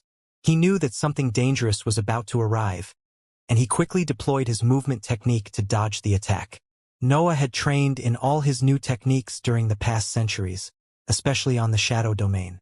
Noah had created a place inside the dark world where he could store primary energy and turn it into the special darkness required by Miss Void's spell. He had freed the shadow domain of the workshop through that process. He had even learnt to enlarge the layer between the dimensions during a battle. However, the shadow domain required time to reach Charles. The expert would also move during the battle. Noah needed to drag the fight as long as possible to rely on that technique. The dark world expanded as Noah transformed into a blade. The suppression of the dark matter fell on Charles, but he snorted and fended it off by expanding his aura. An intense sharpness filled the environment. Charles's aura cut through the dark world and brought him back under the white light of the sky. Noah's techniques appeared utterly useless against the expert. "Mere tricks," Charles said as he waved his fingers toward the flying Noah. Charles's sharpness intensified as a curved slash flew out of his hand and created a deep crack on the ground. Noah transformed back in his original form after the blow, and his cold eyes fell on his legs. The slash had severed his right foot. It had been fast enough to hit Noah while he performed his movement technique. It seemed that even his arts weren't enough to fill the gap that separated him from a solid-stage cultivator. "You can run as much as you like," Charles said as his sharpness intensified again. "I will cut you piece by piece." The world went dark for an instant as Noah's flames spread through the area. The region had magical plants and ground that his fire could burn, so he didn't hesitate to rely on his innate ability. Tiny tongues of fire flew back toward Noah and rebuilt his foot. His injuries vanished in an instant, and even Charles felt surprised about that feat. "What an unnatural healing ability," Charles said. "You consume the world to fix yourself. Your very existence is a threat to the immortal lands." Charles was about to wave his fingers again, but his mind suddenly sensed a threat. His eyes darted through the environment, but a black mark appeared on his white robe before it could find the hidden opponent. When Charles glanced at the mark, Snor's reptilian head came out of Noah's chest and launched a dark beam. The violent dark matter flew toward the expert, who promptly slashed toward the attack. A massive slash cut through the dark beam, but the attack didn't find Noah when it reached the ground. Darkness surrounded Charles again, and a series of draconic roars filled the area. Charles's expression became cold when he saw an army of dragons moving through the darkness and pounce at him in a reckless assault. Those creatures were only beasts with power near the peak of the middle tier, but their sheer number could make even solid-stage cultivators worry. However, Charles wasn't a simple divine cultivator. He was a proper member of a large organization.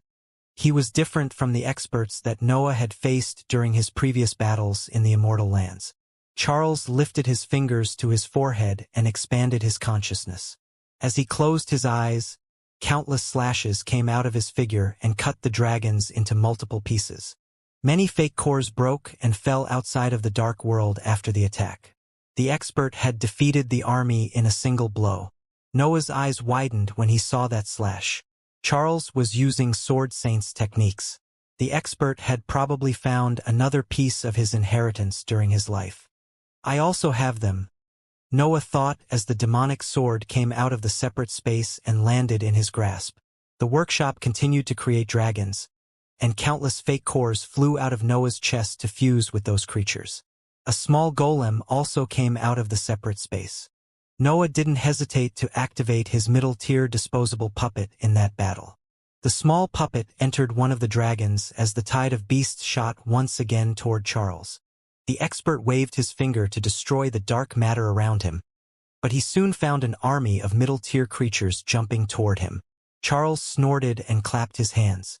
The sound wave released by his gesture was sharp and cut all the dragons into two pieces. Yet, the disposable puppet came out one of them and enlarged as it charged toward the expert. The puppet reached a height of 4 meters before waving its mace toward Charles. The expert's fingers darted toward the weapon and cut its tough metal. His hand then grasped the golem's neck and stabbed its metallic skin. Cracks spread on the golem's neck, but a dangerous sensation suddenly appeared in Charles's mind. The cultivator turned toward the source of that sensation and saw that a sharp beam was flying in his direction. Charles wanted to launch an attack toward the incoming lunge, but the puppet promptly grabbed his arm. A detonation followed its gesture, and the sharp beam landed on the expert an instant later. Then, Snore came out from a corner of the intact dark world and launched its dark beam. The disposable puppet's detonation had created a gray cloud, but everything crumbled when the violent dark matter swept the area. Noah waited inside the dark world. It was in his interest to drag the battle as much as possible. Moreover, he wanted to see if his attacks had managed to injure his opponent. His understanding of the solid stage was vague. Jordan had never fought seriously during the journey, so Noah didn't know how strong existences at that level were. Snore's beam never stopped flowing, but a slash soon pierced the attack and cut the blood companion's head into 2 parts. Charles then came out of the dispersing dark matter, revealing that Noah's offensive didn't manage to inflict any damage. The power of our robes depends on our cultivation level, Charles explained. This is a defensive item in the upper tier. I acknowledge your strength, but you can't defeat me today. Night had managed to leave a mark on the robe before, but it had caught Charles by surprise. The expert didn't cover his body with his sharpness. The defensive item had endured the pterodactyl's full power. When Charles's sharpness flowed out of his figure, most attacks would crumble even before reaching his robe. The situation would be different if Noah could wield power in the solid stage, but that was the limit of his usual abilities. I can't defeat him with attacks in the liquid stage, no matter how off the scale they are, Noah accepted in his mind. His efforts in the past centuries were pointless in front of the sheer power wielded by a solid-stage cultivator. His amazing techniques were nothing more than tricks for Charles. They lacked the strength to pierce through his individuality. Charles revealed a smile, but his expression froze when an intense bloodlust leaked out of the dark world. Red shades even appeared among the dark matter, and a tired voice resounded in the area. "My time to kill has come again," the cursed sword said. "Will I taint my blade with the blood of my enemies, or will another master die today?" "Don't announce yourself," Noah shouted inside the dark world. His hand was on the black handle that had begun to come out of his chest. The cursed sword had announced itself as soon as Noah had summoned it. Its voice had even leaked out of the dark matter. Charles didn't understand what had happened, but Noah scolded the cursed sword anyway. He couldn't let the weapon announce itself in every battle. It was better to get rid of that habit now. The cursed sword fell silent, and Noah let go of the matter once he sensed its regret. He drew the blade from the separate space and held it firmly in his right hand. After the training with Sword Saint, Noah had abandoned his dual wielding. The expert's techniques didn't require him to use multiple weapons. Yet it was time to diverge from those arts. Noah wasn't Sword Saint. The expert's training had been helpful to unify his individuality, but he had to travel on a different path now. His law was already in harmony. Noah could finally surpass the peak reached through those arts. Red shades began to shine among Noah's mental sea. His bloodlust slowly seeped into his thoughts, and an intense desire to kill Charles filled his mind. His instincts reacted to that bloodlust. Desires that Noah had abandoned after he surpassed the hybrid status returned and tried to make him lose control of his body. Noah felt like a hungry beast, with the only difference that he desired blood instead of food. He wanted to kill everything that lived. He craved to cut any living being on his path. Of course, that wasn't his first time drawing the cursed sword. Noah had already tested its effects and gained experience in its handling. He didn't let his mind fall prey to the bloodlust. He reached an almost frenzied state, but he remained in control of his body. "Go all out," Noah ordered through his mind, and his companions followed his directives. The dark world also obeyed. A different blueprint lit up in Noah's mind. The finished dragons broke up and dispersed into strands of dark matter that the workshop used to create a different beast. Snor's head peeked out of the dark world to launch its dark beam. Charles waved his fingers and launched a slash that pierced the attack and cut the blood companion into two parts. A snort came out of his mouth before he blew toward his side. His sharpness intensified, and the figure of the big pterodactyl soon appeared next to the expert. Charles had started to sense night, and his mere breathing was enough to stop its charge. The pterodactyl didn't suffer any injury during the attack, but it was clear that the expert outclassed it. "I have 5 to 7 attacks depending on how much my body can take now," Noah thought as he lifted the demonic sword and the cursed sword above his head. His bloodlust intensified, and the demonic sword started to generate dark matter. The dark world resonated with the two blades, and its higher energy transformed to support those weapons. Part of the dark world began to glow with a red light, and vortexes appeared on other spots. Noah's technique supported the two blades by enhancing their influence and the power that they could unleash. Snore and Night had kept Charles busy while Noah prepared the attack, but their assault was starting to lose its effects. The solid-stage expert was too strong. It had learnt the limits of the two companions after a few exchanges, and his counterattacks had become more threatening after that. Night had suffered injuries. Charles had limited himself to blow toward the pterodactyl whenever he sensed its presence, and the sharpness carried by his breath had slowly started to affect the creature's body. Snore was better off. The snake was virtually indestructible, but its ethereal figure had grown unstable after Charles severed its head into two parts multiple times. The two companions were slowly reaching their limits, but Charles had yet to fight seriously. He was only playing with those two creatures as he waited for Noah to make his move. A tentacle suddenly shot out of the dark world. Charles destroyed it with a simple hand gesture, but he soon realized that the threat was far from over. Countless tentacles shot out after the expert destroyed the first one. Charles quickly clapped his hands to create the sharp sound wave, but some of those limbs survived the attack and entangled themselves on the cultivator's body. Noah didn't know if Charles had really fallen for that trick or if he was only pretending. Still, he couldn't hesitate anymore. He had to join the battle and risk exposing his new abilities. The two blades descended, and the dark world followed the energy that they released. Two massive slashes, one black and one dark red, flew through the sky and crashed on Charles's figure. The power released by the attack surpassed what liquid stage cultivators could wield. The two slashes together were a blow that could win against spells cast by solid stage experts. When the two slashes hit Charles, Noah felt a stabbing pain spreading from his chest. A spiderweb of wounds opened on his torso and reached his shoulders. Blood immediately flowed out of them, and a sense of weakness filled his mind.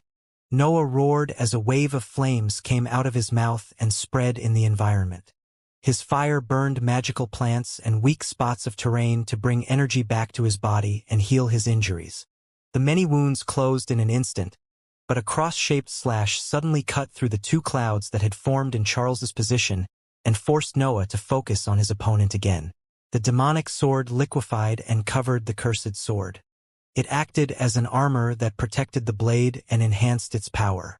Noah quickly pulled the weapon back and performed a lunge as soon as enough dark matter had accumulated inside its fabric. Charles had yet to come out in the open again, but Noah attacked anyway. The space of the immortal lands bent due to the power carried by the lunge. No cloud came out of it, but a thin black line appeared between Noah's weapon and his opponent. When the line hit the cloudy spot where Charles was, an explosion resounded in the area, and the smoke dispersed instantly.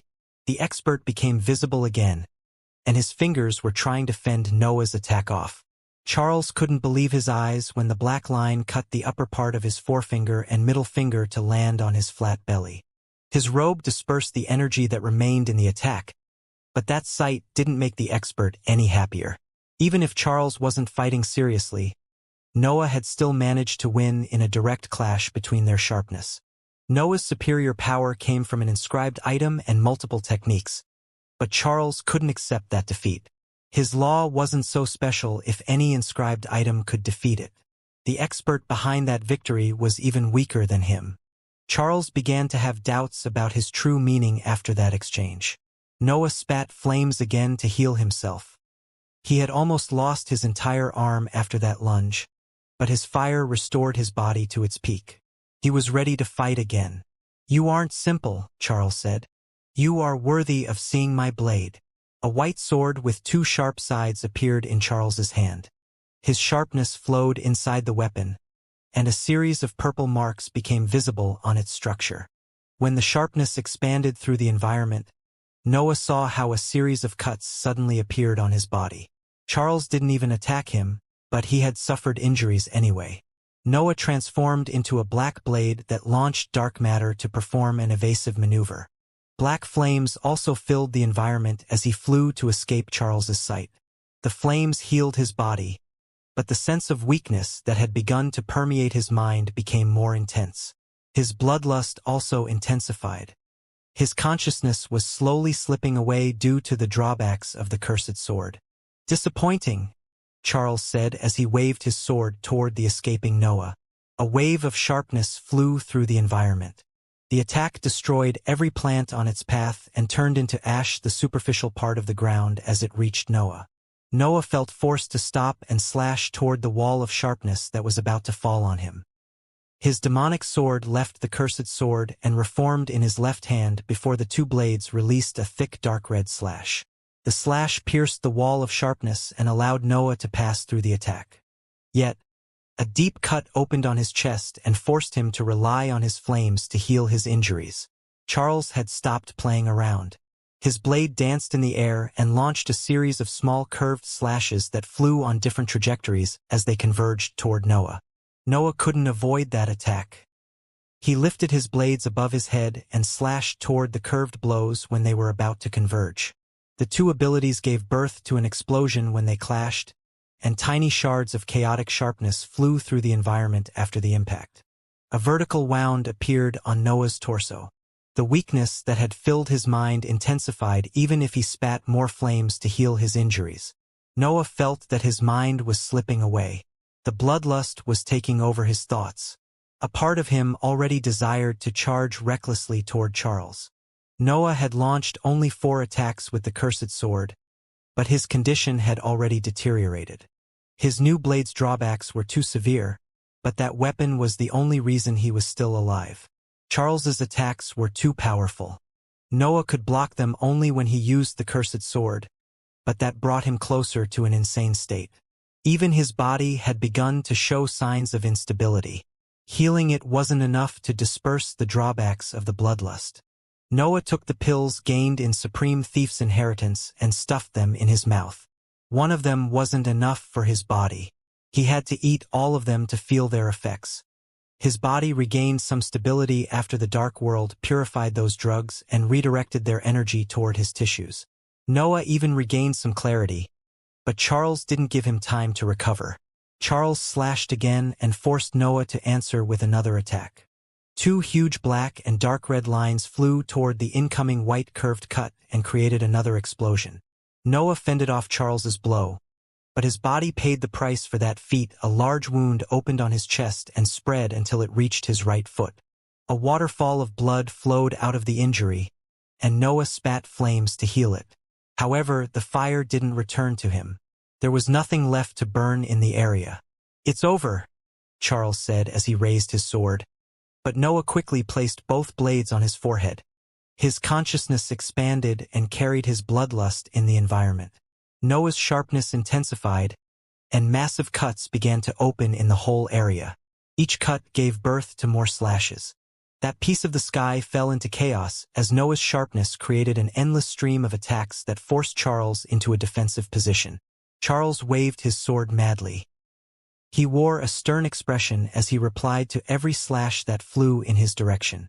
To his surprise, some of those attacks managed to pierce his sharpness and land on his robe. Noah didn't hesitate to fuse the two swords again and perform another lunge. Snore and Night also appeared behind him and attacked the expert, deploying the full power of their innate abilities. The thin black line flew together with a shadow and a black beam made of violent dark matter. Noah's sharpness didn't affect the attacks, so they soon landed on Charles's body. A cloud formed and vanished as the clash between the different individualities severed everything in the area. Night managed to fuse with Charles's robe before that spot fell into complete chaos, and those inscribed clothes eventually crumbled under the might of Noah's endless cuts. The lunge pierced Charles's sharpness and landed directly on his body. The expert almost didn't believe his eyes when he saw the thin black line creating a large hole on the right side of his waist. Noah had managed to hurt him. He had managed to surpass his sharpness, blade, and robe. Even if he was only a liquid stage hybrid, Noah had showed the potential to fight against a cultivator far stronger than him. The drawbacks of the last two attacks brought Noah to the brink of madness. His body became a mess of maimed skin and exposed organs. Blood never stopped flowing from his injuries, and his mind began to ask him to give in to his instincts. Noah knew that he had reached his limit. His body and mind would crumble if he launched another attack. He fell on his knees and gasped for air as he supported himself on the two swords. That was the end of his immense effort. Noah didn't even feel able to perform his movement technique to escape. The 7 attacks with the cursed sword had drained him. His endless cuts were his last hope now. Charles struggled to fend off Noah's sharpness. The endless cuts were a technique founded on Noah's ambition. That was the secret behind their relentless assault. The cuts eventually reached Charles's body. The expert didn't know what to do when injuries opened on his skin. Nothing he did seemed able to stop Noah's technique. Charles's blade began to shine at that point. An immense amount of his sharpness flowed inside his sword that released it in a single explosion. Every trace of Noah's attack vanished after that blow, and the endless technique finally stopped creating more cuts. The explosion of sharpness flung Noah and the companions away. He never lost control of his connection to the shadow domain, but he was struggling to remain focused on his body. His mind was weak and his tissues unstable. His black hole was doing its best to keep him together, but Noah was suffering more than what that organ could fix. Charles didn't know what to say. Many injuries had appeared on his body, and the hole on his way proved that Noah could potentially kill him at his current level. That realization made Charles's expression even more severe. He suddenly felt lucky that he had found Noah when he was in the liquid stage. Charles didn't dare to imagine what might Noah would wield if he reached the superior stage. Charles pointed his blade toward the crouched Noah before retracting his weapon. He was preparing a lunge to finish that battle, but a shadow landed near Noah at that point. Noah was desperate to find a way out of that situation, but his tricks were over. The shadow domain still required some time, and he had no way of gaining it. A shadow suddenly crashed on the ground near him. After a clash with his opponent, King Elbaz had fallen there, but no injury had appeared on his body. He seemed fine, but he wore a severe expression. Noah had an idea when he saw him. His mind was on the verge of slipping away, but his black hole was keeping him sane and forcing his organs to work properly even if injuries filled them. Elbaz, how is your alchemy? Noah asked. King Elbaz glanced at him before replying with his usual arrogant tone. The best, of course. How can you fuse primary energy, breath, higher energy, and mental energy to create something stronger than any of them? Noah quickly asked. By fusing them? Impossible, King Elbaz explained. The higher energy will always carry more power. However, you can create an unstable product to obtain a great surge of energy for a short amount of time. Noah had experimented in the embodiment of power since he had obtained it. He had committed to memory how the four energies interacted with each other. He had tested every mixture and rearranged them in countless ways, but he had never managed to create a product that could satisfy his needs. The dark matter was always a better fuel since the other energies carried less power. My ambition has tricked me again. Noah released a short laugh when he thought that. Pain spread through his body when he laughed. His tissues were at their limit. Yet, his black hole carried enough power to force his mind to work faster than ever. His tainted mental energy flowed inside the divine deduction technique and gave birth to a series of bloodthirsty thoughts. His need to destroy intensified, but that desire ended up improving his creation of an unstable product that featured his four energies. When Noah found an answer, his black hole started to create the product. Mental energy, primary energy, darkness, and dark matter fused inside the center of power and triggered a chain reaction that threatened to blow Noah's chest off. The black hole suppressed that unstable product and redirected toward the black vessels. Noah didn't have time to consider whether those channels could withstand that violent surge of energy. Charles had almost completed the lunge. He would die if the technique didn't work. The black vessels were a core part of his innate ability. They existed because the black hole had fused with his body and needed a channel for the dark matter. They couldn't withstand the violent energy that was flowing out of the black hole. Most of the black vessels exploded as soon as that unstable product tried to enter them. Black spots formed on Noah's skin as his black vessels exploded. His body convulsed, and blood flowed out of his mouth. More blood also came out of his many injuries, and his overall condition worsened. Noah's body was about to crumble. It had finally surpassed its limits. His skin began to fall apart as more injuries spread. Still, some of the thickest black vessels managed to endure the violent energy. Noah's tissues didn't recognize that substance, but the immense power generated by its explosive force flowed inside them and filled them with strength.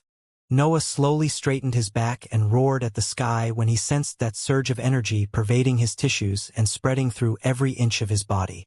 Black flames came out of his mouth as that cry echoed through the area and reached the regions nearby.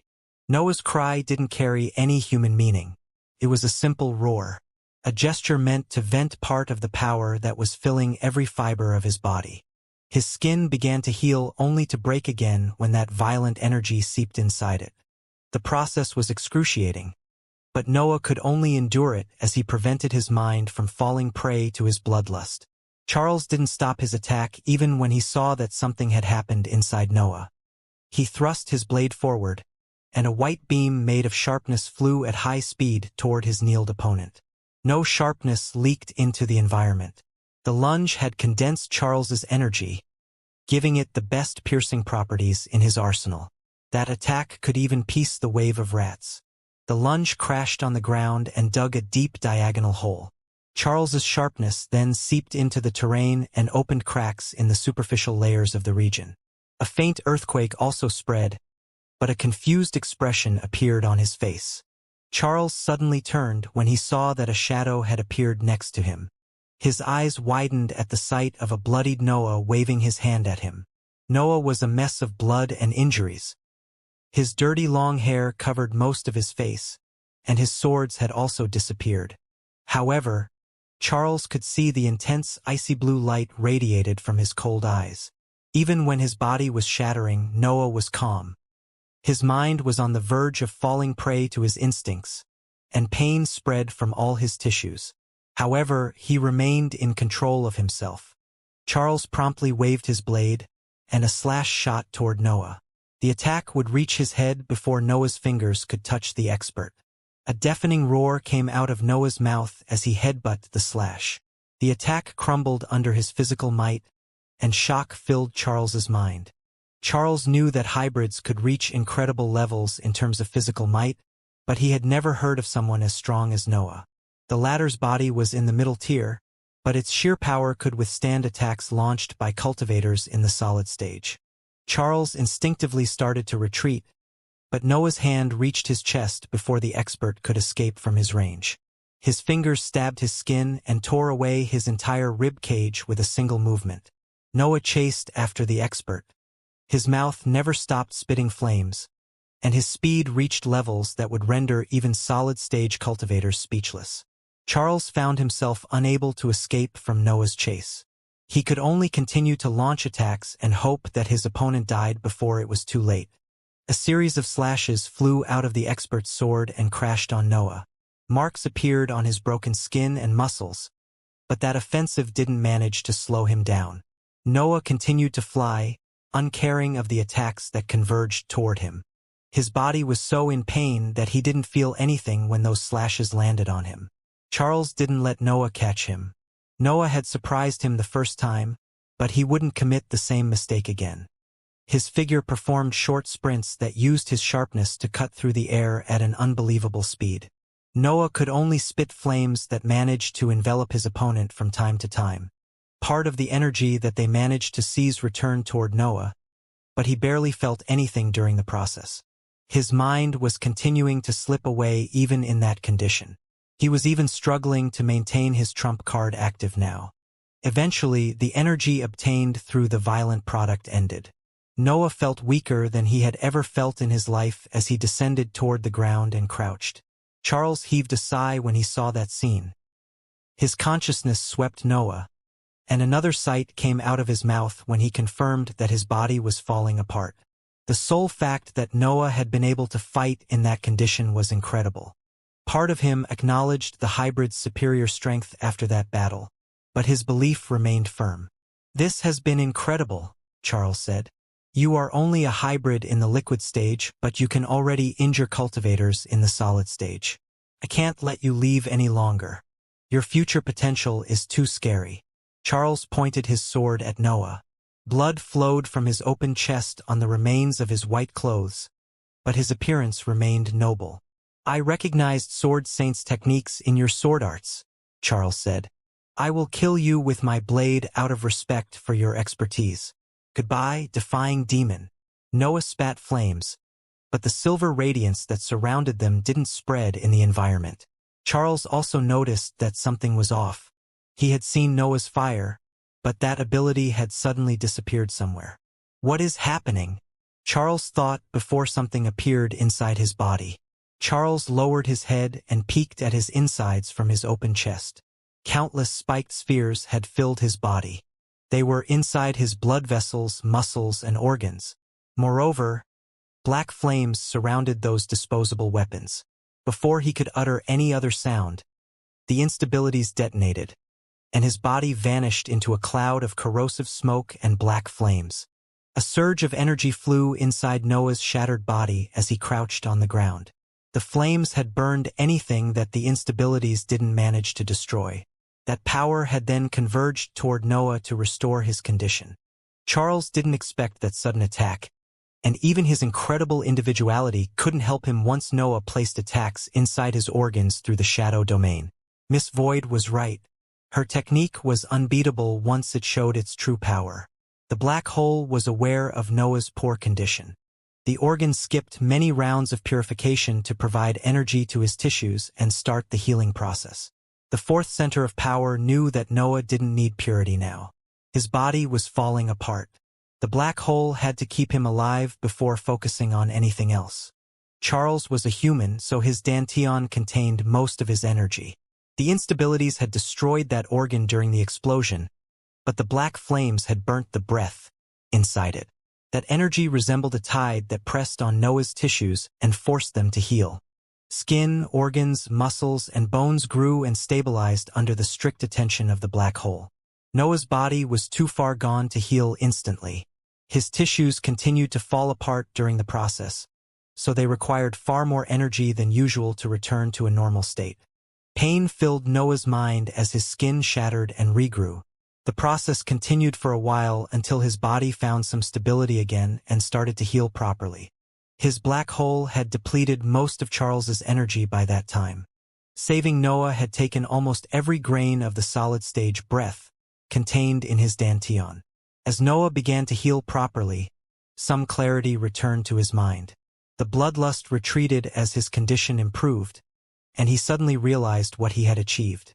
It had taken Noah everything accumulated in the past centuries to succeed in that amazing feat. He had needed every single technique and spell found in the many inheritances explored since he reached the Immortal Lands to defeat a solid-stage cultivator. Noah knew that his battle prowess wasn't at the same level as those experts. The solid stage was too far away. His victory against Charles wasn't a fluke, but it wasn't something he could do every time. He had been 1 instant faster than his opponent. Charles had the chance to finish him, but he didn't expect Noah to have the shadow domain. Noah couldn't even blame him. He had felt the same surprise when he entered Miss Void's inheritance. The shadow domain defied logic, but its power didn't lower the importance of his astonishing feat. Noah had defeated a solid-stage cultivator while he was in the liquid stage. Thinking about that made his ambition explode outward. A surge of power came out of his dantian and filled the environment with his influence. The area began to transform. The destroyed and burned rocky terrain of the region started to evolve. The ashes became terrain, and the rocks became metal. Black lines also covered the land and spread Noah's influence further. The air darkened. The white light radiated by the sky stopped shining as brightly as before. The areas affected by Noah's aura rejected that glow to use his ambition as their new illumination. His ambition didn't manage to stop the white light completely, but the region experienced a sense of darkness for the first time since its creation. Noah was obscuring the matter in the area as his law forced it to evolve. His potential had finally grown enough to show substantial effects. Defeating a solid-stage cultivator had proven how Noah had no absolute limits when it came to his battle prowess, and his individuality had reacted to that event. Normal training sessions couldn't give that boost. Noah had spent centuries slowly increasing his influence on the environment, but his steady growth almost consumed the potential that the process generated. However, defeating Charles had proven that Noah was already strong enough to be near the solid stage, so his ambition began to reflect that. If Noah wanted, he could now use his law to increase his cultivation level again. Noah slowly straightened his back as a draconic roar came out of his mouth and echoed through the region. He felt the need to announce his victory to the world, and holding back while his ambition grew was impossible. Flames shot out of his figure and filled the sky. Noah had to treasure every grain of energy that he had, but he couldn't stop. He had to shout and vent after that difficult battle. After his roar, Noah turned to lay on his back. The area became brighter as his ambition flowed back inside him, but a satisfied smile slowly appeared on his face. Snore reformed, and night flew toward him. The demonic sword also came out of his chest to protect him. They could sense how tired Noah was, but they also felt his happiness. His body was healing. His individuality had amassed enough potential to push his cultivation level near the solid stage. He had found a solution to the embodiment of power, and he was still alive. The situation called for a celebration, but his allies were still fighting against their opponents. Don's situation wasn't as bad as his companions. He was against 15 cultivators in the liquid stage, but he was a hybrid that bordered the breakthrough toward the solid stage. The power wielded by his body was immense. His skin could endure spells launched by cultivators on a similar level, and his attacks could even fend them off. Don also had a law. His individuality carried the true meaning of adaptability. He could transform any material connected to the earth element into different giant armors that he devised according to his situation. In theory, Don couldn't lose the upper hand. He could always create armors that suited his situation to hold his advantage in every battle. Those armors also relied on his physical strength and used it to improve their power. The hybrids in the Immortal Lands had learnt to use their superior features far before Noah, so Don could deploy arts of his own. Don created a metallic layer to cover his skin and used different materials to build armors around his figure. His fists became claws, tails, horns, and giant hands as he fought against the group of cultivators. His attacks released shockwaves that spread through the environment and forced those cultivators to retreat by a few steps. Don was a monster among enemies. His offensive was relentless, but he struggled to inflict deadly blows. Since the cultivators were working together, Don never managed to kill any of them. Divine experts were hard to kill, and the situation forced Don to focus on his defensive armors. The few times that he managed to attack safely weren't enough to kill his opponents. The experts were also aware of that, and they didn't hesitate to pursue a slow approach toward the battle. Their priority was to exhaust Don, since they couldn't find proper openings in his defense. Still, the hybrid quickly understood their plan, and his offensive became more reckless. Injuries began to appear on his body, but a few cultivators also died. Don's approach still featured a battle of endurance, but he removed the slow part to focus on deadly attacks. Golden light filled the area where King Elbaz and Percival were fighting. The expert in the solid stage threw lightning bolts from his fingers whenever he managed to find one of the royal's items among a dense sea of flames. Swords, spears, and flames flew relentlessly toward Percival, but a thick layer of sparks covered his body and protected him from any incoming attack. His lightning bolts always destroyed the items they hit, so King Elbaz slowly lost terrain during the battle. Still, King Elbaz had unleashed the full power of his creations. Inscribed items never stopped coming out of his space ring. Percival continued to destroy them, but there seemed to be no end to that offensive. King Elbaz hid among the golden flames launched by his puppets. He wore an unsightly expression as he studied his opponent. Percival was the weakest of the three solid-stage cultivators, but that didn't make him any easier to defeat. "Can you stop using these annoying tools?" Percival shouted as he joined his hands to release a circular shockwave that dispersed countless lightning bolts in the area. The golden flames and all the items in his range crumbled under the might of his individuality. Percival was a storm that released destruction with his every move. His lightning bolts had the power to pierce anything, especially inscribed items that were weaker than him. King Elbaz never stopped throwing items at his opponent. He had already lost hundreds of inscribed weapons when he spoke with Noah, and more of them crumbled after he resumed his fight. The battle wasn't going anywhere, but King Elbaz knew that he couldn't continue like that. He would eventually use all his items, and Percival would have a clean shot at that point. However, King Elbaz didn't stop relying on his peak middle-tier items. Massive bolts, flames, and puppets flew toward his opponent in a desperate attempt to pierce his defenses and reach his body. The greatest difference between cultivators in different stages was their sheer power, and Percival completely overwhelmed King Elbaz in that field.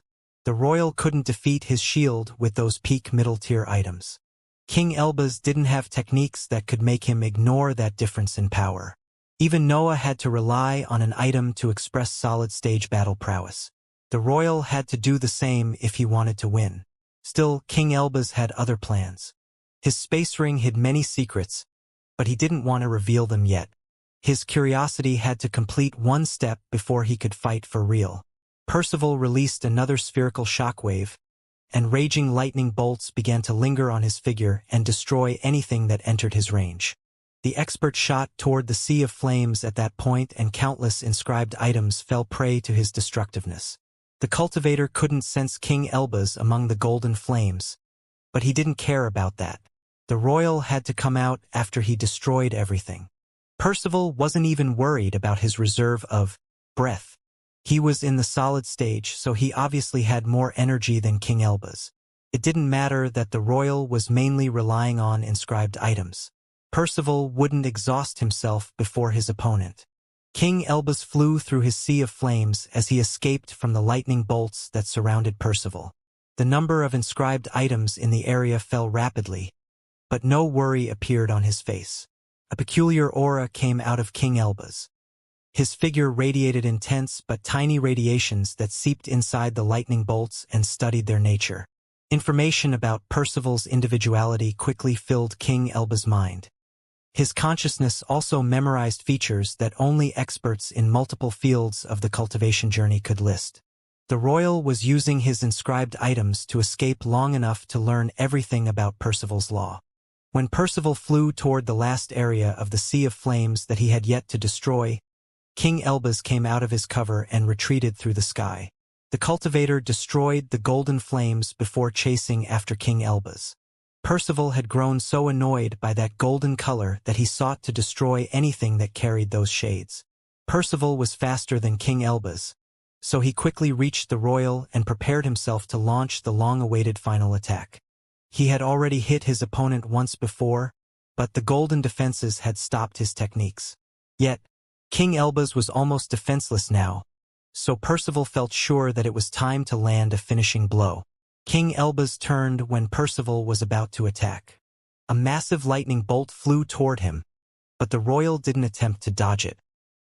He simply lifted his hand and closed his eyes as his curiosity filled the entire area.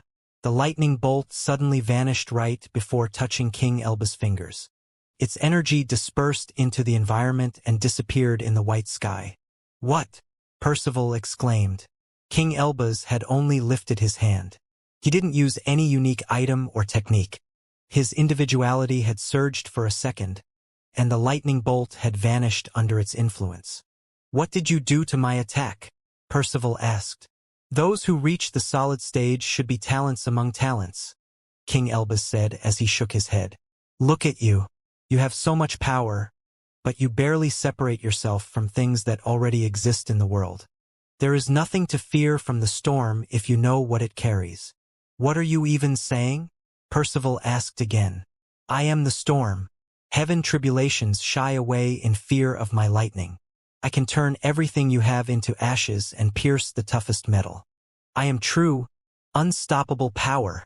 A dumb law for a dumb cultivator," King Elbaz replied as he heaved a helpless sigh. "Power alone is useless, especially in front of me."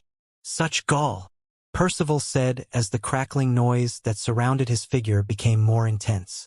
"I don't know what trick you used, but it won't work against an amount of power that would make even solid-stage cultivators run away." Percival joined his hands, and the lightning bolts around his figure flowed back inside his skin. Sparks ran through him and converged toward his arms. The crackling noise intensified as Percival separated his hands. A massive surge of power spread in the environment when he revealed the small orb that had appeared among his palms. The orb released crackling noises and flares that pierced the ground when they touched it. The attack seemed powerful to generate lightning bolts since it didn't lose any power when those surges happened. "Block this," Percival said as he let go of the orb. The crackling sphere flew slowly toward King Elbaz, who tried to escape. However, he soon noticed that the aura released by the orb prevented him from using his abilities. It created a field where only the lightning bolts could exist. King Elbaz's curiosity intensified again at that point. He lifted his hand, and his whole arm turned into golden flames that crumbled under the pressure radiated by the orb. That destruction continued until King Elbaz lost half of his torso. The orb had suddenly stopped before reaching his head, and Percival could only remain speechless at that sight. Percival didn't stop the orb. His attack was still under his control, but he didn't manage to make it continue its flight. Something was preventing it from moving. King Elbaz closed his eyes, and the crackling noise slowly lost some intensity. The process continued until the attack vanished and gently released its energy into the world. Percival didn't know what to say to that scene. He didn't lie to King Elbaz. Even solid-stage cultivators would struggle to face that attack. "How dash?" Percival began to ask, but blood suddenly filled his mouth. King Elbaz had thrown 3 inscribed blades during that moment of distraction, and the weapons had pierced Percival's waist before he could complete his question. "How did I do it?" King Elbaz said as he completed Percival's question. "I learnt how your law works and created an energy that destabilizes it. Your lightning bolt can't exist near me anymore." Jordan and Cassandra fought above the others, high in the white sky. The two exchanged violent blows, creating shockwaves that spread through the very structure of the sky. Jordan spat flames and flapped her wings to launch dense gales that detonated midair. Instead, Cassandra controlled the flow of her opponent's attacks to redirect them. They had yet to start fighting seriously, but everything changed when a loud roar echoed through the area. Jordan revealed a broad smile, and Cassandra wore a shocked expression when she glanced at the land below. Jordan didn't need to look down to understand what had happened. Hybrids didn't need words to communicate. One roar was enough to express deep meanings like the victory over a powerful opponent. "I think it's time to end this facade," Jordan said as her scaled wings arched and released dense gales. The gales seemed alive. They flew through the sky and surrounded Cassandra before converging toward her figure. A loud detonation followed and a hurricane formed in that spot. Jordan's true meaning was control. Her individuality depended on the amount of air that she could submit to her will. In theory, she could achieve something similar to the shadow domain as long as her opponents fell into her range. The hurricane shrunk into the shape of a rotating sphere. The pressure in its insides was so high that most hybrids would struggle to survive in that environment. Yet, Jordan knew that Cassandra was still alive. The sphere began to slow down. Its spin eventually stopped, and the whole attack opened to reveal Cassandra. She didn't suffer any injury. Even her robe was perfectly fine. "Charles might be dead," Cassandra said. "But the situation doesn't change. I only need to kill all of you by myself." "You can try if you want," Jordan said before launching more gales through her wings. The winds transformed into a sea of sharp needles that flew toward Cassandra, but the cultivator waved her hand, and the attack condensed before dodging her figure. The gale made of needles then flew around Cassandra to shoot toward Jordan. The cultivator only needed to wave her hands to send those attacks back toward her opponent. Jordan's wings flapped again, and winds clashed with the incoming attack. Cassandra's technique didn't manage to do much, but that didn't solve Jordan's situation. "Can you use your attacks?" Jordan asked. "I have already grown tired of these exchanges." "You asked for it?" Cassandra replied, and her individuality surged as a massive whirlpool formed among the sky. Water also materialized as her aura flowed into the environment. The whirlpool had Cassandra as its center and caught Jordan in its external layers. Even with her hybrid strength, Jordan didn't manage to escape from those raging currents. The whirlpool dragged her along its rotations, and she felt the pressure landing on her body increasing as she reached deeper areas of the structure. "I prefer to use my opponent's attacks to fight," Cassandra said from the center of the whirlpool. "My techniques put an end to battles too quickly." The pressure restrained Jordan's wings and her movements. She felt unable to do anything to escape from that attack. Her skin also started to cave in as the force pressing on her body continued to increase. The whirlpool was a perfect trap that she couldn't escape. Jordan could predict that her body would be nothing more than a meat paste by the time she reached the center of the technique. "I expected more from you," Cassandra said. "It's rare to find hybrids in the solid stage, but I guess that you have reached this level by sacrificing your potential. Your attacks are below the average of cultivators at your stage." "Of course," Jordan said. "It's hard to pretend to be a human. Your form is so limiting." Shock appeared on Cassandra's face when she heard that voice. Jordan was already halfway through the whirlpool. The pressure there was so intense that no sound could escape. However, Cassandra had heard that voice. Something was off, and her shock increased when she glanced toward Jordan. Her opponent had disappeared. Only her robe continued to flow through the whirlpool. When the robe crumbled, a large shadow appeared above Cassandra. The cultivator saw a giant dragon when she raised her head. Amber scales covered the 40 meters long creature, but its eyes were the same as her opponent. "Humans!" Jordan's mocking voice came out of the dragon before it spat a wave of red flames that covered the whole whirlpool. The pressure radiated by Cassandra's technique captured the flames and forced them to flow along the currents. However, signs of instability began to appear on the whirlpool as that massive fire fused with its figure. Jordan continued to spit flames, and Cassandra eventually helped her technique to disperse the attack. The whirlpool absorbed the fire and destroyed it through its pressure, but Jordan's assault didn't stop. The currents started to fall apart as Jordan's offensive continued. The whirlpool slowly crumbled under the might of those flames. Only Cassandra didn't move. The fire didn't even touch her. "What an annoying individuality," Jordan said as a sigh escaped her draconic mouth. "Your attacks are only slightly stronger than average," Cassandra replied as a mocking tone seeped into her words. "You might have changed form, but your power is still nothing compared to my law." "Your knowledge of us is laughable," Jordan said as she completely unfolded her wings. "My fire is only an innate ability. It has nothing to do with my individuality or mental energy." Cassandra understood what Jordan meant, but it was already too late for her. Jordan flapped her massive wings, and a mountain made of air fell on the cultivator. The expert waved her hands to disperse the immense gale, but her power fell short against that technique. Jordan had moved too much air with her attack. Cassandra couldn't redirect something that carried so much energy. The immense gale slammed on Cassandra and flung her back on the ground. Blood accumulated in her mouth and on the corners of her eyes when she hit the terrain. The attack had been no different than a direct punch from a magical beast. Cassandra had survived only because her individuality had allowed her to disperse part of the attack's power, but that didn't change her situation. The massive dragon had begun to dive toward her. Cassandra had to do something, or she would die in the following exchange. The cultivator created a massive dome that rotated and absorbed energy during its spins. Once it had accumulated enough power, it shot a condensed vertical current that pierced Jordan's draconic belly and opened a large injury. Jordan didn't care about that wound. She continued to dive and gain speed under the concerned gaze of her opponent. Cassandra continued to use her dome to launch condensed currents, but the dragon didn't mind enduring them.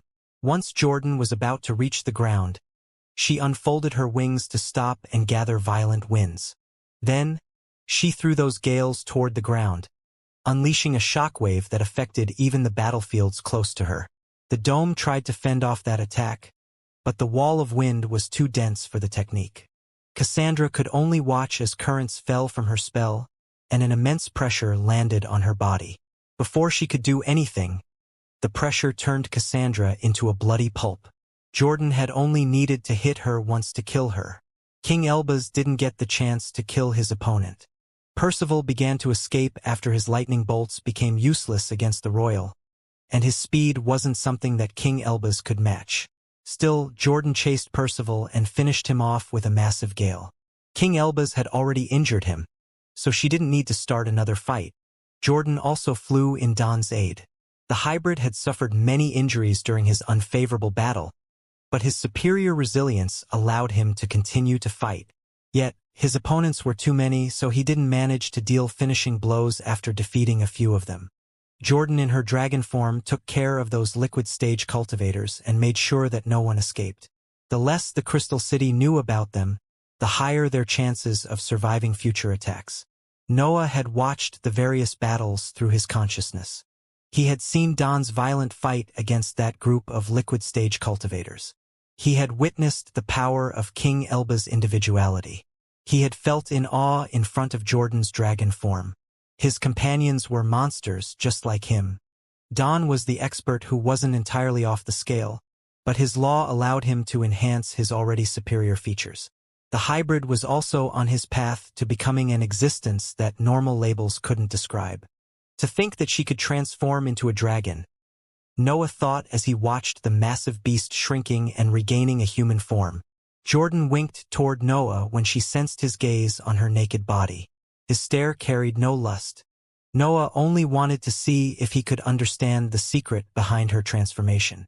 Still, Jordan didn't mind and let him watch as she wore a robe taken out of her space ring. That guy is also quite troublesome, Noah thought as his attention moved on King Elbaz.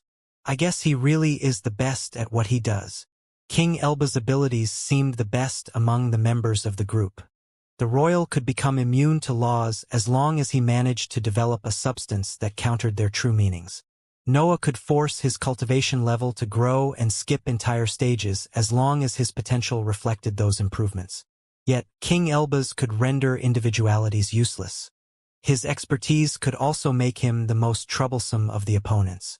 If he had to speak the truth, Noah wouldn't feel completely confident in a 1-versus-1 battle against King Elbaz. He would have the upper hand in the fight, but he didn't know if he could win. Still, one thing became certain in his mind after that battle. The growth of every living being was exponential, but no existence could compare to the hybrids in that field.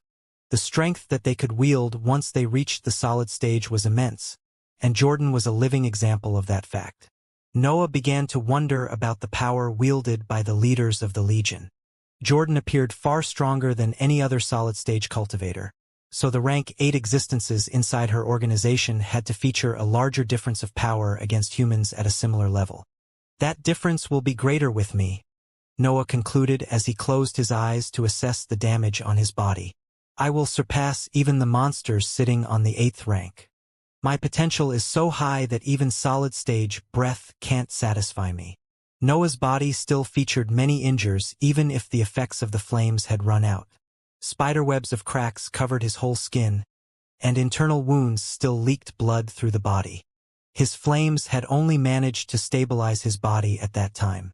Those injuries had taken roots now, so he couldn't fly toward another area to burn something that could make him heal faster. Those injuries were part of his body now, and only a normal healing process could fix them. Absorbing, eating, and burning breath would fill his black hole with energy that would reach his tissues only after the organ purified it. Jordan, Don, and King Elbaz flew toward Noah and sat next to him after their battles were over.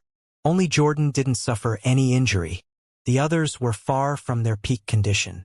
King Elbaz had lost almost half of his torso. Golden flames flowed out of his injury and slowly rebuilt the missing tissues, but it was clear that the process would take a while to end. Don had suffered wounds of different nature from his many opponents. His skin featured a multitude of injuries that slowly closed as he filled his body with energy. A dantian from a liquid-stage cultivator was already in his grasp. The expert was only waiting to understand the gravity of his situation before starting to train again. Why don't you divide those? King Elbaz asked when he saw the suppressed dantian in Don's grasp. Jordan has killed more than me, Don explained. I'm only using my share. I have the dantians that I've managed to save, Jordan explained as tinges of draconic voices leaked into her voice. I will divide everything I found according to our service in this battle. Jordan took out a few liquid-stage dantians and gave them to King Elbaz. Why so few to me? King Elbaz asked as he inspected the goods in his palm. You let your opponent escape, Jordan explained. That alone takes away points. He was almost dead, King Elbaz replied. Almost doesn't count, Jordan continued. You will get less than us. Still, there isn't much to seize. The members of the Crystal City had special items to store objects. Even King Elbaz would struggle to break those defenses. It was also unclear whether he could approach those space rings undisturbed. However, their assailants didn't only come from the Crystal City. The members of Percival's guilds carried unprotected space rings that Jordan had already opened and inspected. Don is also fine like this, right? Jordan asked. You all took care about the enemies in the solid stage, Don said. Elbaz deserves some of their items. Jordan sighed as she threw a few space rings toward King Elbaz. The expert fell silent after he received his resources. Your turn, Jordan continued. What do you want? What about dantians in the solid stage? Noah asked, but Jordan shook her head. None left, Jordan replied. You made your opponent explode. Mine are nothing more than meat pulps now. It's either items or items for us. You only have to decide which suits you the most. Noah expanded his consciousness at that point. His mental waves flowed inside Jordan's space ring and inspected the various items she had collected through the battlefield. One item immediately attracted his attention. It was Charles's white blade, which had survived the detonation of the countless instabilities. Part of the item had suffered some damage during the explosion, but Noah felt sure that he could restore it. The sword also was an upper-tier weapon, so he didn't mind investing resources to fix it. The other items were quite useless for him. The liquid-stage cultivators didn't own much in general, and Percival was even relatively poor. He had some techniques and notes about his individuality, but they mainly targeted experts with a lightning aptitude. Those techniques were useless for Noah, so he took the white sword, along with the notes and other potions that focused on the body. The group left once Noah felt able to move again. They flew for a while until they reached a distant region where they could settle and heal properly. Don's injuries weren't severe, and King Elbaz had his methods to restore his body made of golden flames. Instead, Noah needed time to recover, so he secluded himself in a cave where he deployed the Dark Womb spell. The sword-like coffin interacted with the dark matter in the black hole to harmonize the healing process and bring his condition to its peak. Noah recovered quickly, and he used that time to review his battle against Charles. The embodiment of power is as powerful as the tome suggests, Noah thought during his rest. But I can improve the unstable substance. I need to turn it into something more reliable and less dangerous to use. Noah had been able to face Charles's attacks head-on when the unstable substance flowed through his black vessels. The technique had surpassed his expectations, but his channels couldn't completely withstand its power. The embodiment of power was too violent for most of his black vessels. Noah didn't only need to improve the unstable substance. He also had to optimize the distribution of its power so that he wouldn't hurt himself during an eventual second activation. The shadow domain was as perfect as it could get, so Noah couldn't do much there. He could only improve his production of special darkness and train on expanding the layer between dimensions faster. His cursed sword had also shown its power during the battle, but the bloodlust that accompanied it was pretty dangerous. Noah guessed that he couldn't modify that item unless he wanted to remove its unique effects, so he simply let it be inside his separate space. The battle had made him understand that the cursed sword had to be a trump card and not something he could use in every fight. Its drawbacks were too severe. Noah needed something stabler that he could use without worrying about his condition. Charles's blade would suffice for that task. The item was in the upper tier and had the power to enhance his sharpness. Noah could definitely use it together with his demonic sword to perform dual-wielding techniques. The battle against Charles had brought immense advantages and paved the way for future improvements. Noah knew which aspects of his battle prowess he had to develop and modify now, and a sense of hurry filled his mind.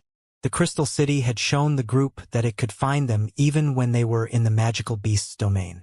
Noah and the others didn't know how far its influence spread, but they didn't feel safe anymore inside those wild lands. Noah felt far more worried than his companions. He was the Crystal City's main target, and he had just survived an ambush that featured 3 solid-stage cultivators. The Crystal City wouldn't stop attacking him, and it could even send an entire army of solid-stage cultivators in its next ambush. Noah didn't dare to consider the possibility of meeting a rank 8 expert in the near future, but he knew that he could expect anything from those fanatics. He had to grow quickly. The organizations in the Immortal lands wouldn't underestimate him. Charles's show of force had given Noah a clear understanding of what those forces were willing to do to those that opposed them.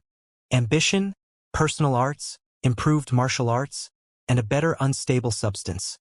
Noah thought as he made a list of his projects. Finding and creating a new blood companion is also a must. I need to understand how the red crystals work. Snore and Night will become useless otherwise. Noah's evaluation didn't saw Snore and Night as weak. The 2 companions were handy and strong against enemies at his same level. However, they became almost ineffective against experts more powerful than him. The problem was that the companions couldn't express power superior to their level. It was the same issue that had prevented Noah from piercing Charles's defenses with the demonic sword. Only a higher strength could win against someone at a higher level. Still, the rats could ignore their innate weakness and obtain satisfying effects with their numbers. Noah wanted to do something similar, other than testing if the red crystals could allow him to avoid the issue altogether. Noah's potential had skyrocketed after the battle. He could now increase his cultivation level again at the price of hefty drawbacks. Yet, Noah didn't mind enduring them to obtain that boost of power. The personal arts and sword arts required time and tests. Noah could dual-wield again now, so he wanted to create techniques that could capitalize on that ability. As for the embodiment of power, Noah could only continue his tests until he found something better and with less impact on his black vessels. However, that also required time. A simple conclusion eventually appeared in his mind. Noah couldn't improve his power in a short time. Only his blood companion was an exception, but he had yet to find suitable targets. Noah's body fully healed at some point. He was back at his peak, but he didn't leave his cave since he had to invest time in his normal training sessions, which began as soon as the dark womb dispersed. Having so much potential made his dantian enlarge faster, and the many preys seized during his travels always provided him food. His level grew smoothly, and he never met bottlenecks. "We have to talk." Jordan's voice suddenly resounded inside the cave and forced Noah to interrupt his training. Noah knew Jordan enough to understand that something had to be off. She would never interrupt his training unless a matter required her full attention. Noah left the cave and joined his companions, who had already fathered in a spot near a lake. Severe expression covered their faces. Only King Elbaz was the same as always. "What is it?" Noah asked once he joined his group. "We received a message from the Legion," Jordan said without wasting time in chit-chats. "The humans had invaded the Outer Lands. A battle between the sides has started. My organization wants us back to join the fight." Noah felt surprised about that event. He had initially thought that the Legion would escape at first sight of danger, but the situation was far different. "Why didn't they escape?" Noah asked. "They did," Jordan explained, "but a meeting happened, and a hybrid died. The Legion can't let go of that. We must fight." Noah studied the matter in his mind for an instant before understanding all its positive features. It was pointless to continue the exploration of the magical beast side. Moreover, it was too dangerous to wander in those regions since he didn't know how many spies they had. Going back inside the human domain would also limit the Crystal City. That force couldn't send assassins so far away from their headquarters, and they had to respect when members from other organizations appeared. That was perfect for Noah. He could abandon the magical beast's field for now and focus on honing his battle prowess. A battlefield was the ideal training area for him. Traveling through the Immortal lands took years, decades, and centuries at times. The regions were vast, and each area featured dangers that took time to avoid or face. Noah's group had been in the magical beast's domain for centuries already.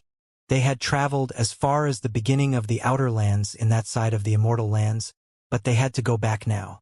The whole human domain stood between them and their destination. The battle mentioned by Jordan was happening on the other edge of that area, and the political situation inside it was pretty messy. Many small and big battles had happened among the various organizations during the migration. Certain forces had lost their home after the invasion, and finding new ones in wasn't easy due to how chaotic the situation was. He lands on the opposite side of the magical beast's domain had remained unaffected by the invasion. That had forced the migrating organizations to fly past them to find new homes. The event had inevitably led them to the Outer Lands. Those areas rarely had human settlements. They were the hybrid's domain, and those existences had grown tired of changing home whenever the human side decided to move. Noah and the others flew as quickly as possible without disregarding their safety. They avoided the land of the fallen and ignored the new border with the magical beast's domain to dive into the Outer Lands. The group still hunted and engaged in training sessions from time to time, but they mainly focused on reaching their destination. Yet, even those relatively short breaks allowed them to grow. Noah's power increased steadily. His dantian expanded like never before, and his cultivation level slowly neared the halfway mark of the liquid stage. His body and mind also grew, and each step toward the last phase of the 7th rank made Noah far stronger than before. His growth was exponential. He was more than a hybrid. The level that his centers of power could reach was immense compared to other existences. Noah was the best specimen in the entire world, which forced him to collect countless resources to improve. The magical beasts killed along the way gave him nutrients for his body. His spherical rune provided a constant internal pressure that forced his mind to enlarge. His dantian relied on his potential to improve, and his influence slowly expanded as his power grew. Only one doubt remained inside his mind, and the hybrids shared the same confusion. King Elbaz was still with them. The trio was flying in the Legion's aid, and the Royal was tagging along. "Are you planning to help the Legion?" Noah eventually asked during their flight. "Joining? No," King Elbaz replied. "Helping the Legion is the only logical path for me now. I have already offended too many forces to remain among humans." King Elbaz's words made sense, and Noah would normally leave the matter be at that point. However, the Legion now had someone that King Elbaz had to learn how to respect. "Do you remember when you killed Chasing Demon?" Noah asked. "Do you want to start a fight?" King Elbaz answered. "I thought we silently agreed to never speak about those events again. I'm not doing this because I like to live in the past," Noah added. "Chasing Demon's master is among the Legion. He is a whimsical cultivator in the solid stage. I suggest you prepare." King Elbaz remained speechless for a second. He didn't expect that news, and Noah had been king enough to warn him. He could prepare for the meeting now, but he didn't know how to announce himself in front of the expert. "Will you tell him my real identity?" King Elbaz asked. "He has already seen you through my memories," Noah replied. "Hiding is pointless. You will have to face Divine Demon alone." The duo didn't speak anymore for the rest of the travel. It was a silent journey when everyone knew what to do. The group had been together for so long that they didn't need to speak to decide their approach in specific situations. The environment changed once they reached the other edge of the human domain. The lands before had been relatively peaceful, and they didn't feature any power struggle. However, the shockwaves that only rank 8 existences could create began to fly through the sky as the group neared their destination. When the group began to see the outer lands, they noticed how rank 8 existences were fighting high in the sky. The pressure radiated by their battle opened cracks on the azure terrain and created an area where no living being wanted to live. Noah and the others didn't have the power to understand the battle. Their eyes could barely make out what was happening high in the sky, and their consciousness couldn't even reach the external layers of that battlefield. The group felt forced to change direction and fly around that battlefield to search for the Legion. Jordan and Don had lived with that force for a long time, but even they couldn't be sure about its new location. After searching for a while, tall structures appeared in the distance. The iconic buildings of Yelnbel filled the group's vision.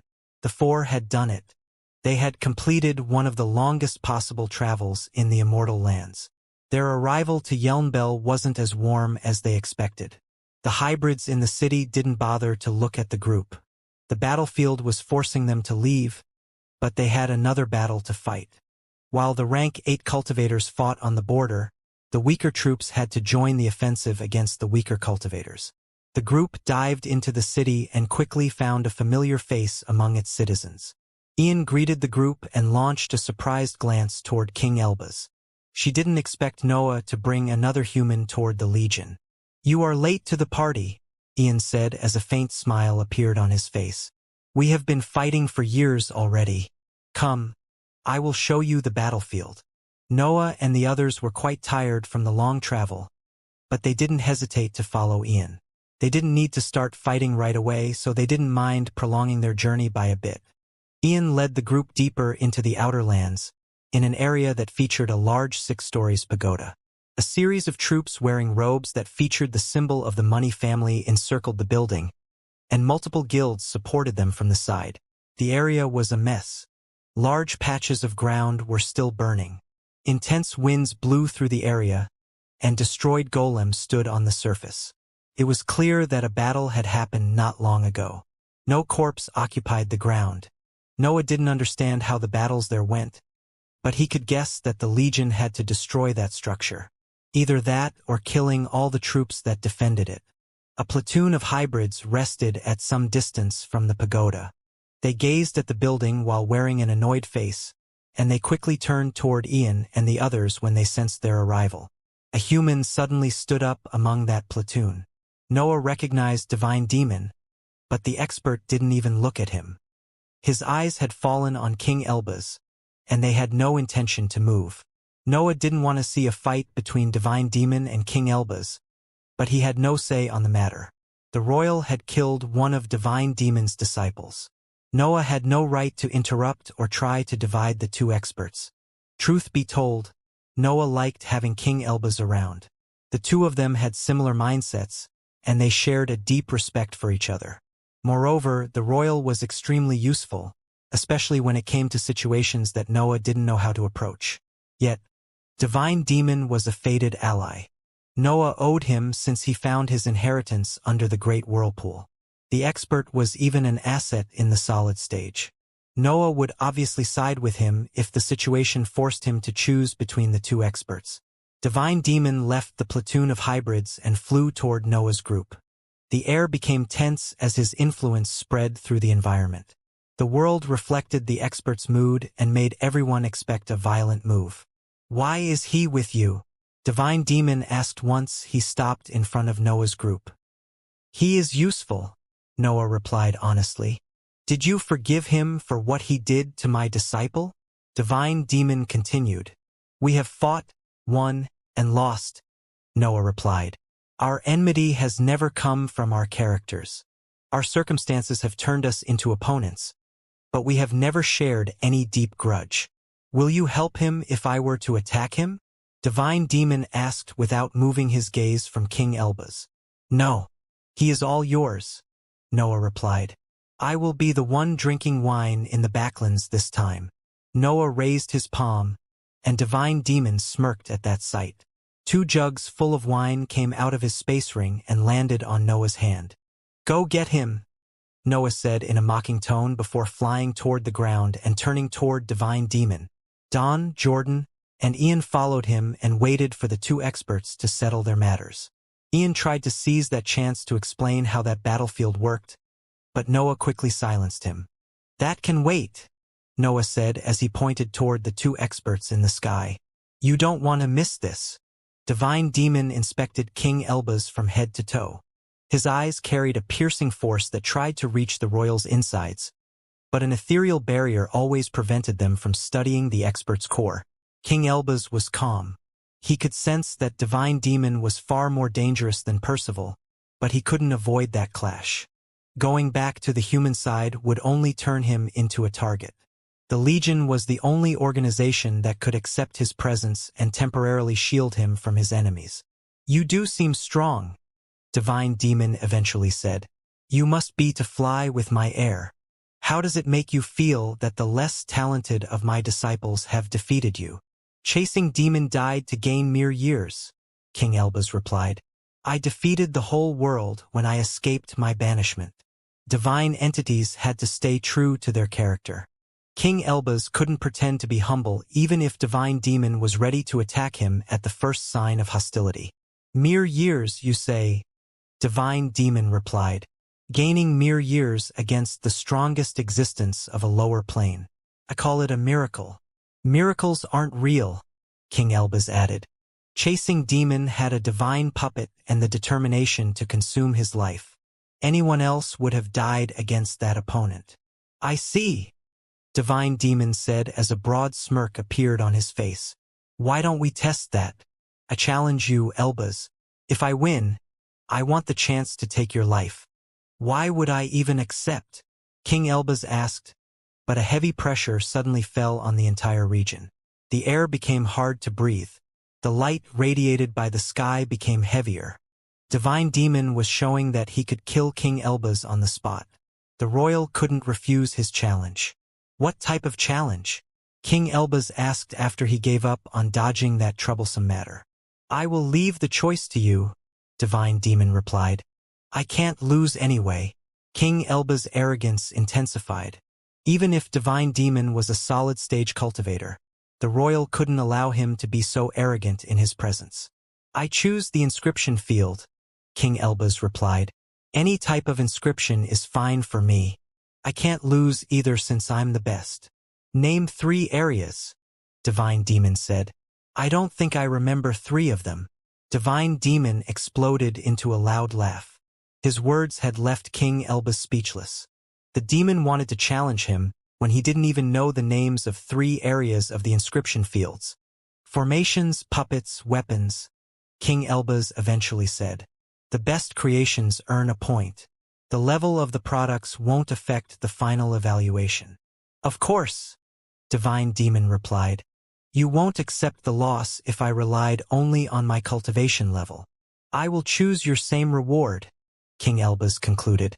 If I win, I want the chance to kill you. You go first, Divine Demon said without even bothering to address the royal's last line. I wouldn't know where to start if you don't show me what you create.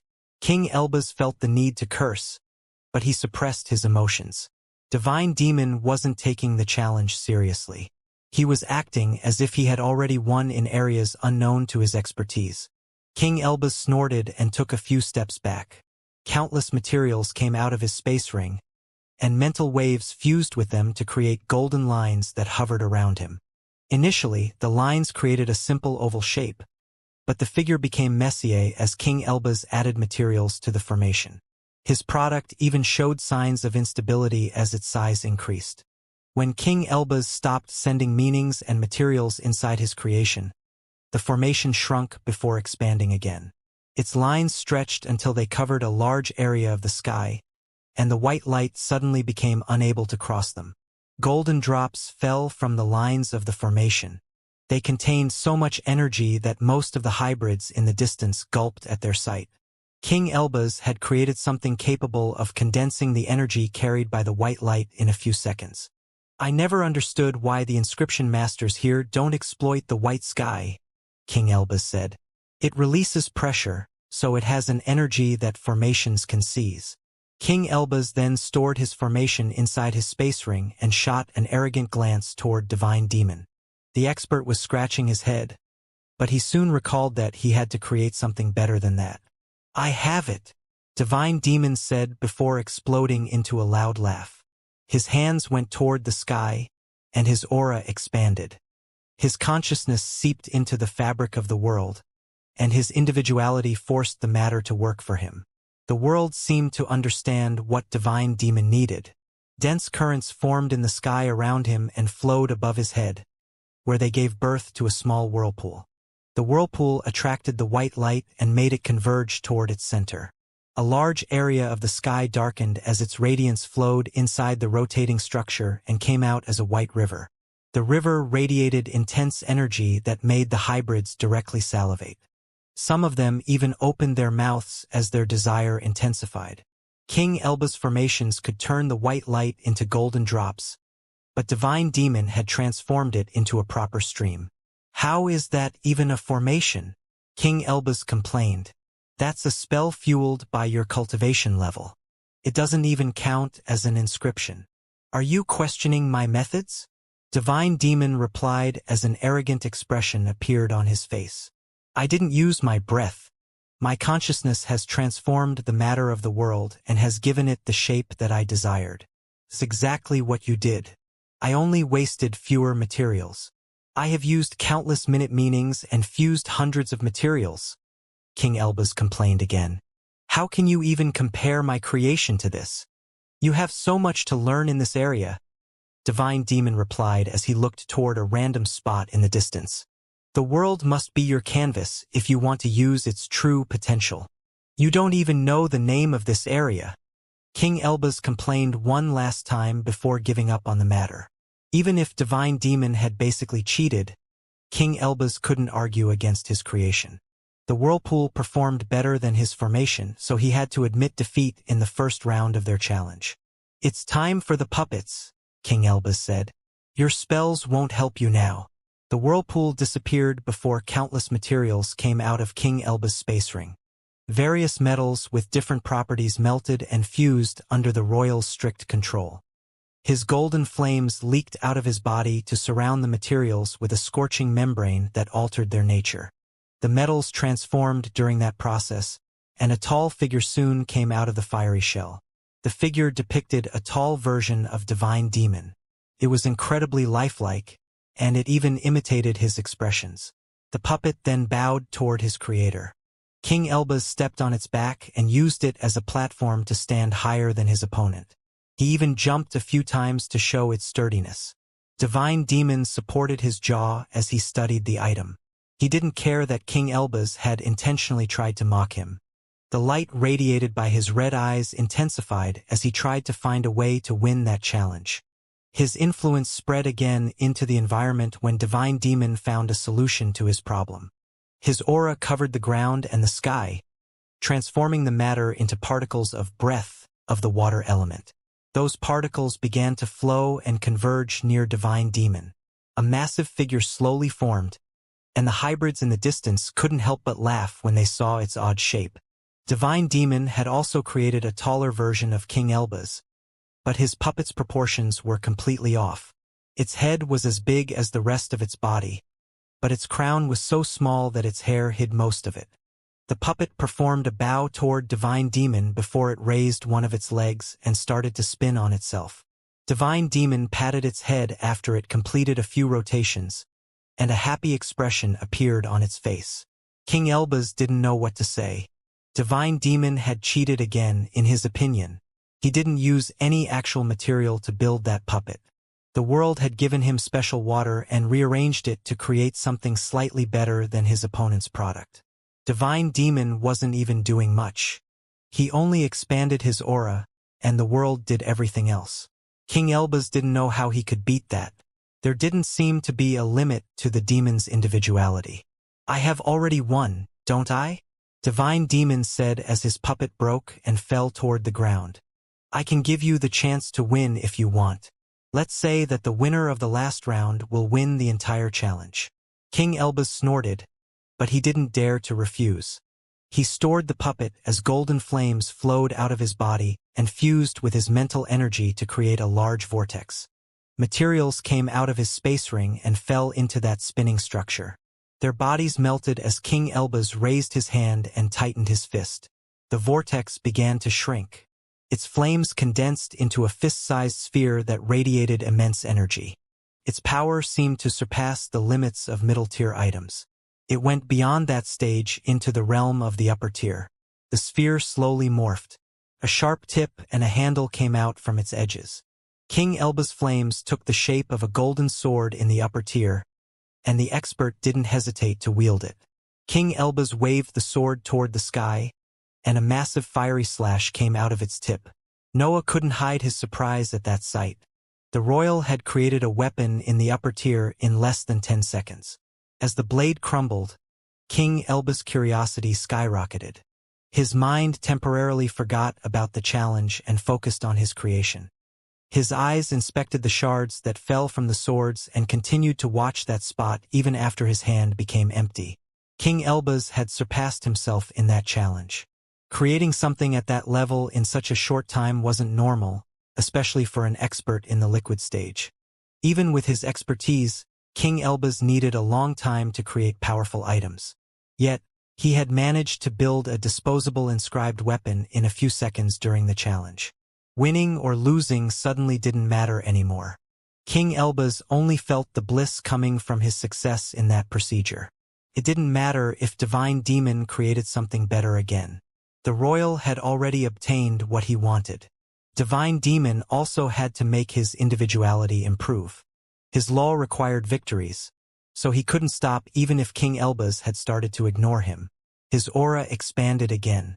Mental energy flowed into the environment and transformed it into a mass of breath that listened only to Divine Demon.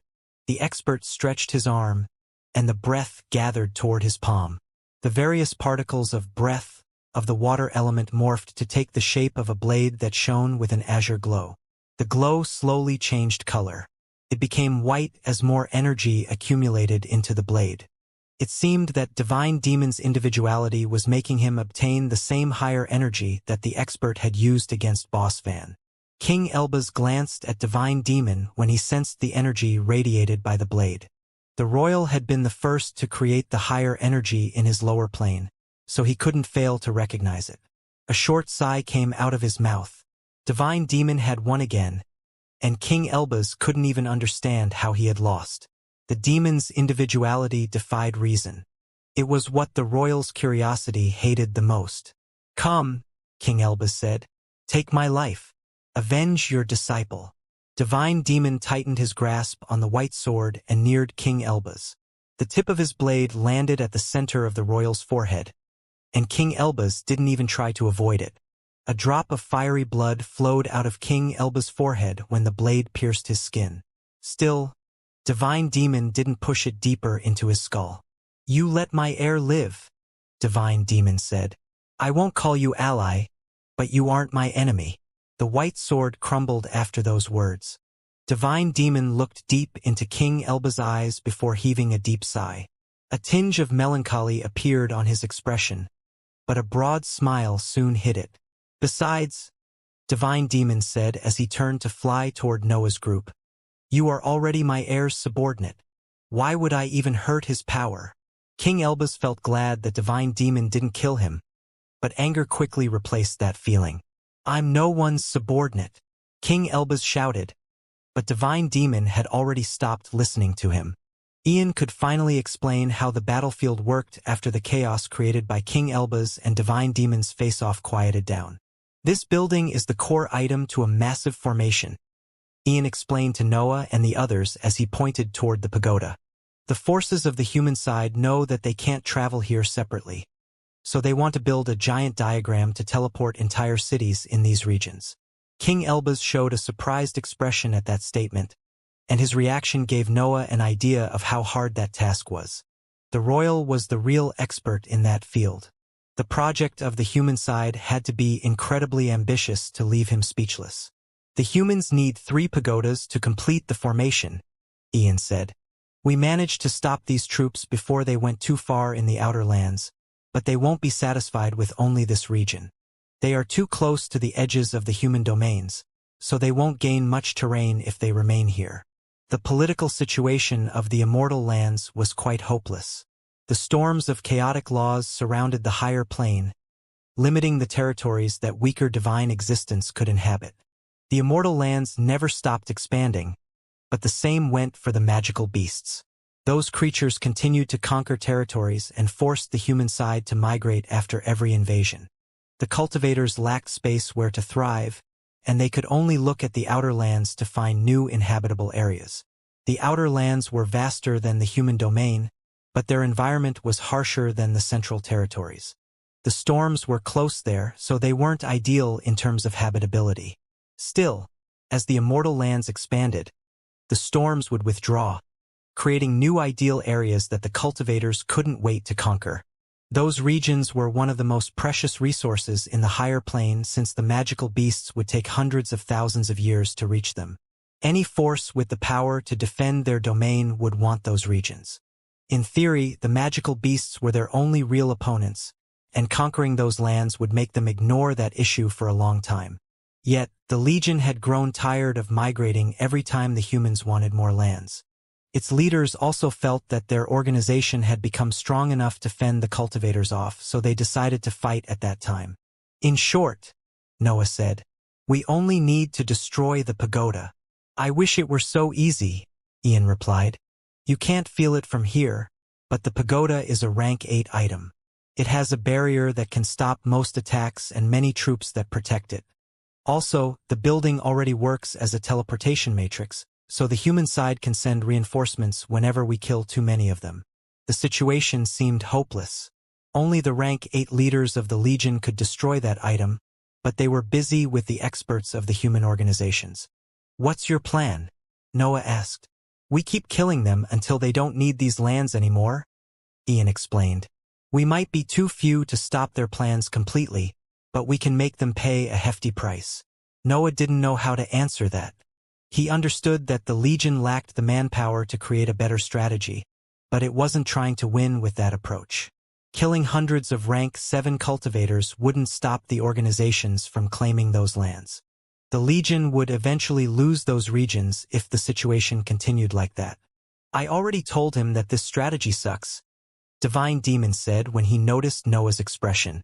"The structure needs to accumulate a lot of energy to teleport another pagoda," Ian replied. "Then, these troops have to move it and repeat the process before they can start teleporting cities.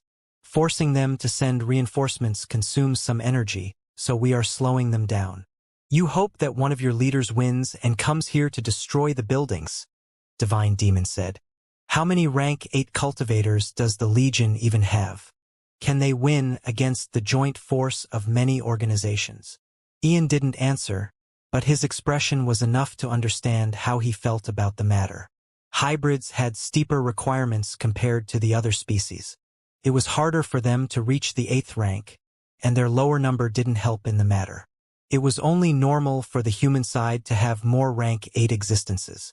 Only a few organizations were joining that invasion, but they were enough to put the Legion in a tough spot. "Will you join us?" Ian eventually asked as he turned toward Noah. "You need these lands as much as we do." Many thoughts quickly ran inside Noah's mind. He didn't mind fighting pointless battles since he needed to polish his battle prowess, but a strange idea had started to take form after he understood the whole situation. "Do all those troops belong to the Money family?" Noah asked after a short break. "We believe they come from guilds that the Money family has hired for the task," Ian explained. "We have confirmed the involvement of 2 more large organizations in this invasion, but there should be more of them." "How did you confirm this?" Noah asked as his eyes lit up. "We have spies in the human domain and inside various forces," Ian explained. "We even know which guilds will join the invasion in the hope of becoming members of the large organizations."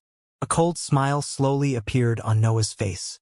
His idea seemed more feasible than he had initially thought, and it could even bring better results than the current approach of the hybrids. "What is it?" Ian asked when he saw that reaction. Dawn and Jordan also became interested when they sensed the coldness leaking out of Noah's figure. "You know which organizations are fighting for these lands," Noah said. "You know which guilds they are hiring. You even have spies inside their domains. Why are you even fighting here?" Ian didn't understand what Noah wanted to say, but Divine Demon exploded into a loud laugh and almost spilled wine from his cup at those words. King Elbaz shook his head and made a silent comment on how the Legion lacked proper tacticians. He had learnt to know Noah enough to understand what he had in mind. "You have lived at the edges of the world for so long that you can't imagine yourself at its center anymore," Noah explained. "Stop playing a game that you can't win. You have the chance to ruin their plans properly. Seize it before they kick you out of your home." "What chance?" Ian asked as a tinge of exasperation leaked into his voice. "What can we even do more than this? You don't attack a dragon when it is high in the sky," Divine Demon said as he took a sip from his cup. "You hide into its home and wait for it to fall asleep. The invaders' focus is on this region," Noah explained. "They won't expect enemies at their doorsteps. Instead of slowing them down here, we can get rid of the problem at its source. Let's attack their homes." Ian's eyes darted left and right as he considered that option, but a cold smile soon appeared on his face. The expert then raised his head toward the sky and gave voice to a thrilled howl. "Are you sure they are the best for the job?" Noah asked when he looked at the group of hybrids that Ian had gathered. Noah's group, Ian, and a small team from the platoon of hybrids had returned to Yelnbel to organize the attacks. The plan saw them assaulting the various human forces involved in the invasion, so they required a relatively large side for the task. Jordan, Dawn, Divine Demon, and King Elbaz weren't enough for the mission. The homes of the human forces could hide countless defenses and multiple opponents. Also, they would contain the reinforcements meant for the invasion. Noah required a team made of experts with experience in multiple fields. Those assets also needed to meet specific standards for their battle prowess and sharpness of mind. Ian had quickly gathered a group of hybrids and had led them in the structure where Noah and the others were resting. It wasn't hard to find capable warriors among the Legion. The only feature that worried Noah was their mindset. Noah inspected the 10 hybrids who waited in a line in front of him. They were all experts in the liquid stage, and a faint fear appeared in their minds when Noah's cold gaze swept them. You, and you," Noah said. "Out." The 3 hybrids that Noah had pointed glanced at Ian, who limited himself to shake his head. It was clear that the Legion lacked experienced tacticians, so Ian had to give Noah the power to decide who was worthy of joining the mission. "Are we taking orders from outsiders now?" one of the hybrids complained. "Look at yourself, Ian. You are taking orders from humans." The hybrid was a tall man with a muscular body. Long hair and a long beard covered most of his face, and a tinge of arrogance filled his expression. His cultivation level was also above Noah's. It was slightly lower than Don's but still near to the solid stage. Noah didn't hesitate to shoot forward when he saw that the other hybrids in line were about to join those complaints. His dark matter flowed inside his dark vessels before his fist crashed on the tall man's abdomen. A clanging noise resounded inside the structure before the man disappeared from everyone's sight. A violent tremor swept the building, and the hybrids froze when they glanced at the hole that had suddenly appeared on the wall. Noah had flung the complaining hybrid away with a single fist. His show of power left the other recruits speechless, and no one dared to speak anymore for fear of receiving the same treatment. "Your raw power is useless in this mission," Noah explained as roars fused with his cold voice. "Many of you don't even remember how to fight cultivators. You have fought magical beasts for too long. I can smell their wild instincts lingering on your thoughts. You are too unstable." Noah was a lone cultivator at his core, but he had learnt how to rule throughout his long life. He knew how to prove himself worthy of being a leader, and the task turned out to be relatively easy when it came to hybrids. Those experts believed in strength above anything else, and Noah was the strongest. His cultivation level placed his power among the experts in the liquid stage, but his actual battle prowess surpassed what normal labels could describe. When the hybrids realized how strong Noah was, they began to see him in a different light. Noah wasn't only an outsider anymore. He had suddenly become a valuable asset that the Legion had to obtain. Even if Noah didn't bother to consider that eventuality, the hybrids soon began to think about what he could become inside the Legion. An existence with such limitless potential could very well become the most powerful leader of their organization in the future. Moreover, the hybrids naturally reacted to Noah's pride. They could sense that his existence was already on the level when he could build his pack. Their instincts told them that Noah could be an amazing leader, and they didn't dare to contradict them. The two hybrids that Noah had ruled out of the mission left silently, and they didn't even dare to glance back at him. "Do I need to get 3 more?" Ian asked as he sent a series of mental messages through his inscribed notebook. "No," Noah replied. "A small group is better for this mission. That noble will feel too important if he has to create too many inscribed robes. I'm right here, you know?" King Elbas sneered, but his aura went on the 7 hybrids anyway. "Don't be jealous, Elbas." Divine Demon joined the conversation. "It's only normal for subordinates to remain in silence when the leader speaks." "I swear," King Elbas said after giving voice to a loud snort, "I will make you regret not killing me." "How will you learn my superior methods if you kill me?" Divine Demon replied. "These younglings, they always think that they are better than their seniors." King Elbas was about to curse, but he suppressed his anger. He had begun to understand Divine Demon's personality, so he knew that words were useless with him. Only actual achievements could free him from that annoying nickname. Once King Elbas memorized the hybrid's auras, Ian laid a map on one of the tables in the room. The item didn't depict much, but it had a few marked areas that featured the names of specific forces. "We have paid a steep price to obtain this knowledge," Ian explained. "I have marked all the areas inhabited by forces involved in the invasion." Noah only needed to inspect the marks with his mental energy to read through their information. Each sign represented a guild or an organization, even if most of them were mere branches when it came to the largest forces. "We can attack the small guilds first," Ian suggested. "Our group features 3 solid-stage experts. Those forces won't stand a chance against us. This will only make the strongest forces retreat and build joint defensive structures," Noah explained. "That won't prevent them from continuing the invasion." "You really did this before," Ian said as an excited expression appeared on his face. "He did," King Elbas replied. "He has gained this experience by attacking my nation." "You were already in the new continent by then," Noah said as Ian's eyes widened. "I also had a personal matter to attend. Your organization had chosen to shelter my family. Attacking your lands was necessary." Ian began to worry when he heard that. Noah and King Elbas didn't seem to go along, and that hostility ran deeply into their past. The hybrid didn't know if the two of them could cooperate properly. Don't worry, Divine Demon said when he noticed Ian's worry. My heir managed to kill his family in the end. Everything ended well. Divine Demon's words only intensified Ian's worry, but the hybrid couldn't say anything on the matter anymore. Everything was up to Noah and that eccentric group of experts. We will attack the strongest guild, Noah eventually said. Facing the large organizations right away is too dangerous. Destroying one of their main hired forces is the best way to slow down their plans and undermine their influence. The strongest guild has 4 solid-stage cultivators and hundreds of weaker experts, Ian replied. That number is perfect, Noah said. Go and prepare. We will move once everyone is ready. The strongest guild hired by the organizations involved in the invasion occupied a tall mountain that featured a thick forest on its sides. The environment was easy to defend due to its geographical layout. The experts of that force had even learnt to exploit the trees to improve their battle prowess there. Many inscriptions surrounded the area. They kept track of the various magical beasts that inhabited the region and ensured that no cultivator crossed those borders.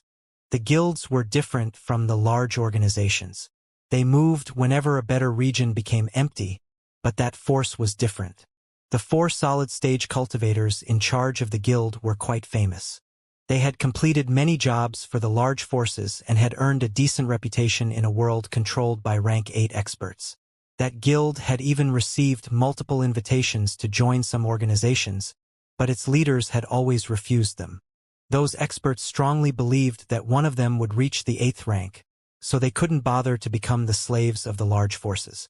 The inscription master in charge of the various formations around the mountain was a slim man called Brett. He was the second in terms of cultivation level in the guild, but his expertise mostly covered the formations field. Brett sat cross-legged inside a cave placed at the center of the mountain's peak.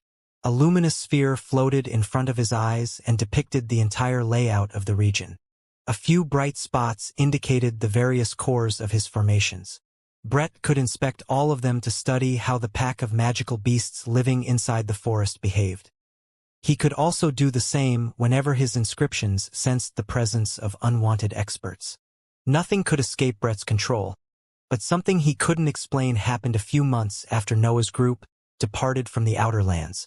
One of his cores flickered before returning to function normally. That had never happened to his formations before. A malfunction on the defenses could cause a chain reaction that would leave the entire guild unprotected. Brett couldn't allow that, but his inscription didn't show any strange behavior after that short flickering. Did something happen? A woman said after she suddenly appeared behind Brett. Your senses are as sharp as ever, Adele, Brett replied. I wonder why do I even bother to keep track of these formations with you here? Did your formations detect something? Adele asked, ignoring Brett's comment. It doesn't seem so, Brett replied. Maybe I need to reharmonize some materials, but the formations work fine. I can even look through their cores. Don't leave your position during this period, Adele said. The families can summon us at any moment. We can't have you wanted around in such an important moment for our guild. Right, Brett added. The fight for the Outer Lands is necessary for our force. I didn't forget that. But your words don't carry our determination, Adele said. I can't help but feel that the boss is wrong this time, Brett replied. We don't need a larger land. The mountain is perfect for our number already. Risking everything to be the mercenaries of some organization seems pointless. You know how a larger environment can benefit all of us, Adele said. Besides, I don't see any risk in this mission. The Legion will soon retreat as it has always done. Humans might not be able to do anything against the magical beasts, but those hybrids aren't a problem, especially when the large organizations are involved. We don't usually underestimate our opponents, Brett continued. They aren't our opponents, Adele said. The organizations will summon us only when the fight is almost over. I wouldn't worry so much. You are right, Brett said. Our backing is too powerful this time. We have nothing to fear. I told you to be careful, King Elbaz shouted toward one of the new members of Noah's group. You are lucky that I'm here. I managed to tamper the formation before it captured your faces. It's safe to cross it now. King Elbaz was in charge of that part of the invasion. His methods allowed him to see almost every inscription in the area. He was the most suitable expert for the task. A magical beast was about to reach this area, the hybrid answered. I needed to protect the mission. Protect it while following my directives. King Elbaz concluded before he watched through his lenses again to see if he found more inscriptions.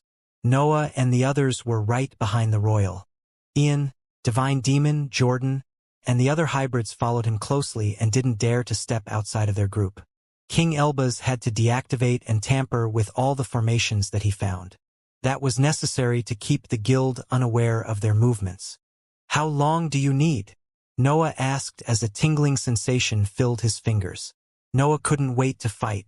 He barely contained his excitement for that battle.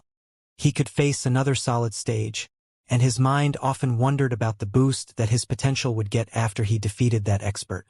I need to be thorough, King Elbaz replied. Then I need to create the barrier.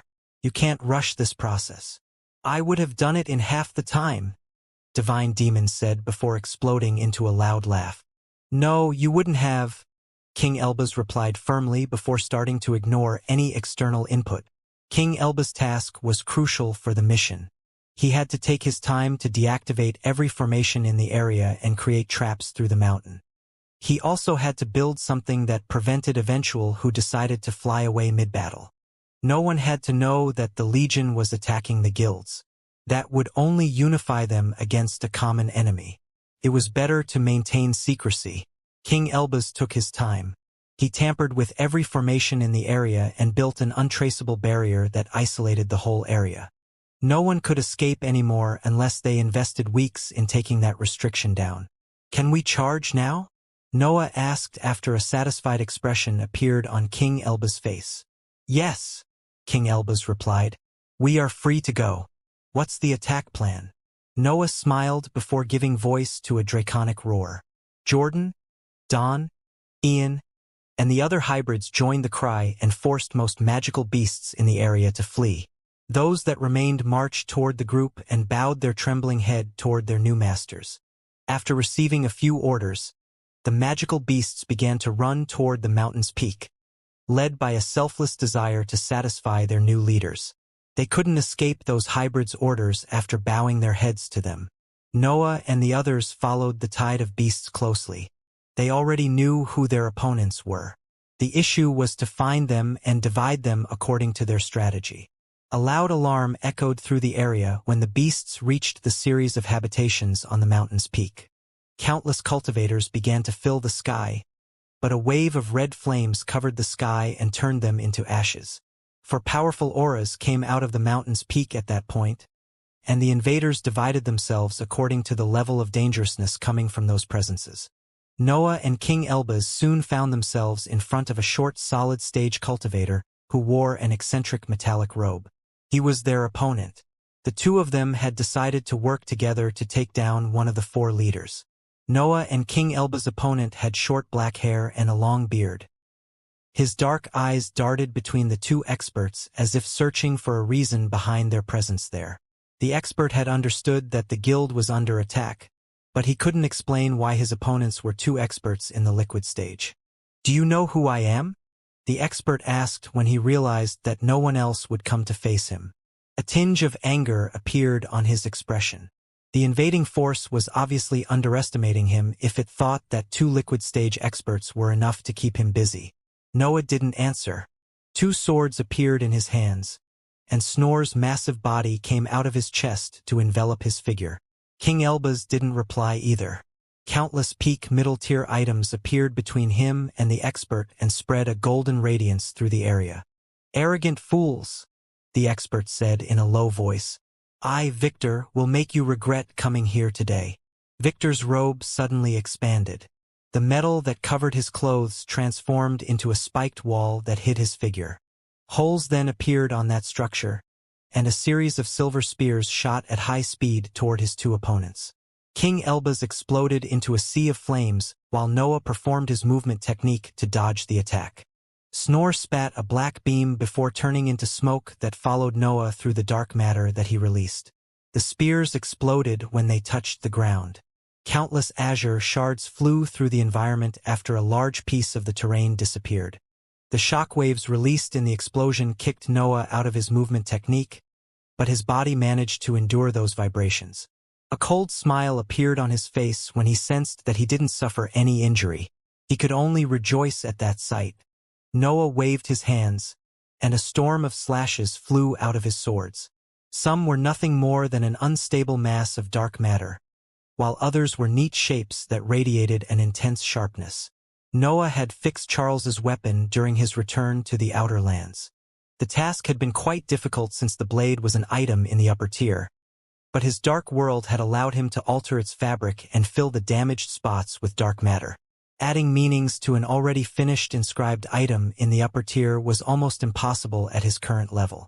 The white blade enhanced the sharpness radiated by its user, and Noah couldn't modify it without destroying the core of the weapon.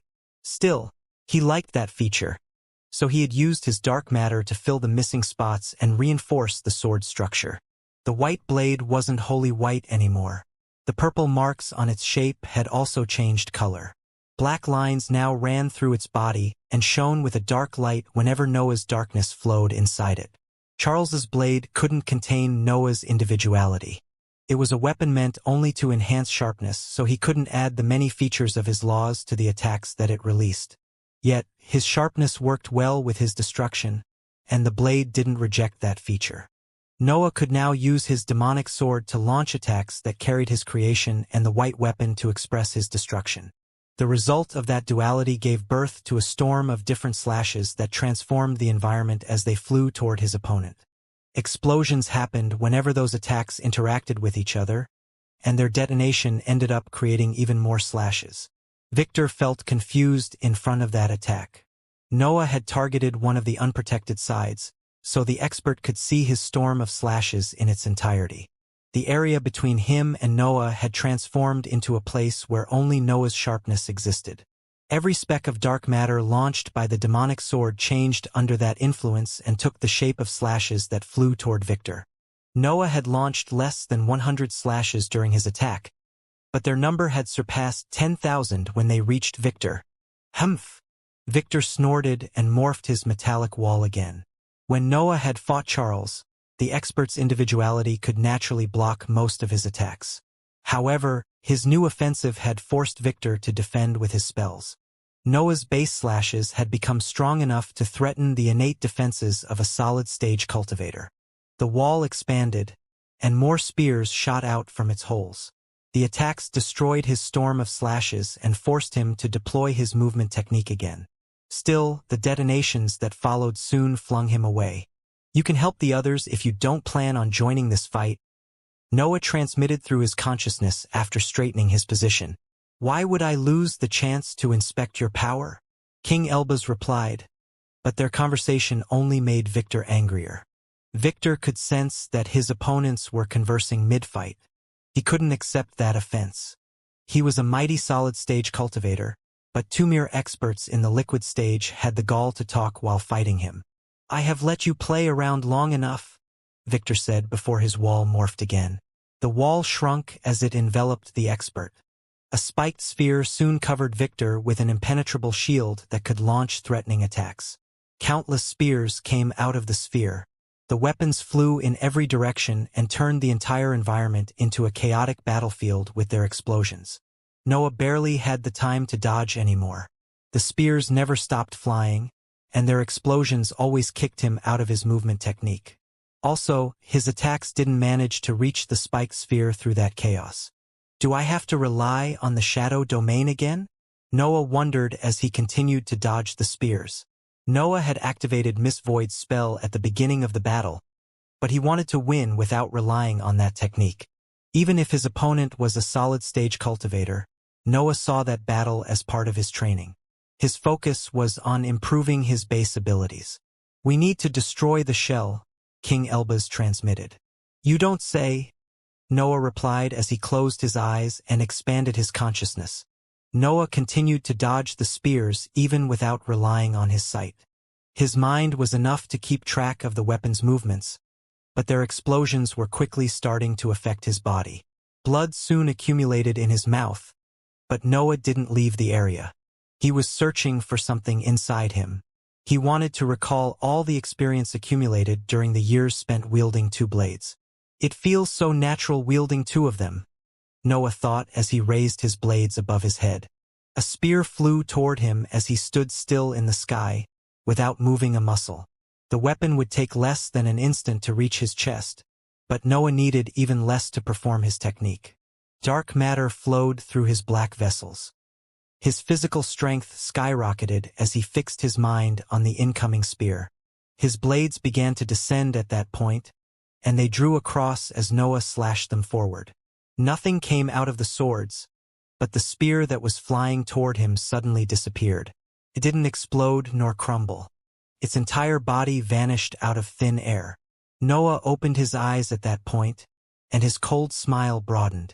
Even if it was only a fraction of the offensive, he had managed to stop the attack of a solid-stage cultivator without using his cursed sword. Noah's vast battle experience instantly allowed him to understand the nature of his attack. When the two swords met, they created a singularity that could directly annihilate the world's matter. The spear that had vanished after his last attack didn't release any energy. This power had disappeared from the world, and even Noah didn't know where it went. Creation and dark matter, destruction and sharpness. Noah thought as he activated his movement technique to dodge the incoming attacks. The fusion of these aspects of my individuality can create something on par with Snor's attack. Victor didn't even notice that Noah had destroyed one of his spears, but King Elbaz didn't miss that detail. His consciousness was covering the entire battlefield, and most of his attention was on Noah. King Elbaz's knowledge was boundless, but Noah had shown him something that he didn't understand. Heavy thoughts surged inside the royal's mind at that point.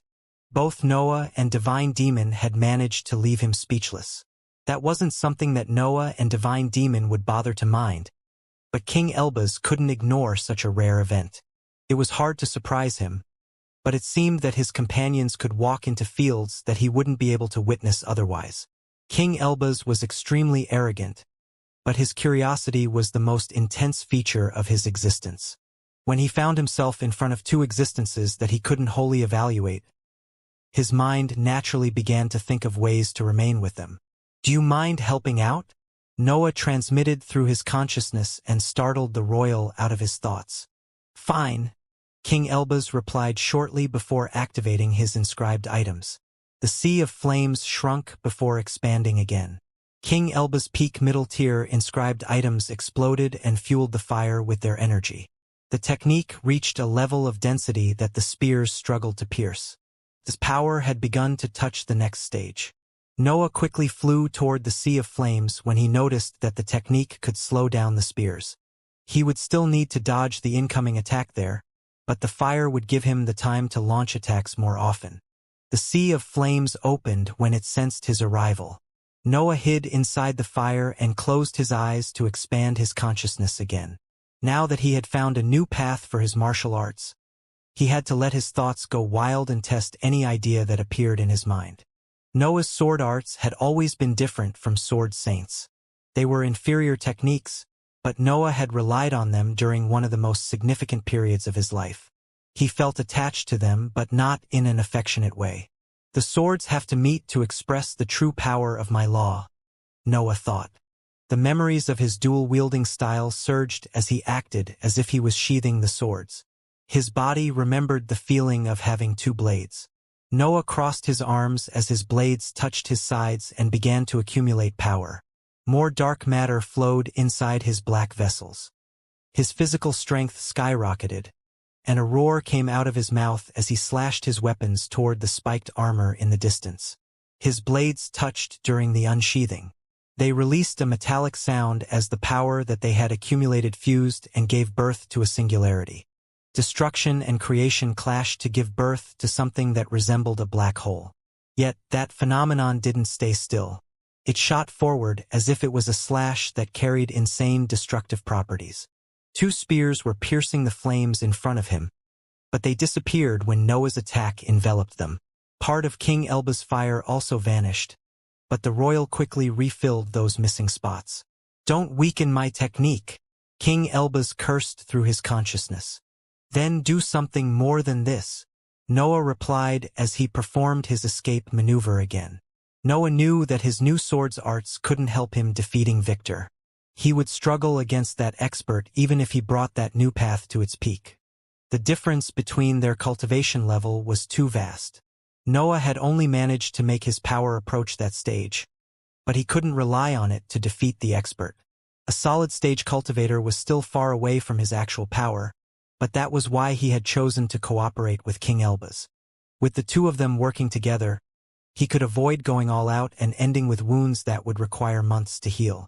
I'm studying his law, King Elbaz complained. Do you know how hard it is to understand a true meaning and build something that counters it? Brutes like you only know how to swing their fists. How long do you need? Noah asked. I don't know, King Elbaz replied. I need him to use more power. I can't understand much if he keeps using these basic techniques. Fine then, Noah said as a sigh escaped his mouth. I will use one of my powerful techniques, but you will do the same. Do we have a deal? Define powerful, King Elbaz argued. Stop ignoring me, Victor shouted, and the spiked sphere around him began to release a humming sound that filled the whole area with dense vibration.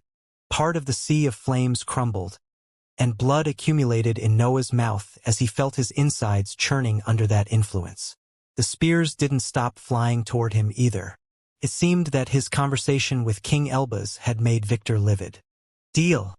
King Elbaz shouted through his consciousness as those vibrations filled his techniques and forced him to condense his body again. Noah's smile vanished as his energies began to converge inside his black hole. His primary energy, darkness, dark matter, and mental energy fused to create an unstable product that his fourth center of power sent toward his black vessels. Noah had perfected the embodiment of power after his battle with Charles. His tests didn't only involve the actual fuel for the technique. They also saw him finding the sturdier black vessels. The unstable substance flowed inside specific black vessels under the black hole's control. Those veins threatened to break, but they endured that violent power and let its energy flow inside the various tissues. An intense surge of power filled Noah's body and forced a deafening roar out of him. He had to vent whenever he sensed that energy filling every inch of his body. His very existence asked him to announce his new state to the world. Flames flowed out of Noah's mouth as he shot toward the spiked sphere.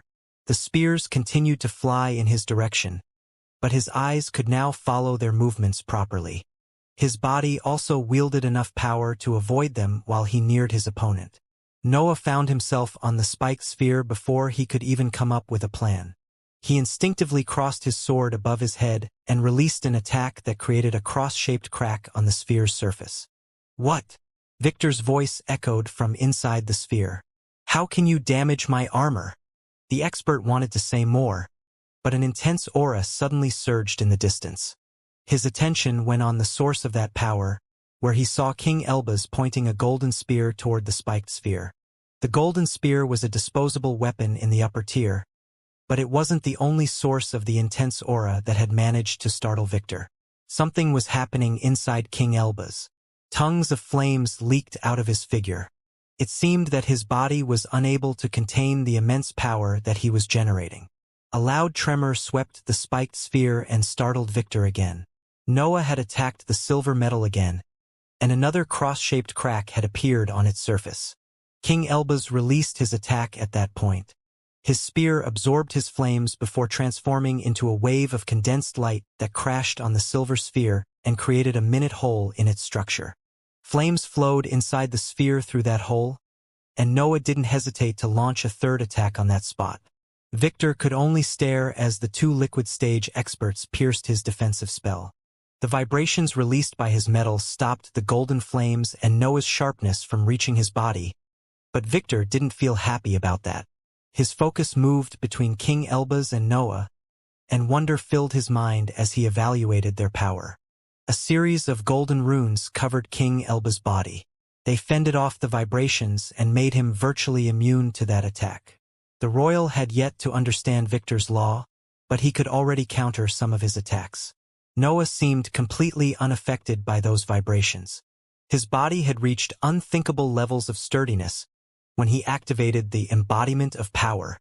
His bare skin was enough to fend off that attack. Victor had no words to explain what was happening, but he took his opponent's prowess as a direct defense toward his status as a solid-stage expert. The cultivation world had labels and ranks for a reason, and he had to teach that to the two liquid-stage experts. The sphere began to shake, and fissures appeared on its surface.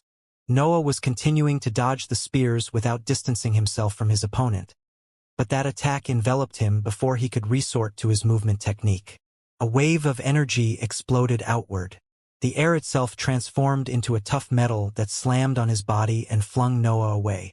When he managed to stop himself, the battlefield had transformed. Victor was in the hair, sitting cross-legged on a small metallic platform. Countless lumps of his silver metal floated around him and transformed into massive spears that pointed toward the ground. Each of those weapons radiated a humming noise that fused with the sound released by the other spears and enhanced its effect.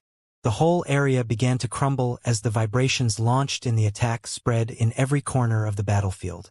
King Elbaz had one knee on the ground. The pressure inside that spell was too intense for him.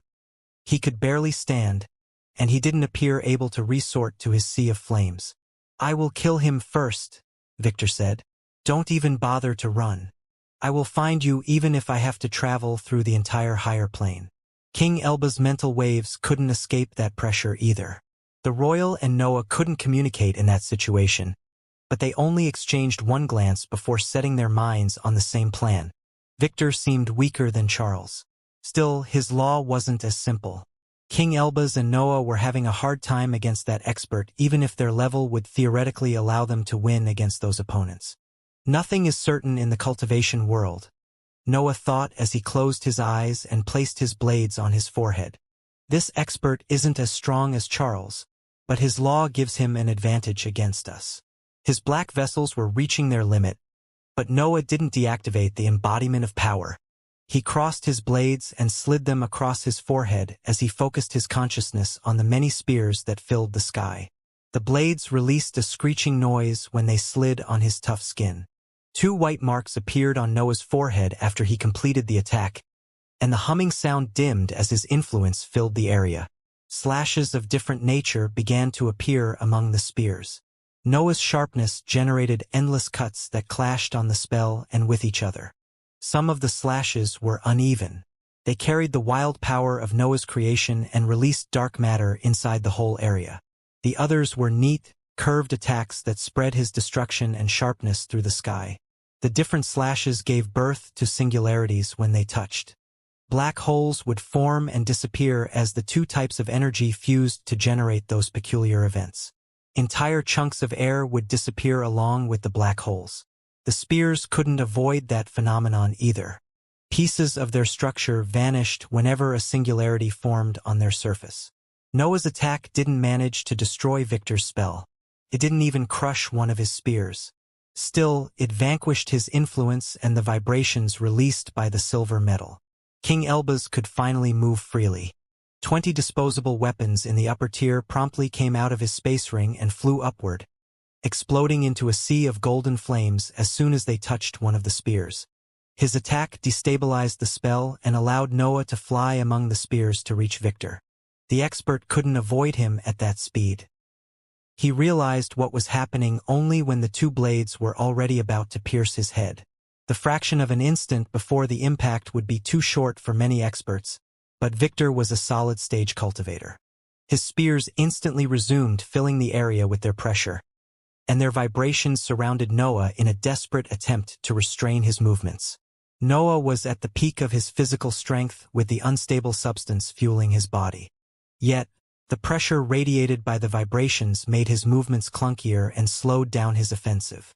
Victor had the time to dodge the incoming attack after he reinstated his domain. Noah's blades cut his left cheek and severed his ear, but they didn't manage to deliver a deadly blow. A spear then appeared above Noah and crashed on his side. The weapon flung Noah on the ground next to King Elbaz. An intense pressure then fell on him and threatened to succeed in restraining him. "Don't you have anything better than disposable weapons?" Noah asked as his veins bulged. Even standing was hard under that pressure. Victor's spell could affect his body when the embodiment of power was active. Only a true solid-stage cultivator could move freely inside that influence. "I was about to ask the same to you," King Elbaz replied as a faint smile appeared on his face. "I have already paved the path to victory." "I also have the finishing blow ready," Noah complained. "I did it before you," King Elbaz said. "You don't even know what my finishing blow is," Noah replied. "Explain it to me then," King Elbaz continued. "I refuse," Noah promptly replied. "Are you trying to trick me again?" King Elbaz asked. "Why don't we use our finishing blow at the same time then?" Noah proposed. "Stop talking to each other in my presence," Victor shouted, and his spears began to fall. However, Noah and King Elbaz suddenly turned toward him and activated their trump cards. All the silver metal in the area melted, and Victor sensed foreign items in his insides. Before Victor could understand what had happened, his figure exploded in a wave of gray smoke and black flames. As energy flowed inside his body, disappointment filled Noah's mind. He had managed to kill Victor without ending in a poor state with King Elbaz's help. But that victory didn't satisfy him. Noah had found a new path for his martial arts, and he had even deployed his improved version of the embodiment of power. He didn't suffer severe injuries during the fight, but the outcome of the battle didn't make him happy. "I had to rely on the shadow domain again," Noah thought as he bathed in the surge of energy that was filling his body. Miss Void's technique was incredible, but Noah didn't want to have that spell as his only reliable method to defeat solid-stage cultivators. He wanted his whole battle prowess to reach that level before he advanced to that stage. The issue was that Noah didn't know if his desire was feasible. After all, his current battle prowess was already off the charts. Being able to kill solid-stage cultivators with his actual power was in the liquid stage wasn't something that other experts could achieve. "Maybe I can fight on an even field if I use my ambition," Noah wondered as his mind reviewed the battle. Noah's potential had increased after the battle with Charles. He could forcefully raise his cultivation level again if he wanted. He avoided using that ability only because King Elbaz was with him. That conclusion didn't satisfy Noah either. He could understand the reason behind his lacking battle prowess. Two of his most powerful assets were still unable to join fights at that level. It was easier for the demonic sword to be part of his superior battle prowess since the weapon worked together with Noah's martial arts. However, the same didn't apply to Night and Snore. Snore's power depended on the level of his black hole, and Night was an existence that had no ties with Noah's power. That made the two companions useless in battles against solid-stage cultivators. Their attacks simply couldn't pierce those experts' innate defenses. "I need to start testing the red crystals as soon as possible," Noah thought as he turned toward the other battlefields on the mountain's peak. "I can't let my companions fall behind while I'm making so many enemies." Noah's superior battle prowess didn't come only from his incredible body, higher energy, and fourth center of power. His companions were divine existences that could multiply his strength, and he didn't want to give up on them. The other battlefields on the mountain's peak featured the rest of Noah's group against the members of the guild that didn't die during Jordan's initial flames. Brett was fighting against Jordan, who was already in dragon form. She seemed to hold the upper hand in the battle, but the cultivator had stored enough formations to fend off her offensive. Ian was against Adele. The hybrid launched howls that spread sound waves through most of the sky, but the cultivator wielded two fiery hammers that fended those attacks off whenever they slammed on the air. Divine Demon was against a tall woman called Edna. She was the boss of the guild and the strongest member of her force. Her skin had an unnatural dark blue color that reflected the white light of the sky and made her figure shine. Dawn was leading the other 7 hybrids against the many weaker members of the guild. His group didn't face any problem even if their opponents heavily outnumbered them. Some cultivators had even begun to run away as the battle slowly turned into a slaughter. Since he could rely on his companions, Dawn could express the true power of his law. His flexibility allowed him to create the best armor for every situation, and he could also equip the member of his team with those items. The 8 hybrids killed all the gaseous stage cultivators in a few exchanges before focusing on the liquid stage experts. Their 8 giant figures fought wildly among the hordes of warriors. Jordan filled the ground with flames, but a spherical figure always managed to survive her attacks. Brett floated cross-legged among a series of thick formations that protected his body from the hybrid's offensive, but he wore a concerned expression. Even if his formations allowed him to survive, Brett couldn't see a path that could lead to victory. Jordan was simply stronger than him. Nothing he did would work against her massive-scaled body. "You are starting to bore me?" Jordan roared before flying high in the sky and diving back toward the ground to release a dense gale. "You can always stop your attacks and go somewhere else," Brett replied. "I bet that my companions will be better opponents." Jordan didn't like Brett's personality, and her offensive intensified as that expert continued to speak. His behavior was angering her, and the sturdiness of his formations made everything worse. "That was stronger than before, stronger again. I'm surprised my formations managed to endure this one." Brett continued to taunt Jordan, but the worry on his face didn't vanish. Jordan's stamina was boundless, so her offensive never slowed down nor lost power. "Okay, listen to this." Brett began to speak, uncaring that Jordan was continuing to attack him. "What if I told you that one of these formations can accumulate the power that falls on its lines?" Jordan was about to launch another wave of dense gales, but she suddenly stopped when she heard those words. She could understand what Brett's words meant, but she couldn't guess why he had decided to reveal that information. "I had initially planned to kill you in one blow," Brett continued. "But you are too strong. You almost destroyed the formation when you bit me before, and I can't control it anymore. It will continue to accumulate power until it explodes." "So?" Jordan asked. "Well," Brett said as he scratched his head, "I normally release the energy when it's too much for me to endure, but we are already past that point. The formation already has enough power to destroy the entire area. It might destroy the whole mountain's peak if you keep attacking." Jordan understood Brett's concern at that point. Since he didn't control the formation anymore, those lines would keep absorbing energy until they reached the breaking point. Jordan could die in the explosion if she gave too much power to that inscription. "Do you think that I would fall prey to fear?" Jordan roared as she flew back into the sky and resumed her offensive. "What are you doing? You stupid dragon! Stop already! You will kill both of us!" Brett continued to shout, but Jordan didn't care. The mission was too important for the Legion, and she had already steeled her resolve. She couldn't allow any miscalculation. Her target had to die even if she ended up dying in the process.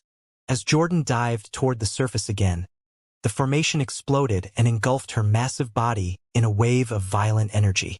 The attack spread until Dawn's battlefield, where it killed many weaker cultivators on the spot. The hybrids wore Dawn's armors, so they managed to survive the event. That violent energy also reached the other battlefield, but the experts there were strong enough to fend that attack off with their power. Ian, Adele, and Boss Edna used their laws to shield themselves, but Divine Demon decided to let the shockwave injure him. The demon wouldn't lose the chance to increase the difficulty of his battle, and he even gave voice to a loud laugh after blood began to flow out of his mouth. The aftermath caused by the detonation of Brett's formation soon dispersed due to the various dense auras that filled the mountain's peak. The cloud of gray smoke that had filled the sky after the detonation vanished and revealed the outcome of Jordan's battle. Brett was nowhere to be seen. Even his formations had vanished without leaving any trace. The ground didn't feature any blood either, since the violent energy released in the explosion had turned it into ashes.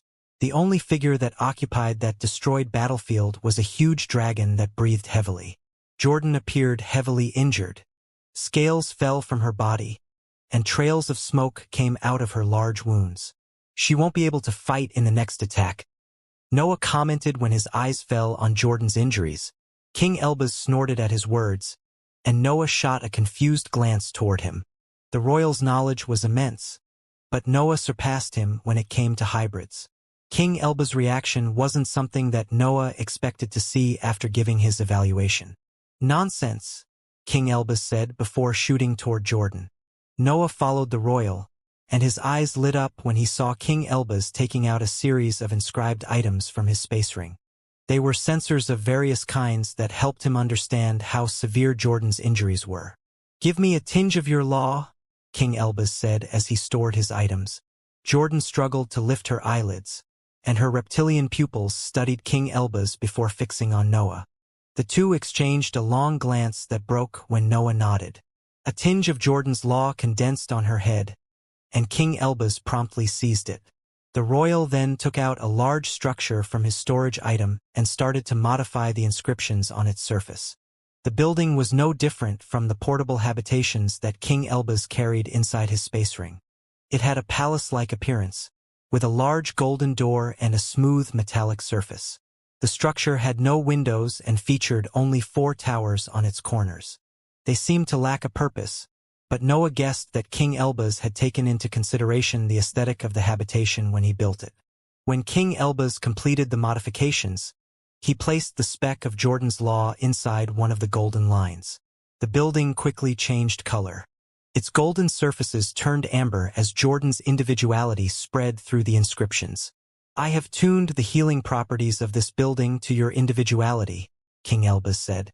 "According to my calculations, you should heal 13 times faster in here. The process will deplete part of your lifespan, but that shouldn't be a problem for you." Noah's jaw almost fell after that explanation. He had a spell that enhanced his healing properties, but that inscribed item surpassed it.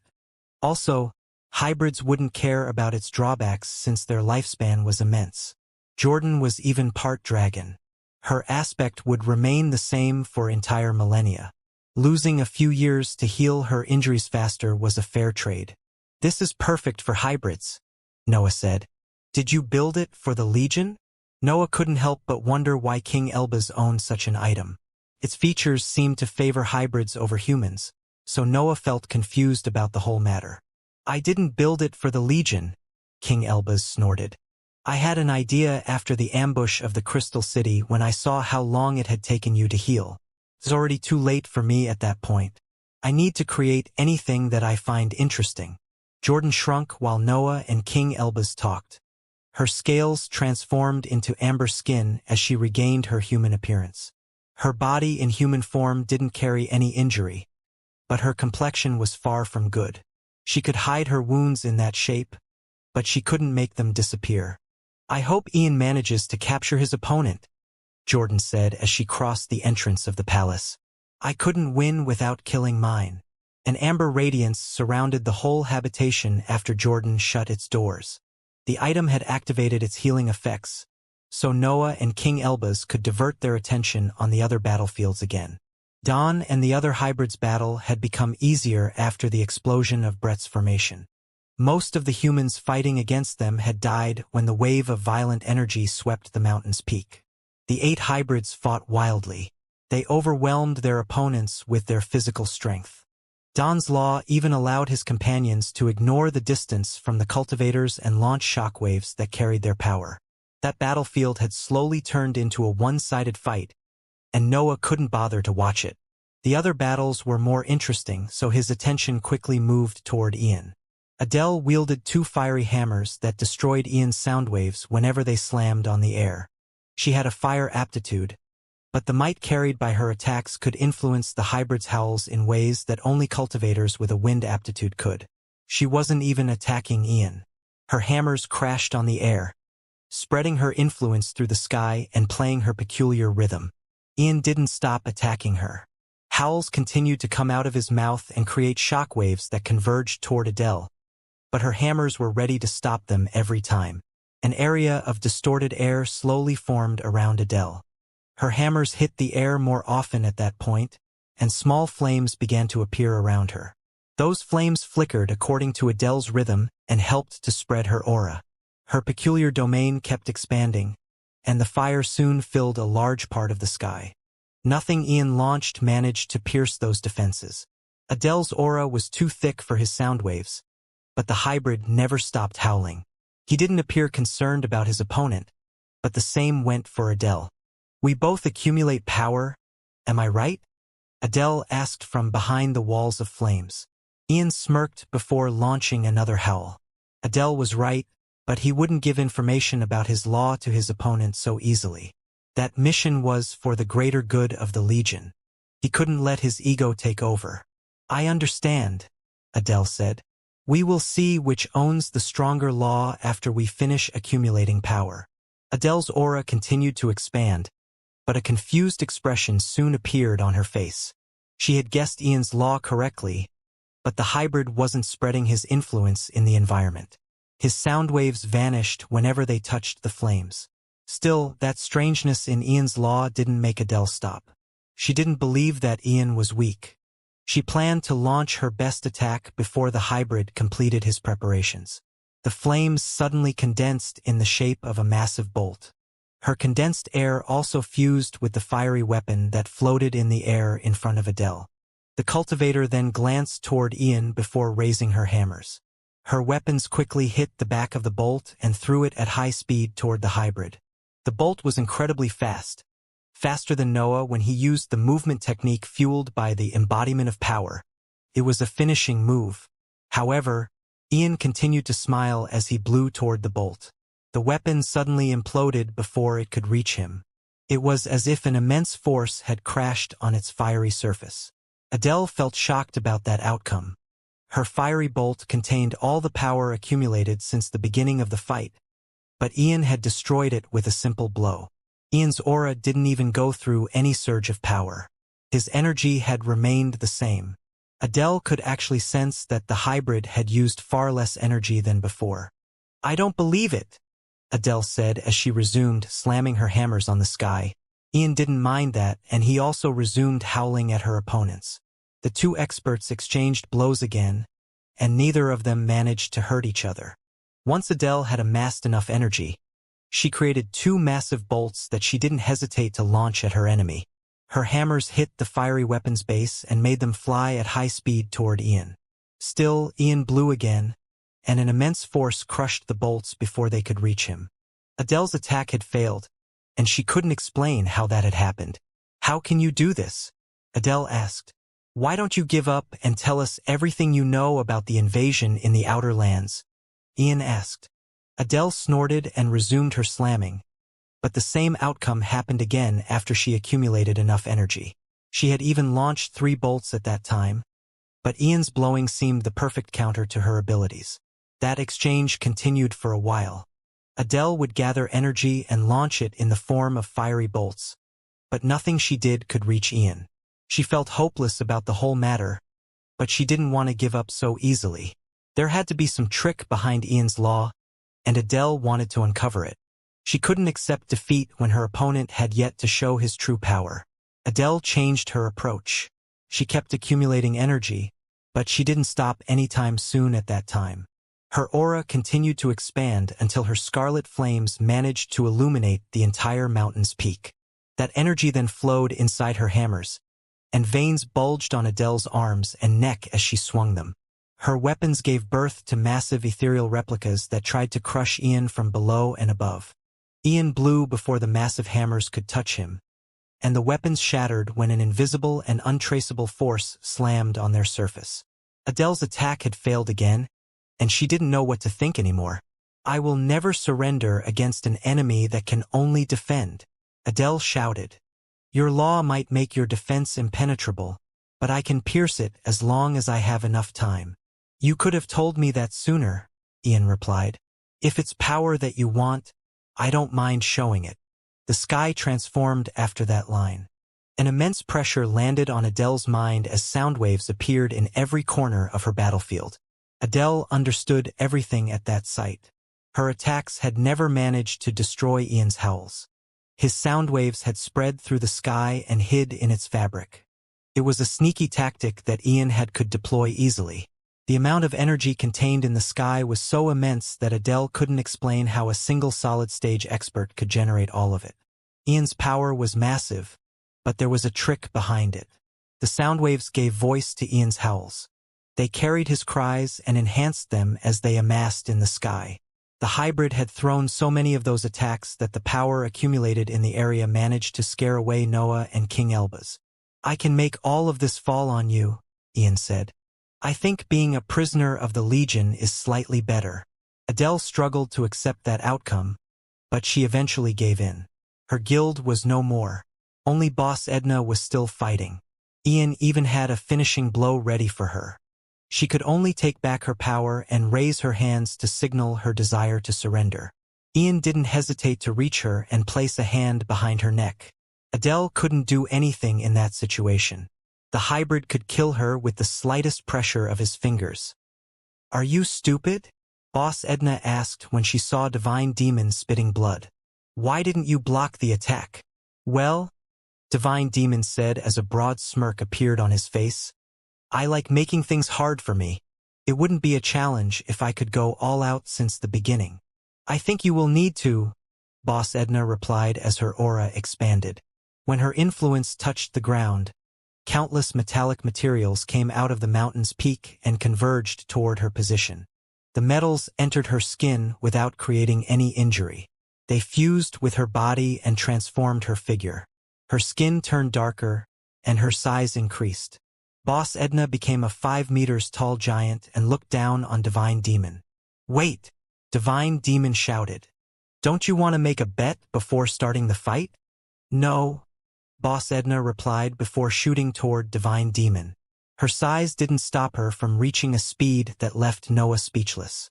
She was even faster than Adele's bolts, and her physical strength seemed of the scale when it came to humans.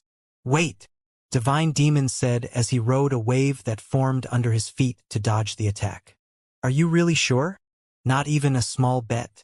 A short exchange of lines. Boss Edna didn't answer and continued to chase Divine Demon. More metals came out of the mountain's peak and fused with her body to increase her physical prowess. The expert became faster, and her cultivation level also slightly increased during the pursuit. "I hate those like you," Divine Demon said before heaving a helpless sigh. His aura spread through the sky. The matter of the world began to flow toward his figure as its nature changed. Divine Demon found a mass of breath of the water element around him when Boss Edna was about to reach him. Divine Demon's smile vanished, replaced by a severe expression. Blood flowed out of his mouth as his focus increased. A red light came out of his eyes as the divine deduction technique began to consume his mental energy to give birth to techniques.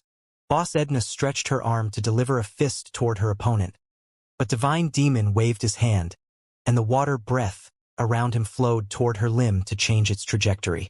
Boss Edna tried to kick him at that point, but Divine Demon's energy tightened her leg before it could reach him. His palm then landed at the center of her chest, and a shockwave spread from that spot. The expert took a step back after that attack, but Divine Demon wouldn't let her go so easily. He straightened his fingers, and the water breath created blades around them. Divine Demon didn't hesitate to throw his new weapons at his enemy. Boss Edna faced those attacks head-on. Her skin was too sturdy, and Divine Demon's attacks slid on it. His swords didn't even leave a mark on her. More metals converged toward Boss Edna. Her skin grew darker as those materials fused with her body and increased her physical prowess. Divine Demon wanted to launch another attack, but blood suddenly filled his mouth and forced him to stop his offensive. Boss Edna exploited that chance to punch at the demon's head, but the latter managed to dodge at the last instant. Still, Boss Edna managed to touch his shoulder with her knuckles, and Divine Demon's right arm exploded during the impact. Boss Edna had the upper hand in the fight. Divine Demon was deflecting her most deadly attacks, but he couldn't avoid them completely. "Why don't you take even the other one?" Divine Demon asked as he stretched his left arm toward his giant opponent. Boss Edna felt surprised, but she didn't hesitate to slam her fists on Divine Demon's arm. His limb exploded into a mess of blood, but the demon didn't show any reaction to that event.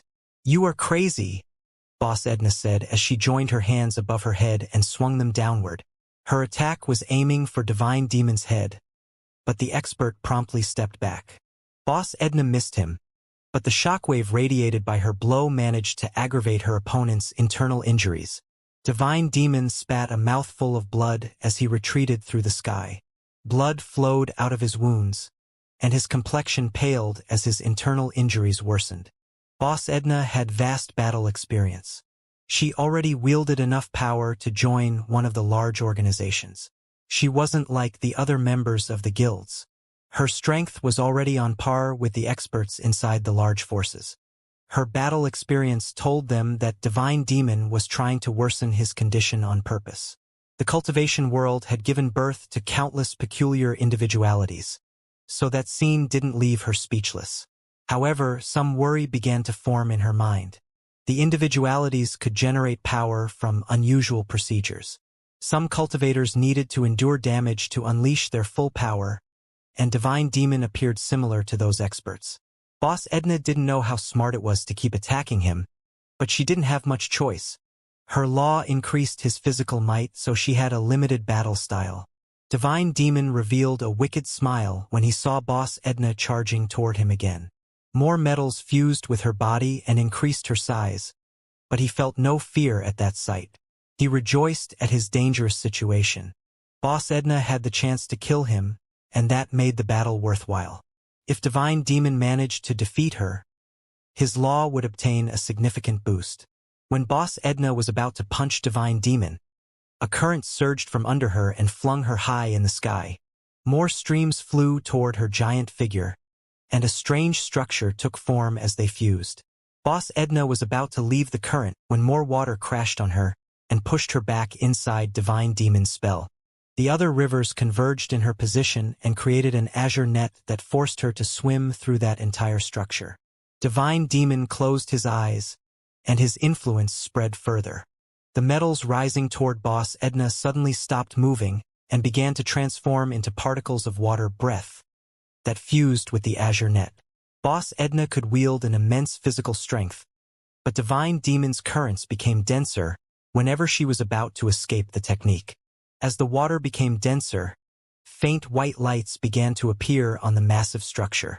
Divine Demon was summoning his higher energy again, but he seemed unaware of those events.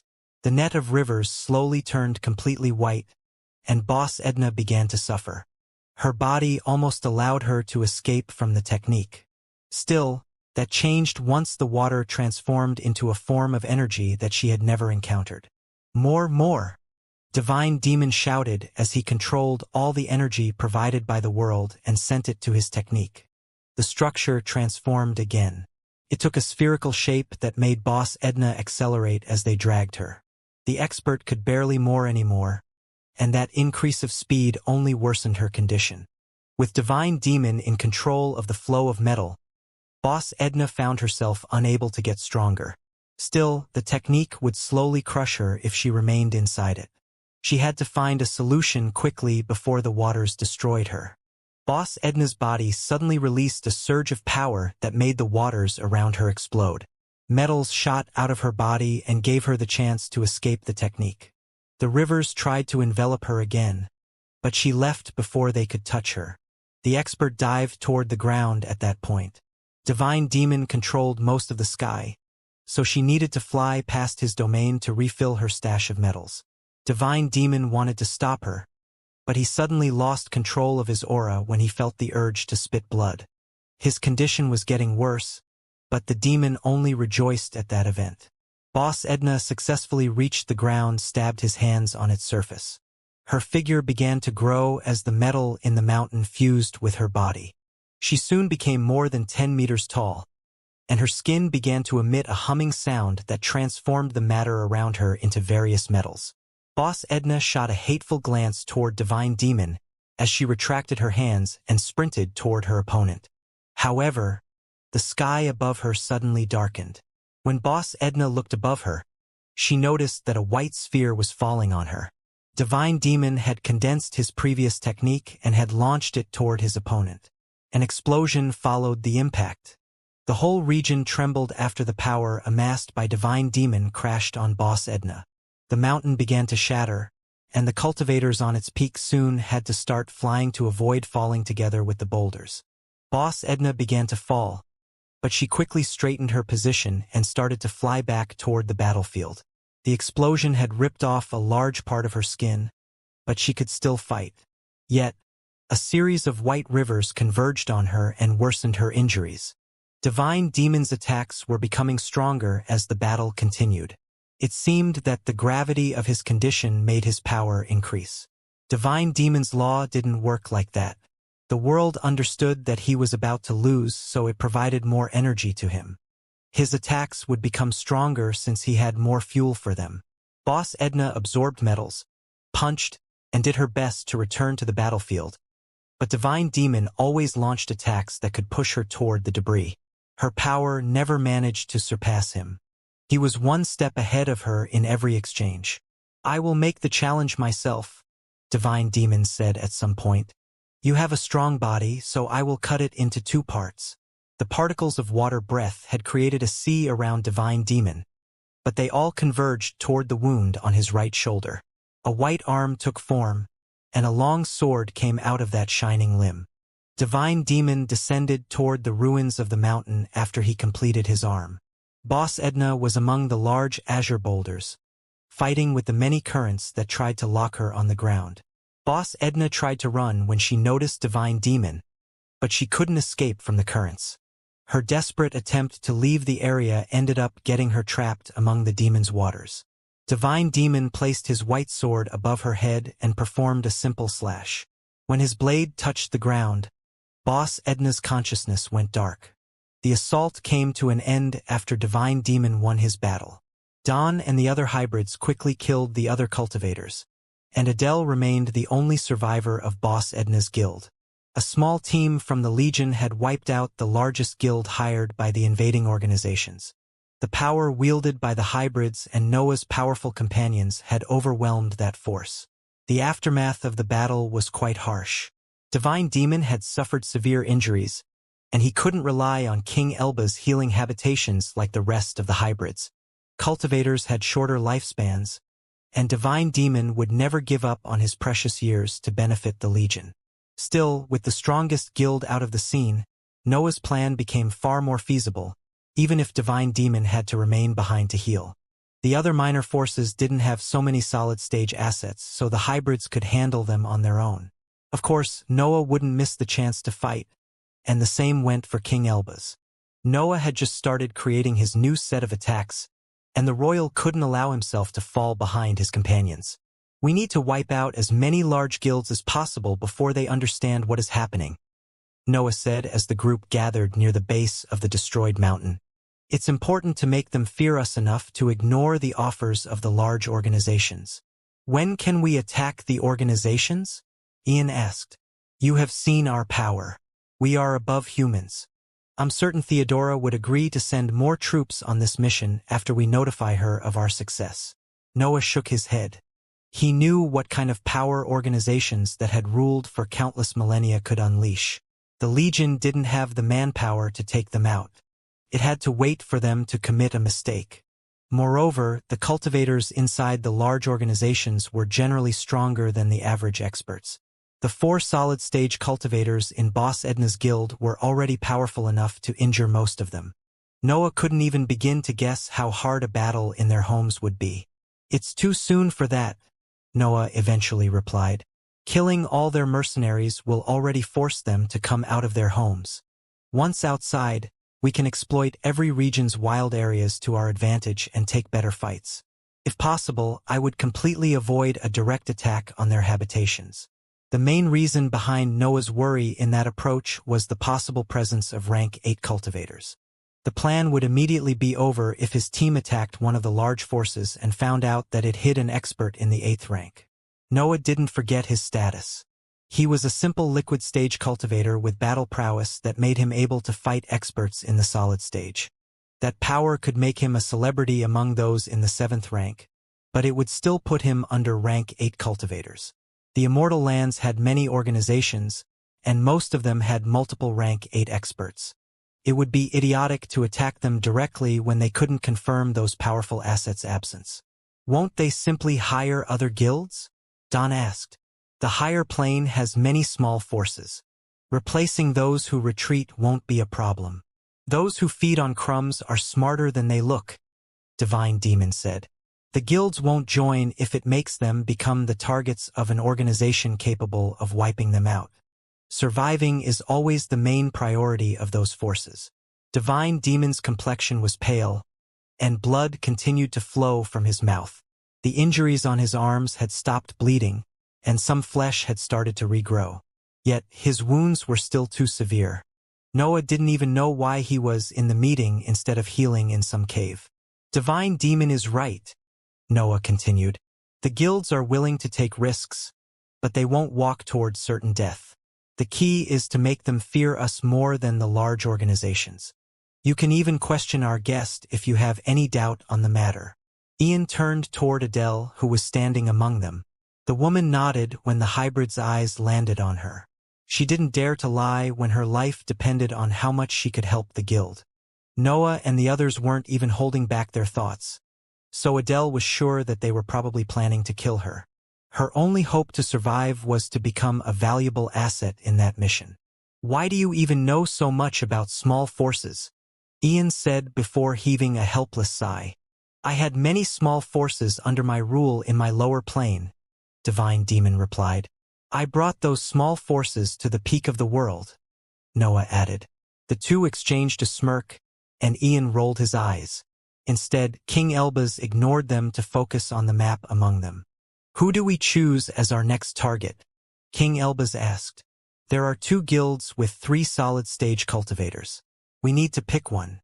"We will let our guest pick for us," Noah replied as he turned to show a cold expression toward Adele. "I believe she won't even mind adding explanations to her choice." A chill ran down Adele's spine when she met Noah's cold gaze. His reptilian eyes expressed his ruthlessness. She immediately understood that Noah wouldn't hesitate to kill her at the slightest misstep. "Boss Burton's guild is larger than ours," Adele explained. "Yet, the quality of his underlings is far too poor. He allows anyone to join, without even checking if those experts have proper abilities. Boss April's guild is quite famous," Adele continued. "Her force fewer troops, but they are well organized. She even trains them in battle formations. They might be a tough opponent in your condition." "Well, you heard her," Noah said. "We will attack Boss April's guild once everyone is ready. Boss Burton's force is next. The others will follow once we take down most of the mercenaries hired by the large organizations." Everyone left after his words, and Ian escorted Adele toward a cell build recently. King Elbaz had laid most of the inscriptions there, so the expert didn't have any chance of escaping. Noah only suffered light injuries during the battle, so he could focus on exploring the mountain's ruins as he waited for Jordan to recover. He didn't find much, but the various corpses contained a few decent objects that he didn't dare to leave there. Those cultivators only had materials and soul stones, and Noah didn't hesitate to take all of that away. The solid-stage experts had notes that involved their individualities, and Noah seized them too. During the months that Jordan spent inside King Elbaz's habitation, Noah focused on his cultivation. His potential had increased again after his victory against Victor. His Danteon could improve faster. His body still grew faster than the other centers of power.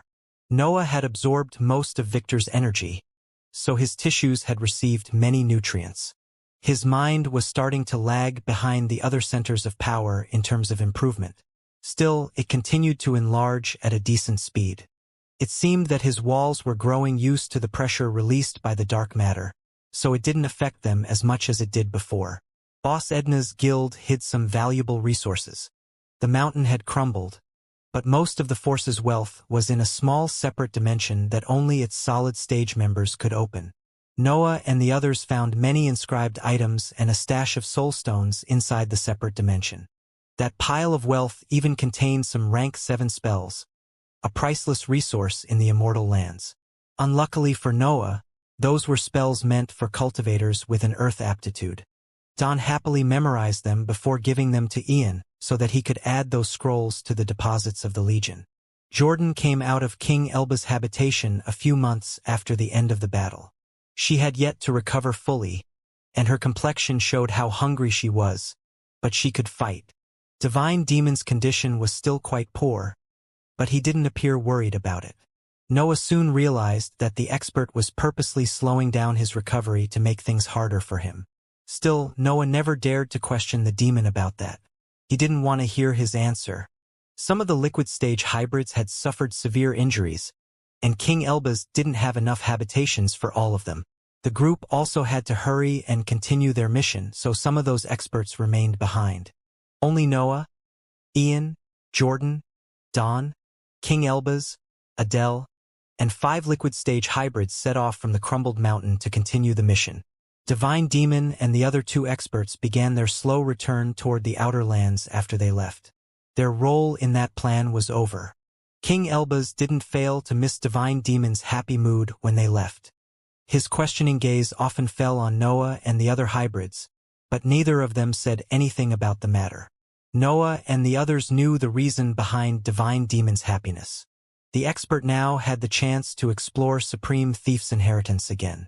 The battles against the guilds didn't interest him anymore since he had already fought against the strongest small force. King Elbaz had traveled with Noah and Don for many years, but the Legion didn't want to reveal Supreme Thief's location to other humans so easily. Noah respected that decision and ignored the questioning gazes that landed on his back. The group flew for a long time without taking breaks. They needed to hurry before explorers reached the crumbled mountain and discovered that Boss Edna's guild was no more. Their timing was the key to the success of their mission. The less the guilds understood about the whole situation, the more they would fear them. The group began to slow down when a series of large rivers appeared in their view. White water flowed through those lands and divided them into small regions inhabited by the same force. Boss April's guild changed its location often, but it never left those lands. The rivers contained chaotic laws so that environment was a natural training area.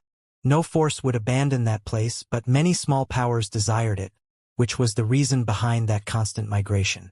Noah and the others were unaware of the guild's current location, but they had King Elbaz. The royal obviously had an item ready for the task. It took him less than 2 weeks to find an underground structure dug right below one of the riverbeds. After sealing Adele in a hidden spot near the region, the group flew above their target and began to study the area. Attacking a guild specialized in battle formations in its own home wasn't smart, so they required a plan to optimize their assault. "How do we approach it?" Ian asked as the group remained outside the range of the surface. "We force them out," Noah said as he began to plant instabilities in specific spots around his target. Noah even gestured to King Elbaz to help in the matter. The royal stash of inscribed items was immense, so he could quickly find something that could work together with the instabilities. "We risk ruining the rivers like this," King Elbaz said after the duo planted all the bombs. "It's a pity that the Legion can't occupy it." Those regions were inside the borders of the human domain. The Legion could approach them, but it could never control them. Almost all the large organizations would attack the hybrids since they were a foreign force. "Keeping this land intact is pointless for us," Noah replied. "I'd rather destroy it than leave it to potential enemies." "Why am I not surprised about this?" King Elbaz asked, but Noah ignored him. The duo continued to plant bombs, and the force living underground never noticed their actions. King Elbaz's calculations had been perfect. The guild never had a chance to sense the group. A loud series of detonations occurred after Noah activated the traps. The ground in specific spots crumbled and created holes that connected the underground structure to the surface. Cracks spread from those holes, and the white waters of the rivers enlarged those fissures once they reached them. The group's traps had triggered a chain reaction that made a large chunk of that region cave in. Once the ground crumbled, multiple auras seeped through the surface and expanded in the sky. The guild's experts quickly found their assailants, but Noah's group retreated higher in the sky to bait them out of the underground structure. Noah's group had remained inside the range of the experts' consciousness on purpose. They had to show the guild how few they were so that it would follow them outside of the ground. Ian and the others separated to fly in different areas of the sky. Boss April led her troops outside of the debris and divided them to go after the assailants. Most gaseous and liquid stage cultivators flew toward Don's team, but some went after Noah and King Elbaz. The 3 solid stage experts locked their consciousness on Ian and Jordan and tried to encircle them. Noah and King Elbaz couldn't let that happen. They exchanged a glance before their auras spread through the sky. Their oppressive influence filled the area and made their pursuers tremble in fear. An intense bloodlust then seeped inside Noah's aura. His mental waves began to crave blood and battles as the cursed sword's black handle came out of his chest. The bloodlust froze those cultivators on the spot. They were in front of a power that they couldn't face. Noah was showing them one of his trump cards before their battle even started. The cultivators began to retreat, but they couldn't escape Noah as long as they remained in the range of his consciousness. The cursed sword slowly touched his forehead as his attention went on those experts, and massive blades made of dark matter suddenly materialized on their spots. The blade engulfed the experts and destroyed their bodies. Most cultivators ended up severed into many pieces. Those in the gaseous stage directly turned into ash under that power. Not even the best experts in the liquid stage among them could survive that attack. A wave of pain filled Noah. His chest became a mess of blood and broken tissues, but his expression didn't show any suffering. Black flames came out of his mouth and spread on the ground, where they consumed anything that contained energy. His chest instantly healed after the activation of his innate ability. Noah had killed a small team of gaseous and liquid stage cultivators in one attack, and he barely suffered any drawback. Still, he stored the cursed sword as he glanced toward one of the solid stage experts in the distance. Noah and King Elba's target was a woman called Blanche. Adele knew that she was the weaker solid stage cultivator in Boss April's guild, and the two experts didn't hesitate to identify her. They also notified her about their presence. Blanche was a tall woman with long blonde hair and brown hair. She wasn't a beauty, but calling her ugly would also be wrong. She was about to reach Ian when Noah unleashed his attack and claimed her attention with his gaze. Blanche abandoned Ian's pursuit to shoot toward Noah and King Elba's. Boom-like noises resounded from under her feet as she accelerated through the sky. Noah quickly wielded his two swords, and King Elba's didn't hesitate to take out his army of inscribed items. Yet, Blanche reached them before they could attack, and her palms shot forward when they entered her range. A dangerous sensation filled the two experts, who promptly activated some of their trump cards.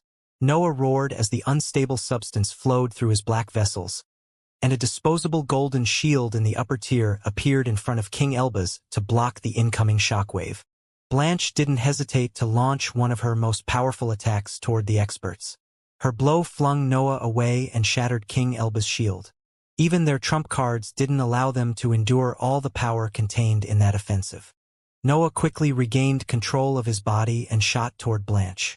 The dark world expanded from his chest, and a fiendish armor covered his figure as he launched a storm of slashes that filled the area with his sharpness. King Elba's didn't stay still. It was clear that Blanche didn't want to waste time with them, so he had to go all out right away. Flares of golden flames leaked out of his skin as his aura increased.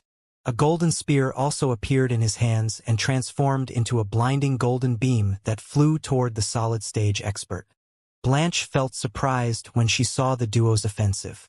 She had sensed that Noah's previous prowess came from a unique inscribed item, but those attacks had their cultivation level as their foundation. Two liquid stage experts were able to launch attacks that bordered the solid stage in terms of power.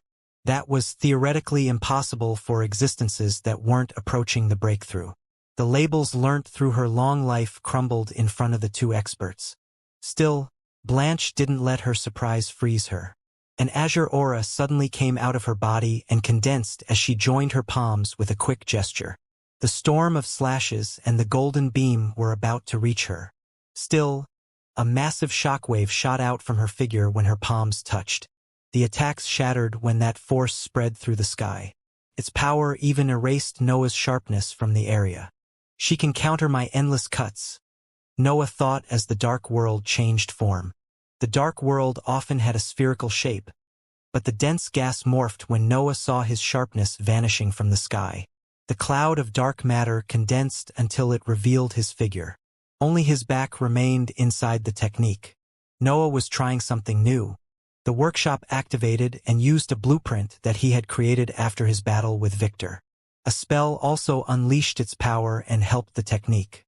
Noah had spent a long time adapting most of his spells to his divine state.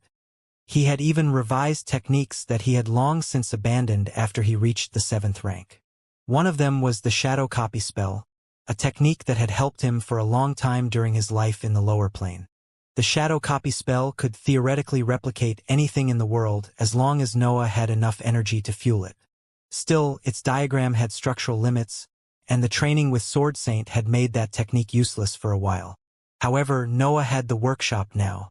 He had also started fusing his dark matter into his techniques. The potential of the shadow copy spell could reach a superior level with those features. Noah could finally use it to replicate some of his strongest assets. At his current level, Noah's strongest assets were his physical strength and his swords.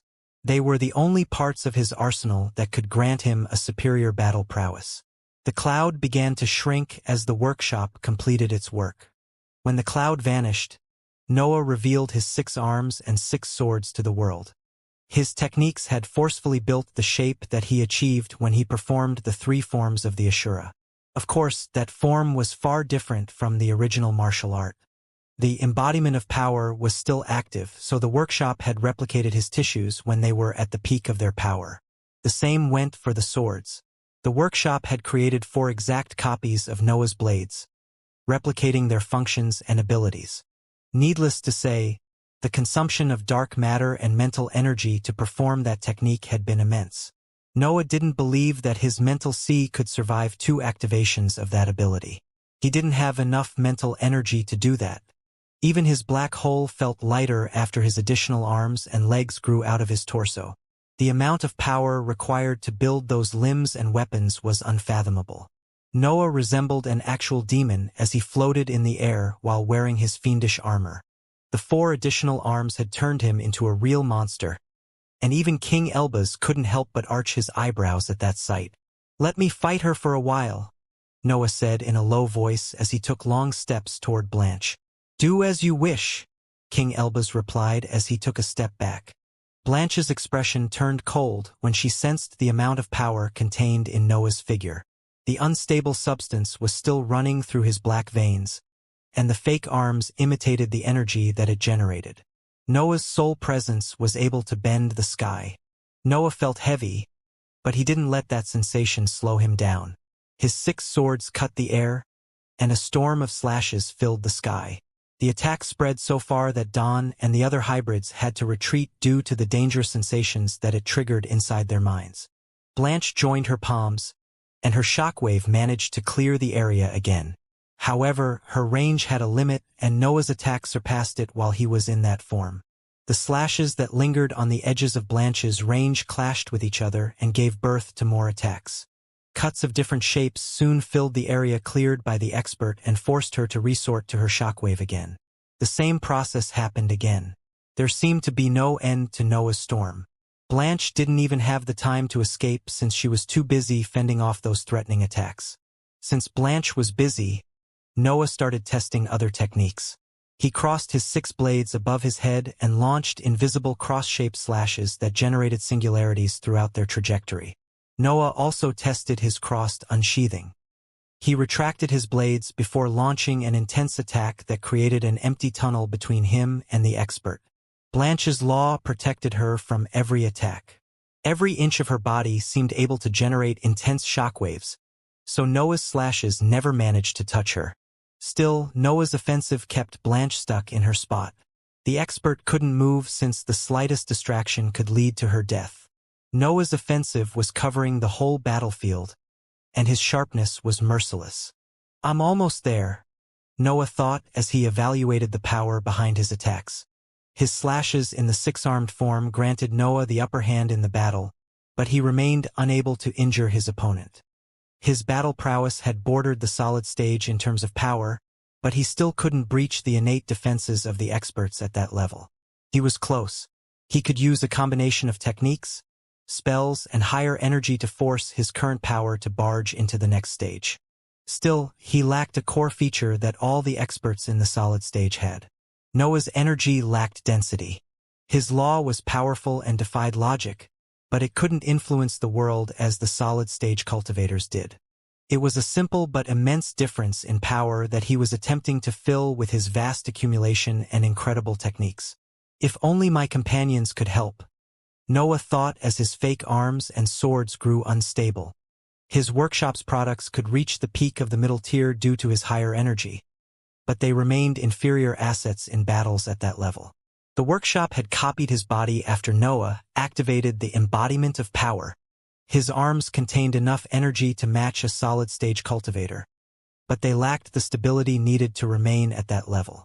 Noah could express solid-stage battle prowess, but his power had a limited duration. Even his sturdier black vessels would eventually crumble under the violent energy released by the unstable substance, and the same went for his fake arms. A tinge of annoyance surged in Noah's mind. He had slowly realized that he would probably need to rely on the shadow domain again to win that battle. His constant improvement didn't satisfy Noah since his trump card was the only attack that could lead him to victory. He didn't want his achievements to depend on a technique created by someone else. He desired his battle prowess to reach that level on its own. Noah joined his arms as they continued to show signs of instability. The dark matter contained in their fabric fused with his actual limbs and created a third layer of armor that carried the physical strength contained in the workshop's product. A defensive layer also appeared on the two real swords while Noah raised them above his head. His next attack had to contain the full power of his technique. He didn't want any special effect or trick attached to it. Blanche was still busy deflecting the endless storm of slashes. Her situation seemed poor, but her complexion remained perfectly healthy. Noah's technique was unable to exhaust her energy. When Blanche saw Noah's gesture, her instincts began to scream. She instantly understood that he was about to launch something far stronger than his previous techniques. She had to change tactics to defend from that blow. Noah performed a simple slash. The space between him and Blanche bent as his energy shot forward and flew toward his opponent. The storm of slashes on the attack's path exploded into clouds that spread the different aspects of Noah's individuality in the sky.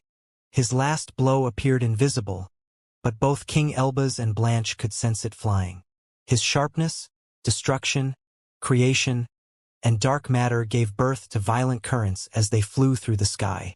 Yet, they didn't touch the path traveled by Noah's final slash. It was as if that piece of the sky had become an untouchable domain. Blanche's eyes widened, but determination soon filled her face. Veins bulged on her neck and hands as an azure aura filled the sky and converged toward her closing palms. Noah's attack hit when Blanche's palms touched. Noah and King Elbaz's vision went dark at that point. Even their mental waves crumbled under the violent energy that the clash caused. Blanche's attack had released a condensed shockwave that had clashed with the invisible slash. Noah's blow became visible when the two offensives touched, revealing its pitch-blanche and curved body. The slash was so dark that even the white light in the environment struggled to illuminate it. Its edges were unclear, and the amount of energy that it contained was immense. However, Blanche's attack was capable of a similar might. Her shockwave carried violence that surpassed the destructiveness of Snor's dark beam, could shatter anything it touched. Noah's slash managed to fight Blanche's attack back for a few seconds, but it eventually crumbled. The raw power contained in his blow seemed to surpass the shockwave, but it lacked the harmony carried by the offensive of every solid-stage cultivator. An attack created from different techniques piled together couldn't compare with pure expressions of a stronger expert's law. Could lose even if it surpassed the latter's blow in terms of raw energy. Still, the explosion caused by the clash between the two attacks didn't leave Blanche unaffected.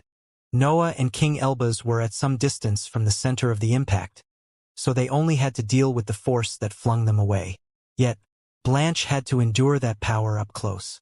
When Noah managed to expand his consciousness again, he noticed that his fake limbs had disappeared. King Elbaz's figure also appeared unstable, but the expert quickly fixed his condition. As for Blanche, her robe had transformed into pieces of rags that failed to cover her body. A few injuries had also appeared on her. Blood flowed from a few cuts on her cheeks and neck, and she had lost some fingers during the explosion. My best attack for a few fingers, Noah thought as his annoyance grew. This is too little. Noah could forcefully raise his cultivation level with his ambition. Still, He already knew that he would be better than any other cultivator once he grew. He didn't want to beat them on an even field.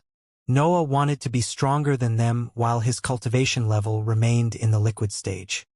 His same ambition was begging him to go beyond the greatness reached through his long accumulation. Blanche was livid. Violent energy flared out of her body when she looked at her fingers. A liquid stage expert had managed to injure her. She felt as if her entire cultivation journey had been useless. Awesome techniques, strange powers, and annoying laws, Blanche said in a low voice. You can throw anything you want at me, but the result will always be the same. The might of my waters will destroy you anyway. An azure aura leaked out of her body and spread through the sky. The white light vanished as that brilliant color covered the entire battlefield and reached even the fights happening in the distance. Noah and King Elbaz couldn't escape the expansion of Blanche's aura. Her influence began to appear directly from the space around them at some point. No acceleration could make them dodge that. The duo felt as if they were underwater when the azure aura illuminated their figures. A pressure also fell on them. Blanche was using the sheer power contained in her law to restrain them. Noah roared and kicked the air, but he failed to leave that spot. His body contained enough physical power to fend off that aura, but the watery properties in Blanche's law made it hard to counter by bare fists.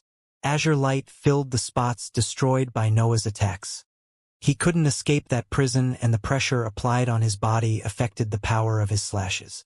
Crumble, Blanche said, and the azure aura began to converge toward Noah and King Elbaz. The pressure increased as the light gathered around them. Noah's tissues released screeching noises as they bent under that force. King Elbaz's figure became unstable as Blanche's aura filled his surroundings. Blanche's technique appeared simple, but it carried an intrinsic complexity that made it almost indestructible. She wasn't only forcing her law to converge on the two experts. She had also given to her power watery features, which countered most of Noah's abilities. Noah slashed, punched, and used every last bit of energy given by the unstable substance flowing through his black veins. He could activate his embodiment of power again, but he found no reason to waste his precious resource before finding a way out of the technique. Snore came out of his chest, but its giant head shattered when it touched the azure aura. Even the dark matter that the blood companion released crumbled under the pressure amassed in the area. The demonic sword began to release painful roars, and Noah quickly stored it inside the separate space. A few dents also appeared on the white blade, and Noah didn't hesitate to put it away. His divine deduction technique activated, and the black hole sent most of its energy toward his mind. Noah's thinking speed reached an incredible level, but he could find only a single way out of that situation. The shadow domain had already expanded around him. Noah could enter that dimension and fly out of the azure aura. However, that technique had a severe drawback. Noah already owned a similar spell. His ethereal form spell was a technique that he had abandoned because it would require too much energy to change his body's properties. The shadow domain shared the same flaw. Noah's existence was heavy, heavier than his other assets. Transporting his body into a different dimension would deplete all his special darkness. The technique had almost reached Blanche. Noah only had to survive for a few more minutes to gain the chance for a deadly blow. Yet, it seemed that the azure aura would kill him before his separate dimension could reach his opponent. Even the divine deduction technique was telling him that he had no choice on the matter. "Can I join the fight now?" King Elbaz suddenly asked through a mental message. Noah was about to transport his body into the shadow domain, but he stopped when he sensed those words. His head struggled to turn toward his companion. When his eyes landed on the royal, he saw an annoyed King Elbaz tapping his cheek and waiting for his answer. "How can you move freely?" Noah asked. "I have created a substance to counter her law," King Elbaz answered plainly. "Why didn't you tell me this sooner?" Noah asked again. "You wanted to fight her alone," King Elbaz shouted through his mind. Noah didn't know what to answer, but he didn't forget to nod toward his companion. The azure aura around them suddenly disappeared after his gesture. Specks of golden light had come out of King Elbaz's figure and were eating that foreign influence. Blanche couldn't believe what she was seeing. Her aura was disappearing due to something that she didn't understand. Her consciousness could study the golden specks, but she had no idea how those small lights could destroy her law. Blanche didn't forget that her opponents were two liquid stage experts.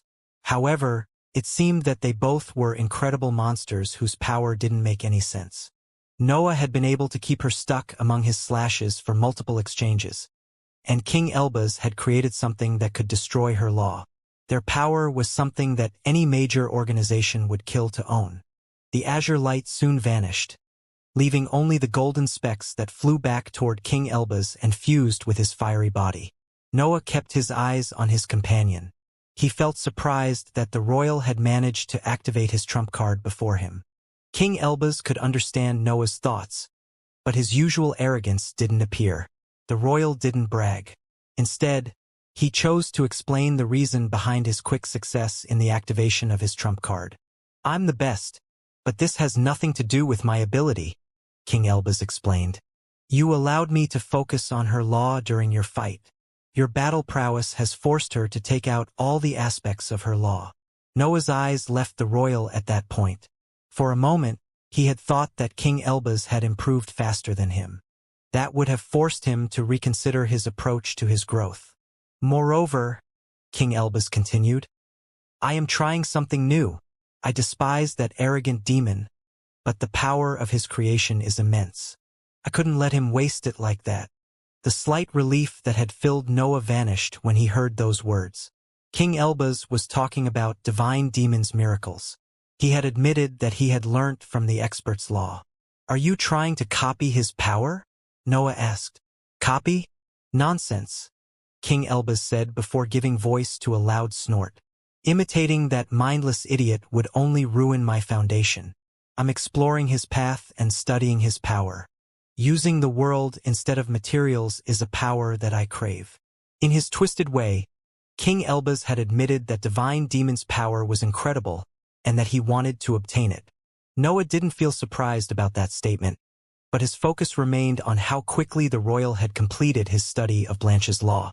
Noah had allowed King Elbaz to focus only on his trump card, but the outcome of that battle remained the same. The royal had been faster. The shadow domain had reached Blanche only after he destroyed the azure aura.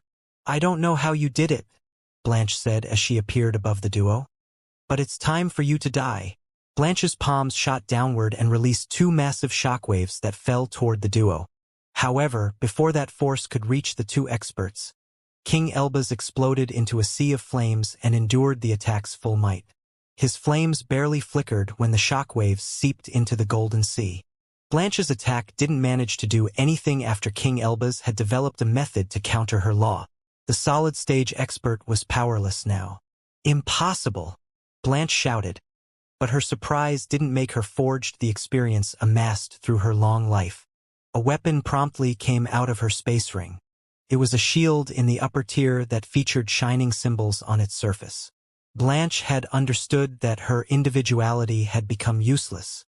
The sole thought that two liquid stage cultivators had managed to make her reach that point was incredible, but she couldn't deny what was happening. Her only choice was to rely on inscribed items at that point. Her breath flowed inside the shield and charged a powerful attack that made both Noah and King Elbaz's instincts scream in fear, but Noah activated his trump card before she could activate her weapon. Blanche's expression suddenly froze. She glanced at her tattered robe and noticed that spikes had replaced most of her skin. Black flames also came out of those holes as her organs began to shut down. Her mouth opened, but no sound managed to come out of it. Her figure exploded into a storm of flames and fuming spikes, and a wave of energy flowed back to Noah. The battle over the region divided by white rivers came to an end a few minutes after Noah and King Elbaz killed Blanche. The other two solid-stage cultivators had faced Ian and Jordan, but their situation had quickly turned become quite poor. Boss April and her companion were strong, but Ian and Jordan surpassed them both in battle experience and sheer power. They were hybrids who had fought for their entire lives. The two experts from the guild struggled to fend off their offensive since the beginning of the fight. Jordan had quickly transformed into a dragon. Instead, Ian had begun to accumulate his howls as soon as the two experts had left the underground structure. Even the hybrids had stopped playing around and testing their opponents. The battle against Boss Edna's guild had already satisfied their desire for a good fight. They only wanted to finish their mission now. Boss April had a tricky law. Her power allowed her to interact with space. She could teleport boulders that exploded whenever they touched a foreign aura, and her defensive abilities also relied on her true meaning. However, her incredible ability had to have some drawbacks. One of them was its cost in terms of breath, and the other was the amount of energy that she could teleport. The explosions released by her boulders could be deadly for humans, but hybrids at her level could endure even her strongest attacks. Boss April could injure both Ian and Jordan, but she couldn't inflict severe wounds. That weakness was even more noticeable against Jordan in her dragon form. She was too big, and her amber scales could disperse most of the energy released in the explosions. Ian was a bit worse off, but he could redirect his sound waves to deny the explosions. Boss April had to take a supportive role in the battle after realizing that her ability couldn't lead to victory. She had to rely on her companion to win. Her companion's name was Alan. His law allowed him to create snake-shaped lightning bolts to ride to obtain massive bursts of acceleration. He could also launch those creatures toward his opponents to create piercing attacks. The core of his law was acceleration. All his lightning bolts could perform sprints able to take any opponent by surprise. Their power also depended on how fast they went, so Alan could potentially injure the two hybrids. With Boss April's support, many of Alan's attacks managed to hit the hybrids. She would teleport when their power was still low and let them accelerate once they arrived in a spot that could take her opponents by surprise. Yet Jordan and Ian didn't stay still during the fight. They quickly understood that Boss April wouldn't be a problem as long as they defeated Alan. They soon began to focus on the expert and render that tactic impossible to deploy. Boss April did her best to support her companion, but the hybrids ignored her attacks during her reckless assault toward the lightning cultivator. Alan eventually realized that the battle could only end with his death, so he attempted to leave the battlefield and escape without minding his guild. Still, Jordan's influence had already spread through a large area of the sky at that point. Alan had been too slow in deciding to escape. The hybrid could use her winds to stop his acceleration and deliver a deadly blow with her claws. Once Alan died, Boss April lost her will to fight. Her guild had crumbled, and her companion had tried to leave her behind. She couldn't even try to defeat her opponents. She would rather let them end the battle quickly than continue in a pointless struggle. Her behavior made Ian and Jordan decide to take her as a prisoner. The team already had Adele, but it couldn't hurt to have more informants in their ranks, especially when it came to guilds. The outcome of the second battle turned out to be far better than the first. Noah's team managed to win without suffering any serious injury. They could set off in less than 2 months and move toward their next target as soon as they finished pillaging every resource hidden in the underground structure. Noah's group continued their mission, hunting every guild hired by the organizations involved in the invasion of the Outer Lands. Most of those forces were nothing more than small armies featuring only one solid-stage cultivator. The last battles ended up being nothing more than a one-sided slaughter. The other guilds involved with the invasion soon understood what was happening. They couldn't confirm that the Legion was behind the attacks, but they guessed that some large force didn't want them to join that mission. Those forces began to sever their ties with the large organizations that had hired them. They left their homes and settlements to hide from the fearful group of experts hunting them. The news even reached the other guilds. The large organizations soon found no one willing to accept their offers, no matter how generous they were. Everything unfolded as Noah had predicted. The loss of manpower would force the large organizations to deploy their own forces in the invasion. Yet, the first phases of every war would always lead to slaughters, and they weren't willing to invest their troops in those projects. Once the sacrificial pawns disappeared, the invasion came to a stop. The pagoda in the Outer Lands still had a few troops in its defense, but nothing changed even after years passed. It was as if the large forces had put their plan to a stop. The lack of expendable cultivators made them rethink their approach to the mission. They couldn't directly attack anymore. They had to create a proper plan that could lead to fewer losses. Noah ignored the political repercussions of his actions. He didn't need to ask about them to know how everything would unfold. The final decision was up to the organizations anyway. They had to choose whether they were willing to sacrifice their troops to invade the lands of the strongest warriors on the higher plane. His focus remained on his improvements. The mission had given Noah the chance to fight many solid-stage cultivators. His battle experience increased again in that period, and he even managed to perfect his new techniques. Noah also created new abilities that could improve his battle prowess. Once he had confirmed that spells could work together with the workshop, Noah went through a long testing phase that aimed to bring his power to a new level. After all the battles were over, Noah and the others flew back to the Outer Lands, carrying their prisoners with them. Adele and Boss April had ended up being only the firsts of a long trail of cultivators trapped during their battles. When they returned to Yelnbel, the group noticed that the rank 8 auras high in the sky had disappeared. It seemed that the experts in the 8th rank had taken a break from their endless battle. The two forces had silently agreed to seal a truce while the situation was so unstable. Noah's group led the prisoners inside the city, and Theodora didn't hesitate to take the issue into her own hands. Those cultivators could become significant assets for the Legion, so she didn't want to kill them or let them rot in a cell.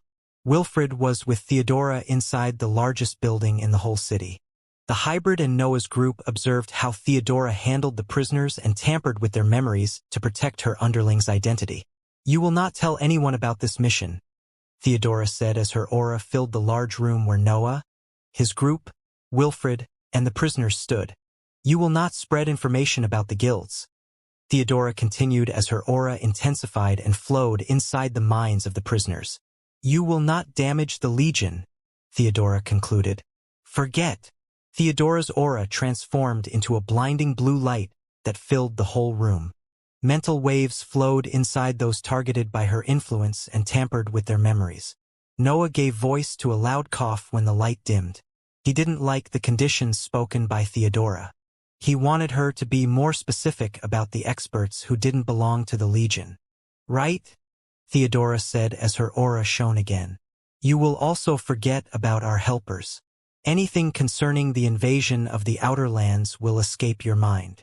After the second burst of her colorless aura, Theodora sat on her throne and ignored her guests. Ian promptly gathered the confused prisoners and led them outside. Jordan and the others followed him, and Noah was about to do the same before a mental message reached his mind. "Stay." Theodora's voice resounded inside Noah's head. Noah nodded at his companion and waited for them to leave the room before turning toward the rank 8 existence. Wilfred wore a curious expression as he sat on a throne placed next to Theodora and moved his eyes between Noah and the leader. "You wanted to talk to me?" Noah said when he saw that Theodora didn't speak. A moment of silence followed his statement. Theodora waited until Noah's companions exited the building before addressing his words. "Why do you still avoid joining the Legion?" Theodora asked. "You can't belong to the magical beast's domain. You have already offended many powerful forces among humans. You have even helped the Legion. I think it's time for you to make up your mind about our invitation." Theodora didn't spread her influence to inspect Noah's mind. She was respecting his privacy and leaving his thoughts away from that conversation. Noah didn't know what to answer. The Immortal Lands still felt like a foreign place in his mind, so he preferred to avoid making decisions that would affect the rest of his cultivation journey. Joining the Legion wasn't a simple step in his life. It would change his status and priorities instantly. "I want to delay that choice as long as possible," Noah replied honestly. "I like my freedom. I don't mind that my current state makes me more open to enemy ambushes." "You are a hybrid," Theodora continued. "You are deluding yourself if you think that the world won't consider you as part of the Legion. Just join us and accept your benefits." Theodora's speech made sense, but Noah still had his doubts. He was nothing more than a small force among the complex political environment of the Immortal Lands. He lost some power by lacking affiliations, but that also made him harder to track. "I will think about it," Noah replied. Theodora heaved a helpless sigh when she heard that answer. She couldn't offer any significant benefit to Noah. He had already access to Supreme Thief's inheritance, and he had even gained a small group of loyal followers among the Legion. In her mind, it was only normal for Noah to join the Legion. Yet, she didn't want to force him. She wouldn't dare to risk losing an asset with the potential to stand among the leaders in the 8th rank. "You have already built your team," Theodora said as she changed approach. "I looked inside your existence. Your influence is already making Jordan and Don grow far faster than normal. The other humans are experiencing the same. It's time that you accept yourself as a priceless asset." Noah's law could make others grow faster than normal, and that feature had intensified after his ascension. He had yet to see tangible effects, but he knew that his influence was forcing those who followed him to improve quickly. That was a natural outcome of his law. Noah's aura would always radiate his ambition, and his companions couldn't escape his influence. He forced their existences to evolve, even if he didn't want them to surpass his growth. Noah had finally started to notice that feature. King Elba's improvements didn't only depend on his talent. The royal had also benefited from Noah's ambition to grasp the core idea behind Divine Demon's individuality and improve his creations. Noah wielded a dangerous power that he preferred to keep for himself. After all, he desired to be the strongest so that he could avoid remaining entangled in the political world of the immortal lands. "I don't want to create a fourth force," Noah tried to reassure Theodora. "I only chase personal benefits, and the Legion is helping me in this task. You have nothing to fear from me. And yet you have already created a fourth force," Theodora replied. "Maybe you have yet to realize it, but you already have loyal followers among different organizations. Saul from the Balro family, Elbaz and Divine Demon, Jordan, Don, Fergie, and those who witnessed your feats inside Supreme Thief's inheritance would follow you. You only have to ask for their help." Theodora knew more than what words could express. Even if she was leaving Noah's mind alone now, she had already inspected the memories that involved him from the prisoners. She could understand how deep his relationship with the hybrids and the other companions had become. "I don't care about that," Noah replied honestly again. "We have different visions of the world. I still don't want to consider others when my power is barely enough to keep me alive. Leave invitations and offers for when I reach your level." Theodora revealed a broad smile at his words, but she didn't reply. She remained silent as she watched Noah's aura become denser. The more he decided to walk a solitary path, the more his influence intensified. "What can the Legion do to help you reach this level?" Theodora asked after she stopped enjoying Noah's aura. Noah thought about that question for a while, and his gaze eventually fell on Wilfred.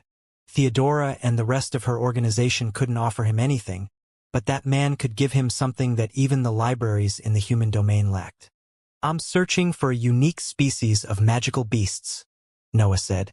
"I need a creature with a darkness aptitude and great might, especially when it comes to its innate abilities." Wilfred had been in charge of a hybrid city placed in the outer lands around the magical beasts domain. Even if he weren't an expert in that field, he would know a lot about those regions' fauna. Noah wanted to complete his experiments with the red crystals as soon as possible. That material carried the secret behind the evolution itself, and Noah needed to absorb it into his battle prowess. The question left Wilfred surprised, but the expert soon scratched his short beard as he thought about the matter. A list of creatures eventually flew inside Noah's mind and described most of the peculiar magical beasts that met hit requirements. Noah now had the chance to resume his hunts, but he didn't immediately leave Yelnbel. He had spent many years fighting already. It was time to take a break and focus on his cultivation level. Noah settled in Yelnbel. Even if he wasn't a member of the Legion, the hybrids in the city didn't complain when their leaders gave him one of the most luxurious habitations.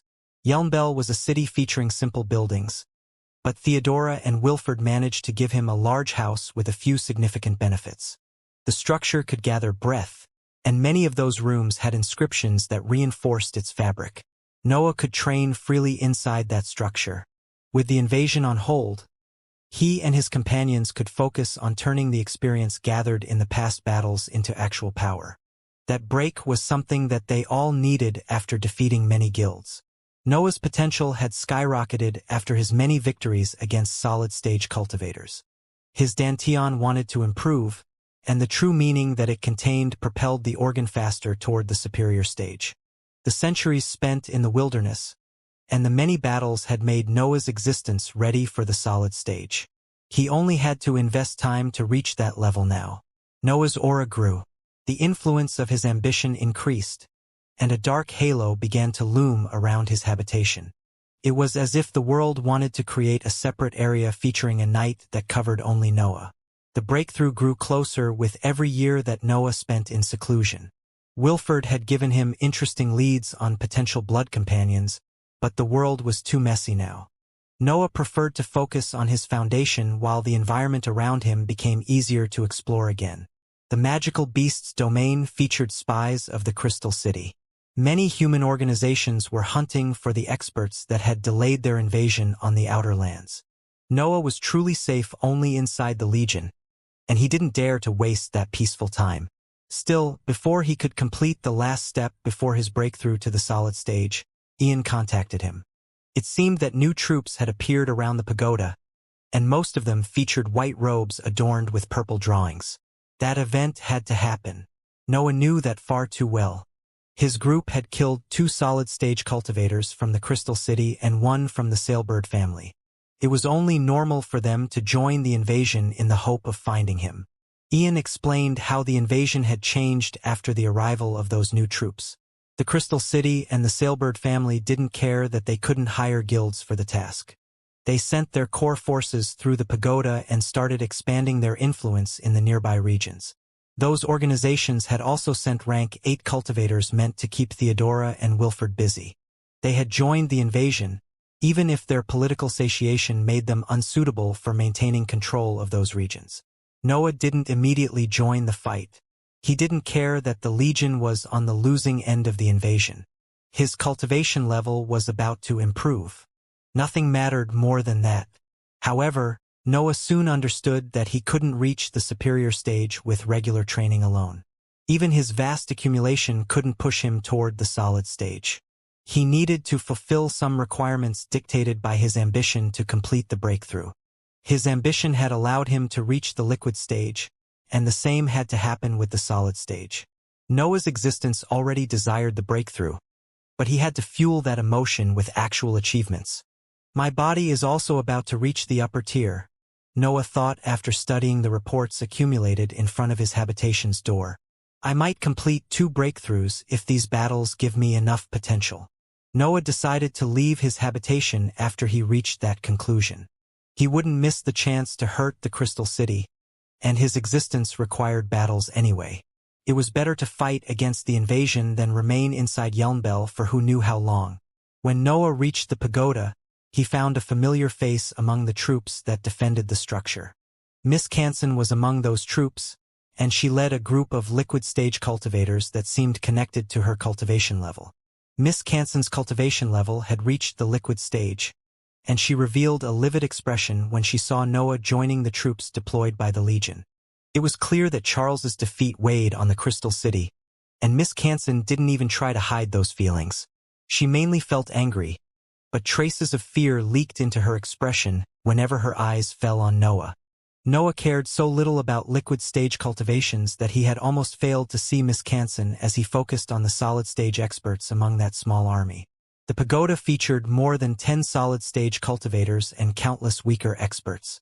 It seemed that even the Crystal City struggled to provide an entire army of powerful existences. But Noah didn't mind killing them now that he had the chance.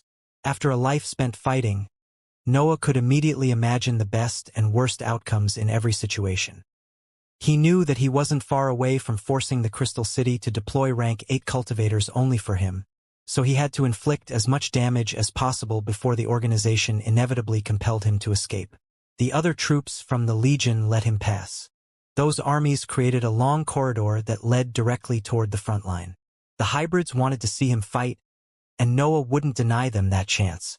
Noah noticed King Elbaz among the troops. The royal had also decided to join the battle after Ian's continuous pleads. The hybrids wanted every valuable warrior in those battles, and he couldn't think of anyone other than the experts who could face solid-stage cultivators on their own. Noah stared at the enemy troops in front of him and deployed the Dark World. He had completed other blueprints during his seclusion and battles against the guilds. His 4 additional blades and arms had become a reliable but old technique. The Dark World condensed around his figure as his workshop activated. A roar came out of the black cloud when the unstable substance filled his black veins and forced his technique to use his new power as the base for its creations. The workshop consumed an immense amount of dark matter to build a new body around Noah's figure. 2 massive limbs covered Noah's arms, and the same happened for his legs. A large piece of scaled forms also replaced his torso, and his draconic helmet enlarged as his body morphed. Before the invaders could even understand what was happening, Noah transformed into a giant dragon that roared at the enemy troops. His cry inspired the other hybrids and made them change into their beast form. Jordan wasn't an exception. She was the first to follow Noah's example and transform into her beast form. Other hybrids soon followed her, and the army from the Legion quickly gained messy features. The cultivators around the pagoda took a step back when they saw so many liquid and solid-stage experts transforming. Even the mindless hybrids in the 7th rank were enough to frighten those humans. The cultivators soon understood that their peaceful days spent expanding were over. It was time for the Legion to strike back. The hybrid army had far more assets than the invaders. The Outer Lands were the home of the Legion. That organization could deploy the full power of 2 entire cities against those enemies. The human army had 12 solid-stage cultivators, but the hybrids featured more than 20 assets at the same level. Moreover, those existences had a body in the upper tier, so their overall prowess surpassed what humans could reach. However, the pagoda was a teleportation matrix. More troops could arrive in that region as long as the invading organizations were willing to deploy reinforcements. Noah had the shape of a black dragon with 2 massive wings. An armor of scales and spikes covered his real body, and his claws resembled swords when he waved them toward his opponents. His roar marked the beginning of the fight. The hybrid army shot toward the cultivators, and Noah was in the front line. He didn't know if Theodora had planned that, but the situation didn't allow him to care about that outcome. Noah wasn't protecting his home. He was fighting to gather enough experience to approach the breakthroughs. His body also needed nutrients to reach the upper tier, so he wanted to burn and eat as many enemies as possible. The human army didn't let that sight scare them away. They weren't members of guilds. Each of those cultivators belonged to large organizations, and they were willing to die to bring honor to their force. Noah dived toward the mass of liquid-stage cultivators. His wings and claws released a storm of slashes whenever they moved through the sky. Those attacks featured the entirety of Noah's law, but they weren't on the level of his actual slashes. He wasn't using his swords in that form.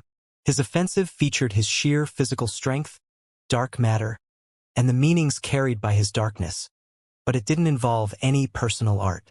The cultivators in front of him began to disperse when they saw the storm of slashes approaching their position. Those attacks already bordered what liquid-stage cultivators could face. They almost breached into the solid stage in terms of power. Before the storm could crash on the enemy army, one of the solid-stage cultivators separated from the rest of the leaders and shot toward the incoming attack. A wave of fire shot out of his figure when she waved her hand, and the storm of slashes crumbled under the might carried by her simple attack.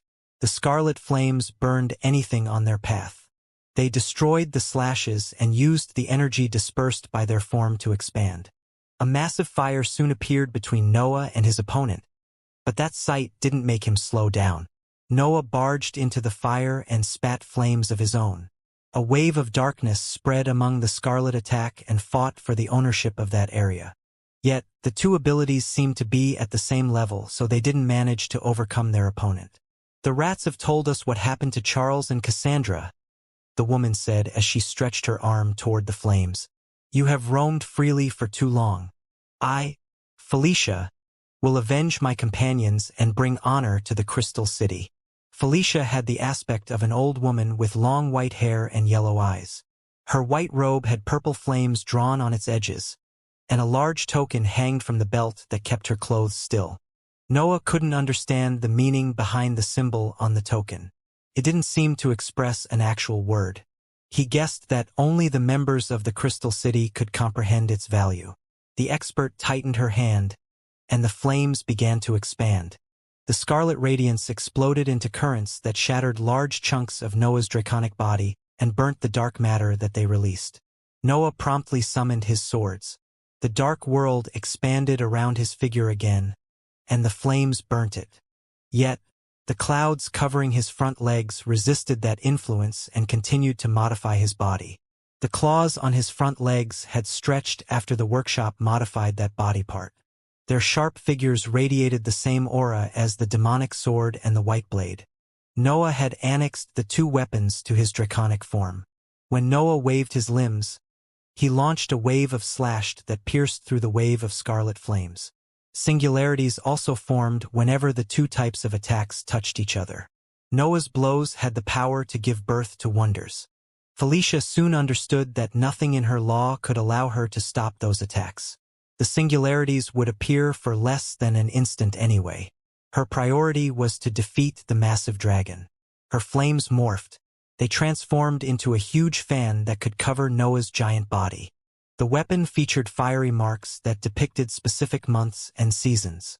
"Summer flame," Felicia said, and the fan launched an attack that made Noah stop his offensive. A wave of scorching flames had hit the side of his body and had destroyed his right wing. His fantastic technique had already reached its limits against a cultivator stronger than Charles. "I will continue until your armor crumbles," Felicia said as she opened and tightened her hand again. The flames transformed again. They became fiery spears that pointed toward Noah and stabbed his massive body. Neither of them could reach his actual tissues, but his technique grew unstable under that constant offensive. Noah slashed, roared, and launched flames. He didn't care if his form would lose. He only minded that his power increased during the fight. Felicia was fighting to stop that from happening. Her flames could transform into anything that she could imagine, but their density couldn't stop Noah from barging into weaker troops. The expert saw how Noah didn't care that his opponent was a solid-stage cultivator. His body protected him from most attacks, so he would focus the weaker troops from time to time. Noah always tried to use his flames to accumulate enough energy for the breakthrough of his body. He had to gather nutrients now. That battle was only an excuse dictated by his need for evolution. Felicia didn't let Noah do as he wished. She shot in front of his attacks and summoned a wall of flames that protected her underlings from incoming attacks. Noah launched his flames and wing attacks, but his arms remained free. When Felicia completed her structure, she shot inside it and hid her presence among her fellow troops. Noah didn't let that trick surprise him. His arms continued to launch slashes that the fiery wall couldn't completely block. Trains of energy flowed toward his body, signifying that his attacks were managing to kill his opponents. Suddenly, the wall of flames transformed into a giant reptilian mouth that bit on Noah's neck. He didn't expect that attack, and his speed was too low to avoid it anyway. The mouth severed Noah's draconic head, but the wave of dark matter that came out of it fended off the flames for an instant. The technique broke at that point, and Noah found himself among a fire that had the power to kill him. Noah found himself surrounded by scorching flames. His draconic armor had crumbled, and only the layer of dark matter and corrosive smoke covered his body now. The unstable substance still flowed through his black veins, but Felicia had already shown that her flames could hurt him even in that state. She was strong, stronger than any other solid-stage cultivator Noah had ever faced. Noah didn't hesitate to rely on his strongest asset when he realized how poor his situation was. The reptilian mouth was about to close on his figure, but an intense bloodlust suddenly filled the area and slowed down the attack. The white sword returned inside the separate space, and a black handle came out of his chest. Noah promptly wielded it with his right hand, and the flames in his surroundings shattered when he waved his blades. The space bent under the power carried by Noah's sharpness. The scarlet flames disappeared as slashes flew through the sky and slammed on the enemy army. Felicia didn't expect Noah to be capable of such might. The rats had described Charles' fight, but they didn't know how to evaluate the cursed sword. Their simple minds couldn't tell the difference between the demonic sword and that incredible item. Even if Felicia had guessed that Noah still hid some trump cards, she didn't expect him to destroy her flames so quickly. It only took him one attack to defeat the spell that had managed to shatter his draconic form.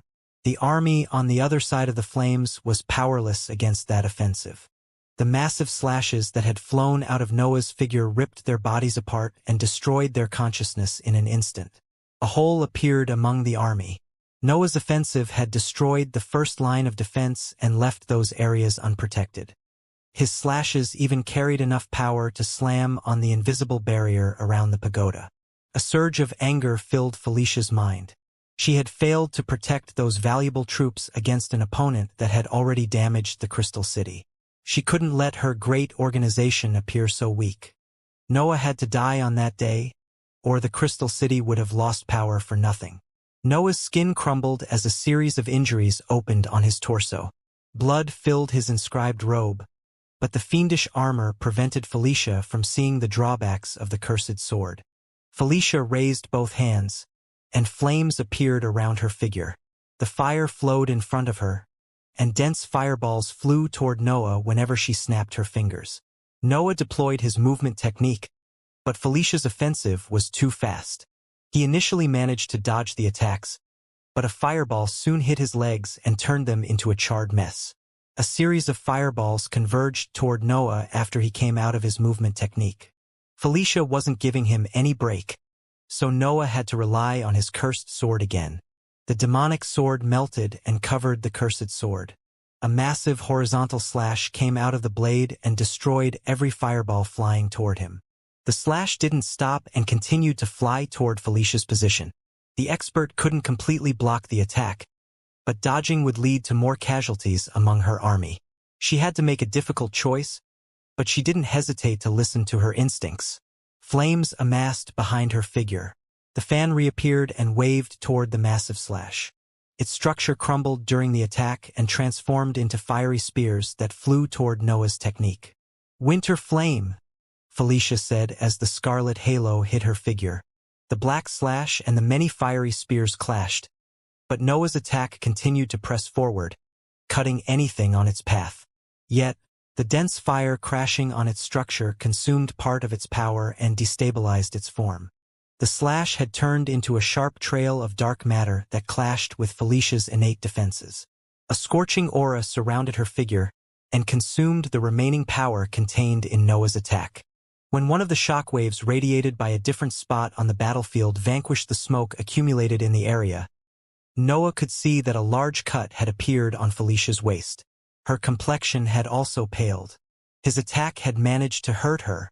"You can't hurt the Crystal City anymore," Felicia said as trails of blood flowed out of her mouth. "I will stop you." Felicia joined her hands, and the giant reptilian head reappeared. More flames formed around her and fused with her technique to build a fiery body for her creature. "Spring flame," Felicia said, and the giant reptilian creature released a roar. The beast resembled a dragon, but it had 3 pairs of feathered wings that spread fire through the sky. Its head wasn't wholly draconic either. It had a long mouth, and 2 lines of sharp teeth filled its insides.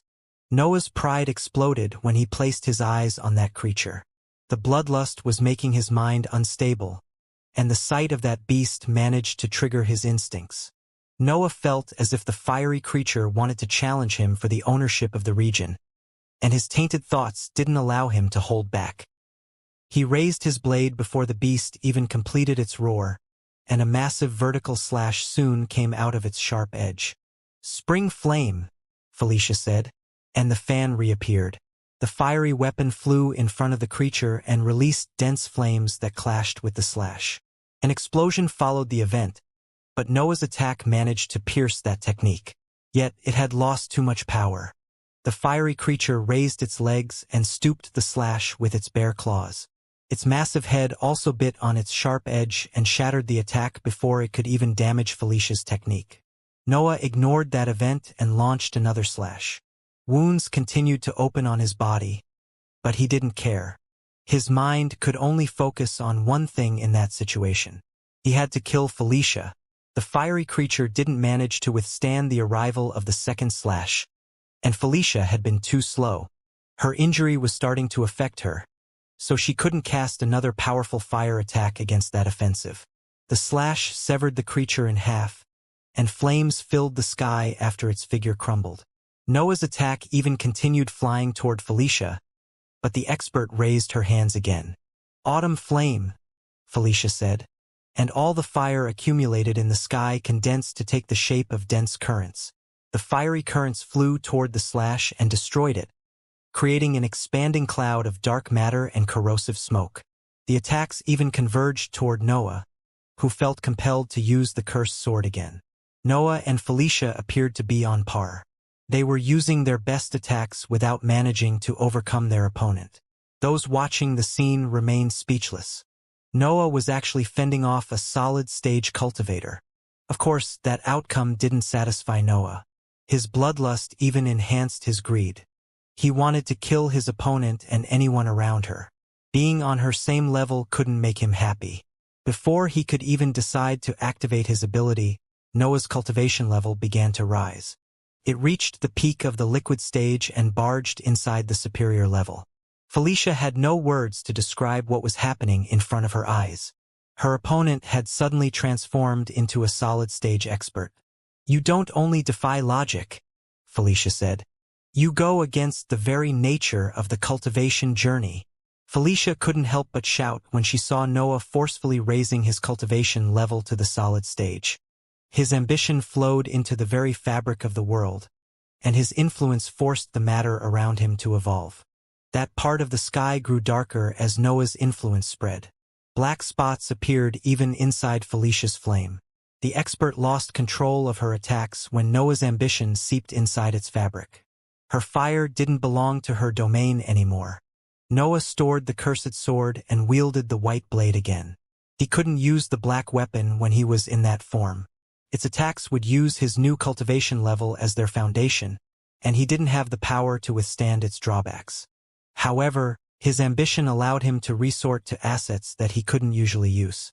Snore and Night came out of his chest, and their level grew as they bathed in his influence. Snore became bigger, its fabric grew denser, and its horns stretched. The amount of power contained in its body increased, and the creature didn't hesitate to open its mouth to launch its innate ability. Night also grew.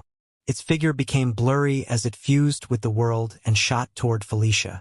A black trail would taint the white sky as it flew toward the expert. The demonic sword also improved. Its fabric became denser, and flares of dark matter came out of its structure due to the massive power accumulated inside its body. The living weapon also gave voice to a roar that expressed the ecstasy felt during that empowerment. Noah attacked the expert. His blades performed a cross-shaped slash that launched an invisible blow toward Felicia.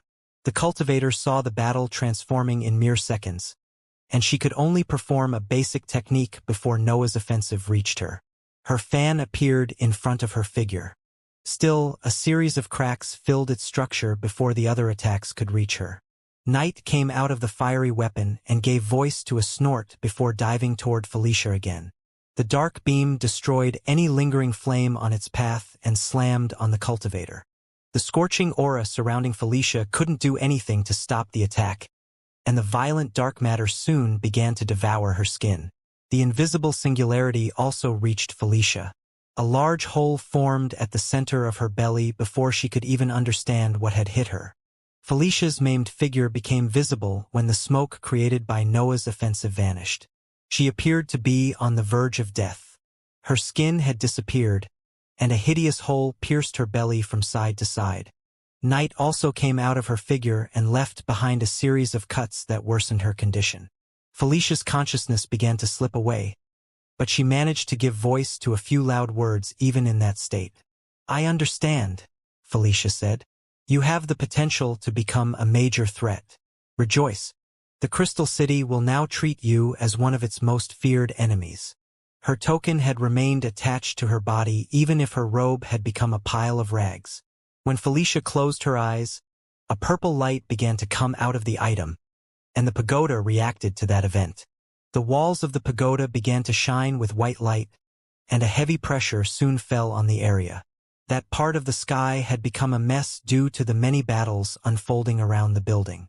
Yet, every expert stopped fighting when that force spread in the environment. A blinding halo mixed with the sky's light, and many figures became visible after the glow disappeared. A second army had appeared above the structure. The reinforcements from the large organizations had arrived. Noah quickly slashed toward Felicia. The cultivator was on the verge of death, but someone could still rescue her, and Noah couldn't let that happen. Still, his fear became true when he saw two solid-stage experts appearing in the trajectory of his attack. Two men wearing white robes raised their hands. A wall of ice formed between the slash and Felicia, protecting her from Noah's attacks. The two cultivators could take their time rescuing the expert and sending her back inside the pagoda. Noah wanted to charge forward, but he forced himself to remain in his position. His bloodlust was blinding his reasoning, but he could still retain a certain amount of control. The arrival of the reinforcements placed the hybrid army on the losing end now. The humans had far more troops, and it seemed that the new platoon mainly featured solid-stage cultivators from different organizations. Only a few of those experts came from the Crystal City. It seemed that the other organizations had decided to invest their resources in those regions after the initial sacrifices of their allies. The wall of ice crumbled and revealed the two men who stared at Noah. They had a middle-aged appearance. Both had pale azure hair and white eyes, and their facial features were identical. They were twins, but it seemed that even their cultivation level had a tight connection. "We are hunters from the Crystal City," one of the men said. "We will now treat you like a peak rank 7 threat," the other man said. A third aura appeared behind Noah while he studied the twins. When he turned, he saw a middle-aged woman floating above him and analyzing his every move. "They are Abe and Ebe," the woman said. "I wouldn't listen to them. Their individuality makes them far more powerful than any other solid-stage cultivator. But their intelligence has suffered serious drawbacks." The woman wore a broad smile as her long golden hair fluttered in the wind. She had a pair of shining green eyes, and her white robe carried a purple number, 9, drawn on her chest. "I'm Miss 9, the woman said as she performed a deep bow. "I have heard a lot about you. I hope you won't disappoint me." Noah was surrounded. The reinforcements of the organizations had arrived far faster than he expected, and it seemed that the Crystal City wanted to kill him at all costs. He could defeat a single solid-stage cultivator when he went all out, but the situation appeared quite poor. 3 experts at that level were now surrounding him and closing his ways out. Noah's only chance to escape was to fight through that blockage. Noah waved at the woman, but a metallic sound resounded in the area when his invisible singularity was about to reach her figure. The expert didn't move during his offensive. She had only used her innate defenses to block that attack. Abe and Ebe didn't stay still after his attack. They pointed at Noah, and a trail of ice came out from under their feet to shoot toward him. The ice spread quickly, covered the sky, and froze Noah's ambition. The blackness that filled the sky disappeared, replaced by the azure glow radiated by the twins' attack. "This won't do," Noah thought as flames came out of his mouth. His weapons also fused as he launched a powerful thrust, but the metallic sound resounded again when his attack was about to reach the ice. Miss 9 had interfered again. While Noah watched the ice draw closer, a familiar roar filled the sky. Jordan in her dragon form appeared behind Miss 9 and spat a wave of flames that forced her to move her attention on her. Noah could only rejoice at that sight, and his figure promptly transformed into a black sword that shot in the distance. Yet, ice soon appeared in front of him and stopped his movement technique. Noah couldn't pierce the ice. Nothing he did could make a dent in the azure walls that appeared on his path and forced him to remain on the battlefield. It was clear that the Crystal City was targeting him. The organization didn't seem to care about the outer lands. All its reinforcements would fly toward him if the other troops of the hybrid army didn't force them to fight elsewhere. Even in his solid stage form, Noah couldn't break the ice. His slashes and companions did nothing to that element. Miss 9's words were correct. Noah had never faced such powerful cultivators. There must be a trick behind their power, Noah thought as he suppressed the pain that was reaching his mind. Noah was still suffering from the drawbacks of the cursed sword. His body and mind had improved and could withstand more harmful effects, but Noah had to rely on the blade multiple times against Felicia.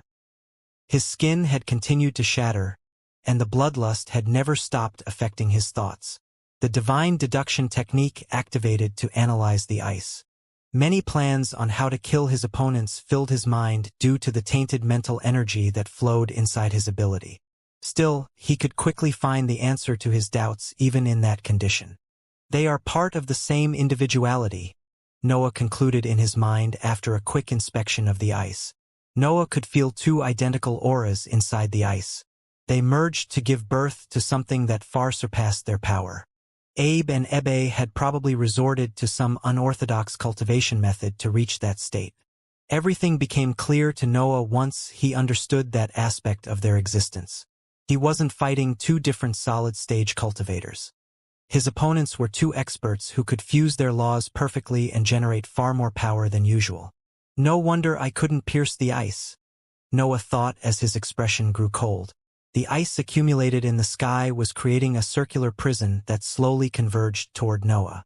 The two experts wanted to trap him, and there didn't seem to be a way out of that situation. A clanging noise suddenly spread through the sky.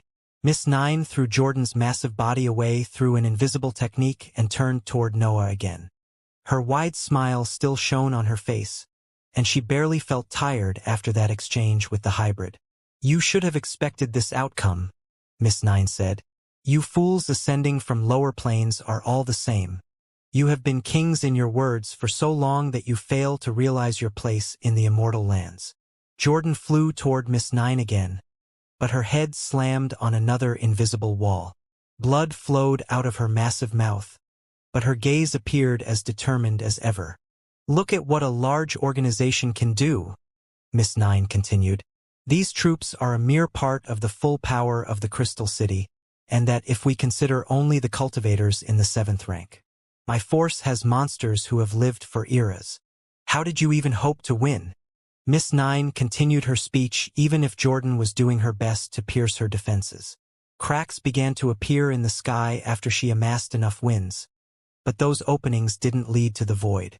"You accomplish a great feat every time you manage to kill a solid-stage cultivator," Miss Nine continued. "Yet, look around you.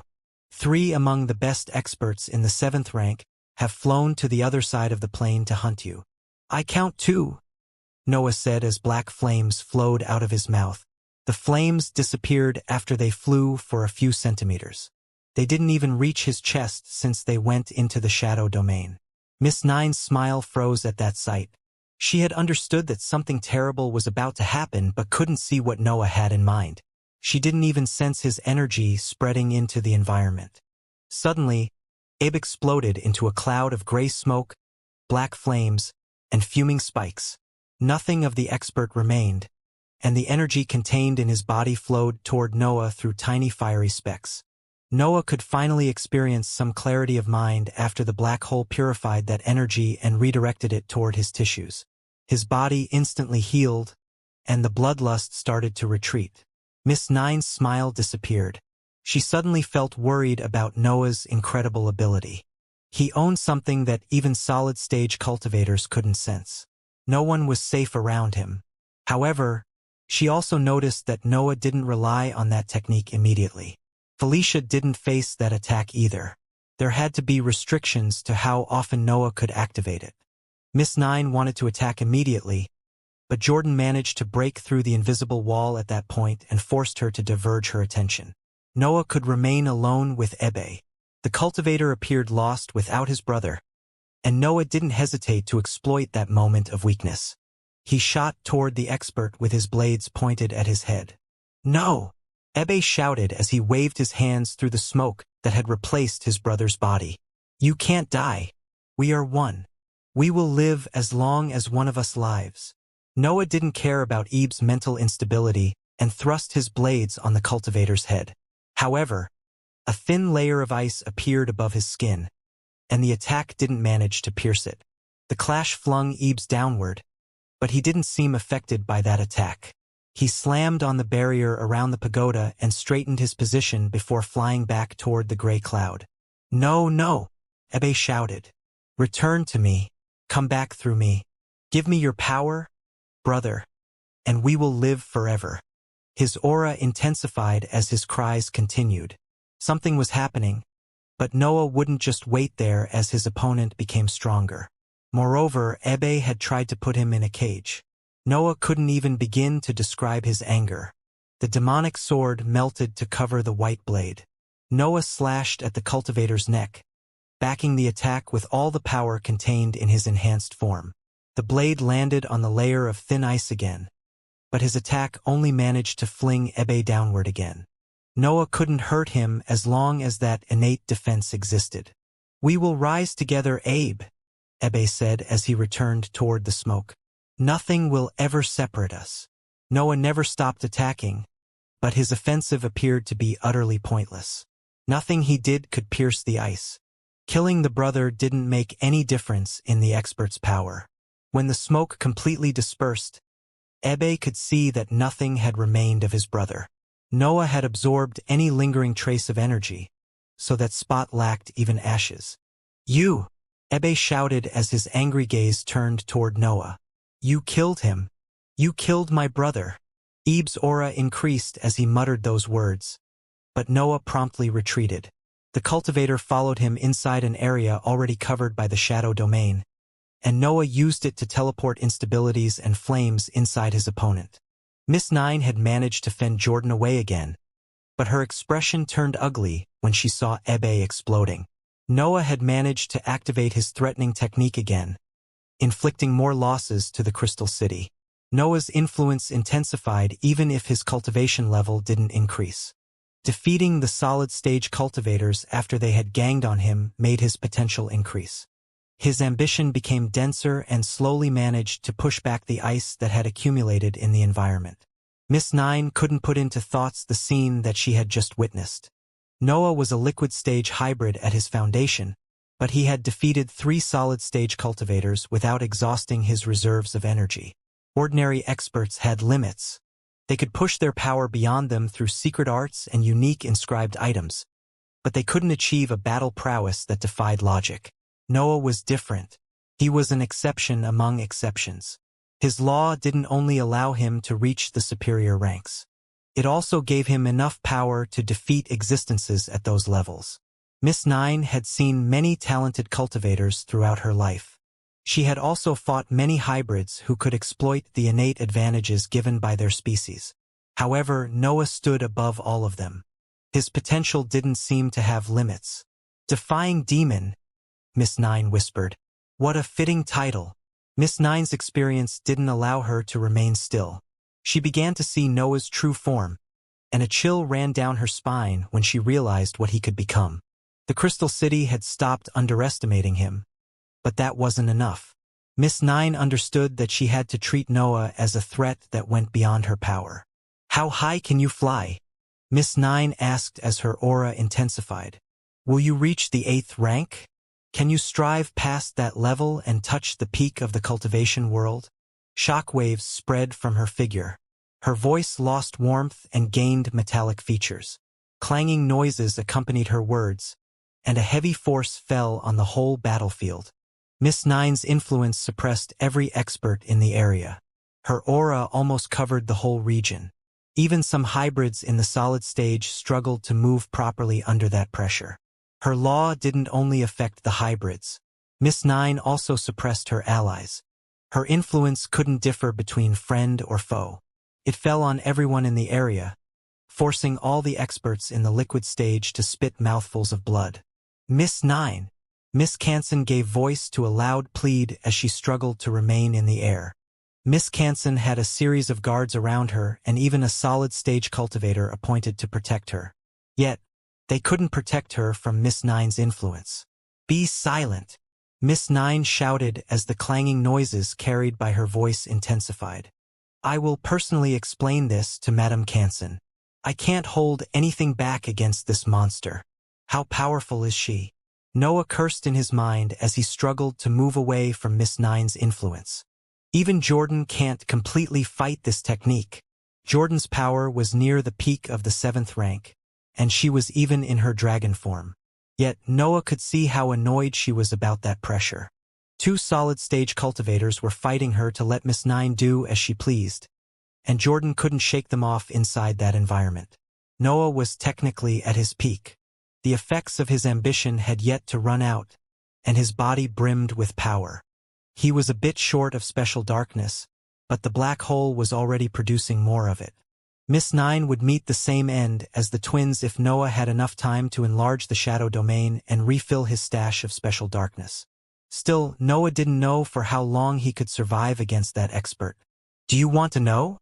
Noah asked in an attempt to buy some time. "Do you want me to tell you where my ambition stops?"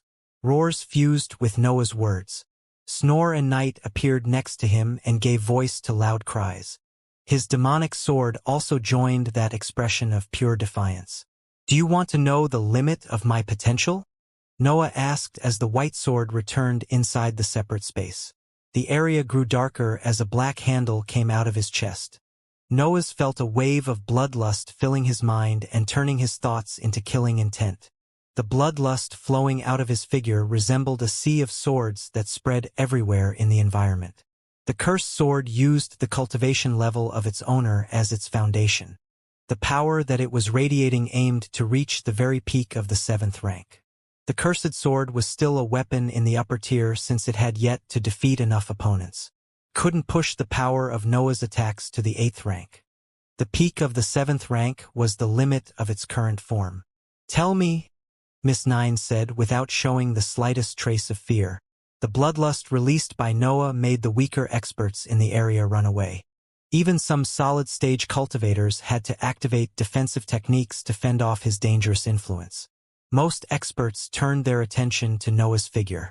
They could see that Miss Nine didn't dare to move her eyes away from him, and they wondered how Noah could even think of fighting that monster.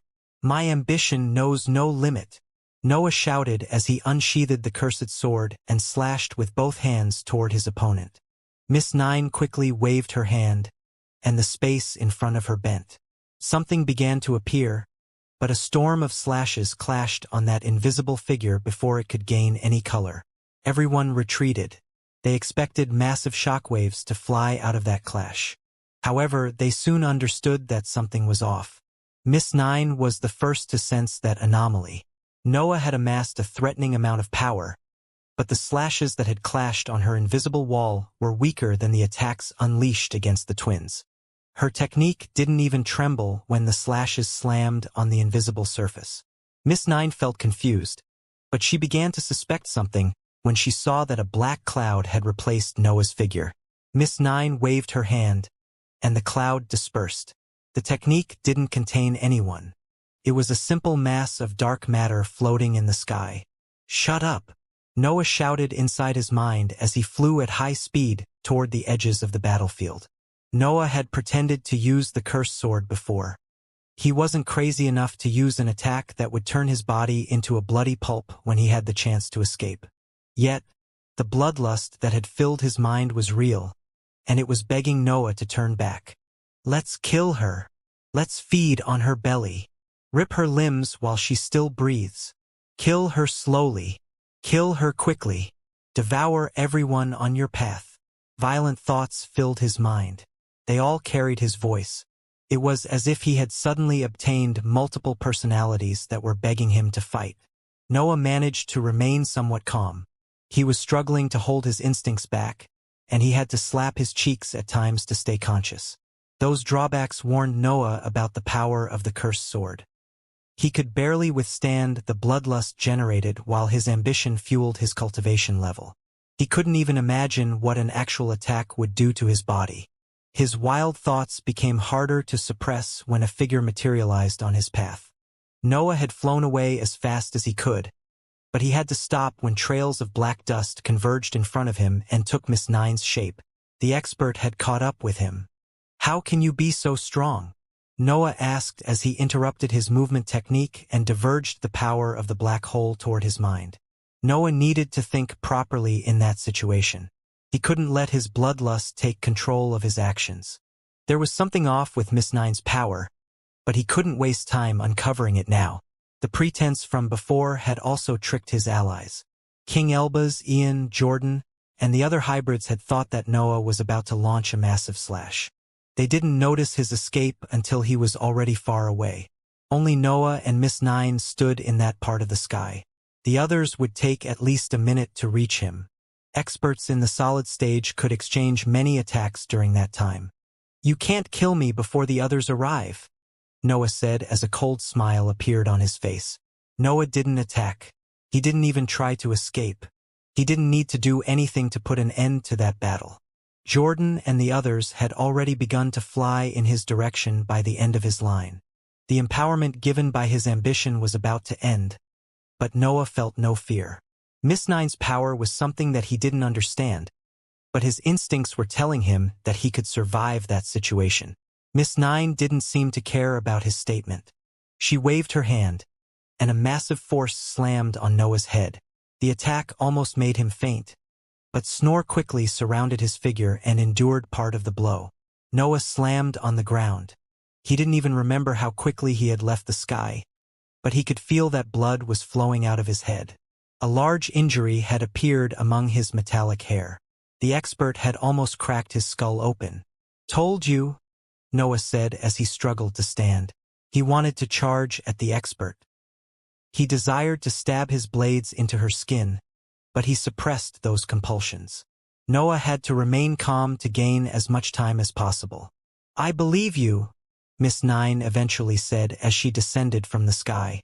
"From now on, I will treat you as the greatest monster that has ever stepped on the higher plane."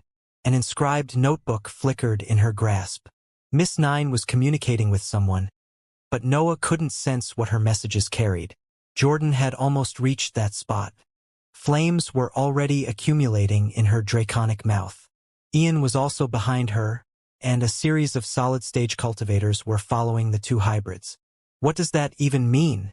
Noah asked, but the pagoda suddenly released a flash of light. No reinforcements arrived after that event, but a notebook wielded by one of the cultivators near the pagoda flickered, replicating the light previously released by the structure. Miss Nine's notebook also shone, and a dark sphere suddenly materialized next to the expert. The item was as big as a two-story building and radiated a power that left Noah speechless. The spear was a quasi-rank 8 item. Noah instinctively took a step back at that sight, but Miss Nine was faster than him. She threw the inscribed weapon toward him, and her figure began to disperse into a cloud of black dust. Noah tried to avoid the sphere. He couldn't enter the shadow domain, but he still launched everything in his arsenal to fend off the item. Snore materialized again and spat a dark beam. The demonic sword appeared in the open and launched a sharp wave of dark matter. Night shot toward the sphere as it tried to fuse with its fabric. The dark world also unfolded in a desperate attempt to buy Noah more time. However, those attacks didn't even slow down the sphere. The scenery in Noah's vision suddenly went dark before a pale light restored his sight and allowed him to understand where he was. Noah was still on the battlefield. He didn't move from his spot on the ground. Yet, his surroundings had grown darker, and he found himself unable to unfold his consciousness. Dark matter promptly came out of his figure and filled his surroundings. The higher energy soon stopped expanding after it covered a spherical area. An invisible wall was blocking its advance. Snore, Night, and the demonic sword were with Noah. They launched their attacks toward that invisible wall, but they didn't even manage to make it tremble. Noah grasped the demonic sword and wielded the white blade at that point. A singularity flew out of his figure after he performed a cross-shaped slash, but his attack failed to cause any reaction on the invisible wall. Miss Nine's figure appeared above him and touched the sphere as her body transformed into trails of black dust. The scenery in Noah's vision changed again. He suddenly found himself above the pagoda. It didn't take Noah much to understand what had happened. Miss Nine had relied on a quasi-rank 8 inscribed item to trap him, and she was now attempting to bring him away from the battlefield. Noah's gaze became cold, but he didn't do anything. The dark matter flowed back into the black hole. Snore, Night, the demonic sword, and Night returned inside his body. Even his cultivation level started to fall as he descended toward the pagoda. He could see the entirety of the battlefield from that spot. Jordan and Ian were far away. King Elbaz was busy fighting a solid-stage cultivator, and the other hybrids had their opponents to take care of. The sphere had even severed his connection with Miss Void's spell. Noah couldn't touch the layer between the dimensions anymore. The item had placed him in a separate space that limited his influence to that small area. Throughout his long life, Noah had learnt to understand when he had lost. His situation was hopeless. The Crystal City had managed to trap him. Was it worth it? Noah asked as he gazed toward the black dust accumulating above him. The Legion will kill your troops now. Miss Nine's influence had suppressed everyone on the battlefield, but the hybrids could resist her pressure better than the cultivators. The Legion had quickly seized the upper hand in the fight during those moments. You have no idea how powerful large organizations are, Miss Nine said in her metallic voice as her figure reformed above the sphere. Losing one battle to take out a troublesome opponent is a good investment. How long will the Crystal City need to replace today's losses? How long will the Legion take to find another monster like you? The invisible wall muffled Miss Nine's voice, but Noah could sense the coldness carried by her words. She wasn't considering her companions as cultivators. The troops in the areas were mere numbers in her mind, and Noah was the highest. A solid-stage cultivator dragged a fainted Miss Canson toward Miss Nine. The expert wore a worried expression, but Miss Nine shook her head and revealed a satisfied smile. I will handle things once we return home, Miss Nine said. Activate the Matrix now. Our troops are outside of the teleportation's range. The solid-stage cultivator tried to complain. It doesn't matter, Miss Nine continued. Activate it. This is an order.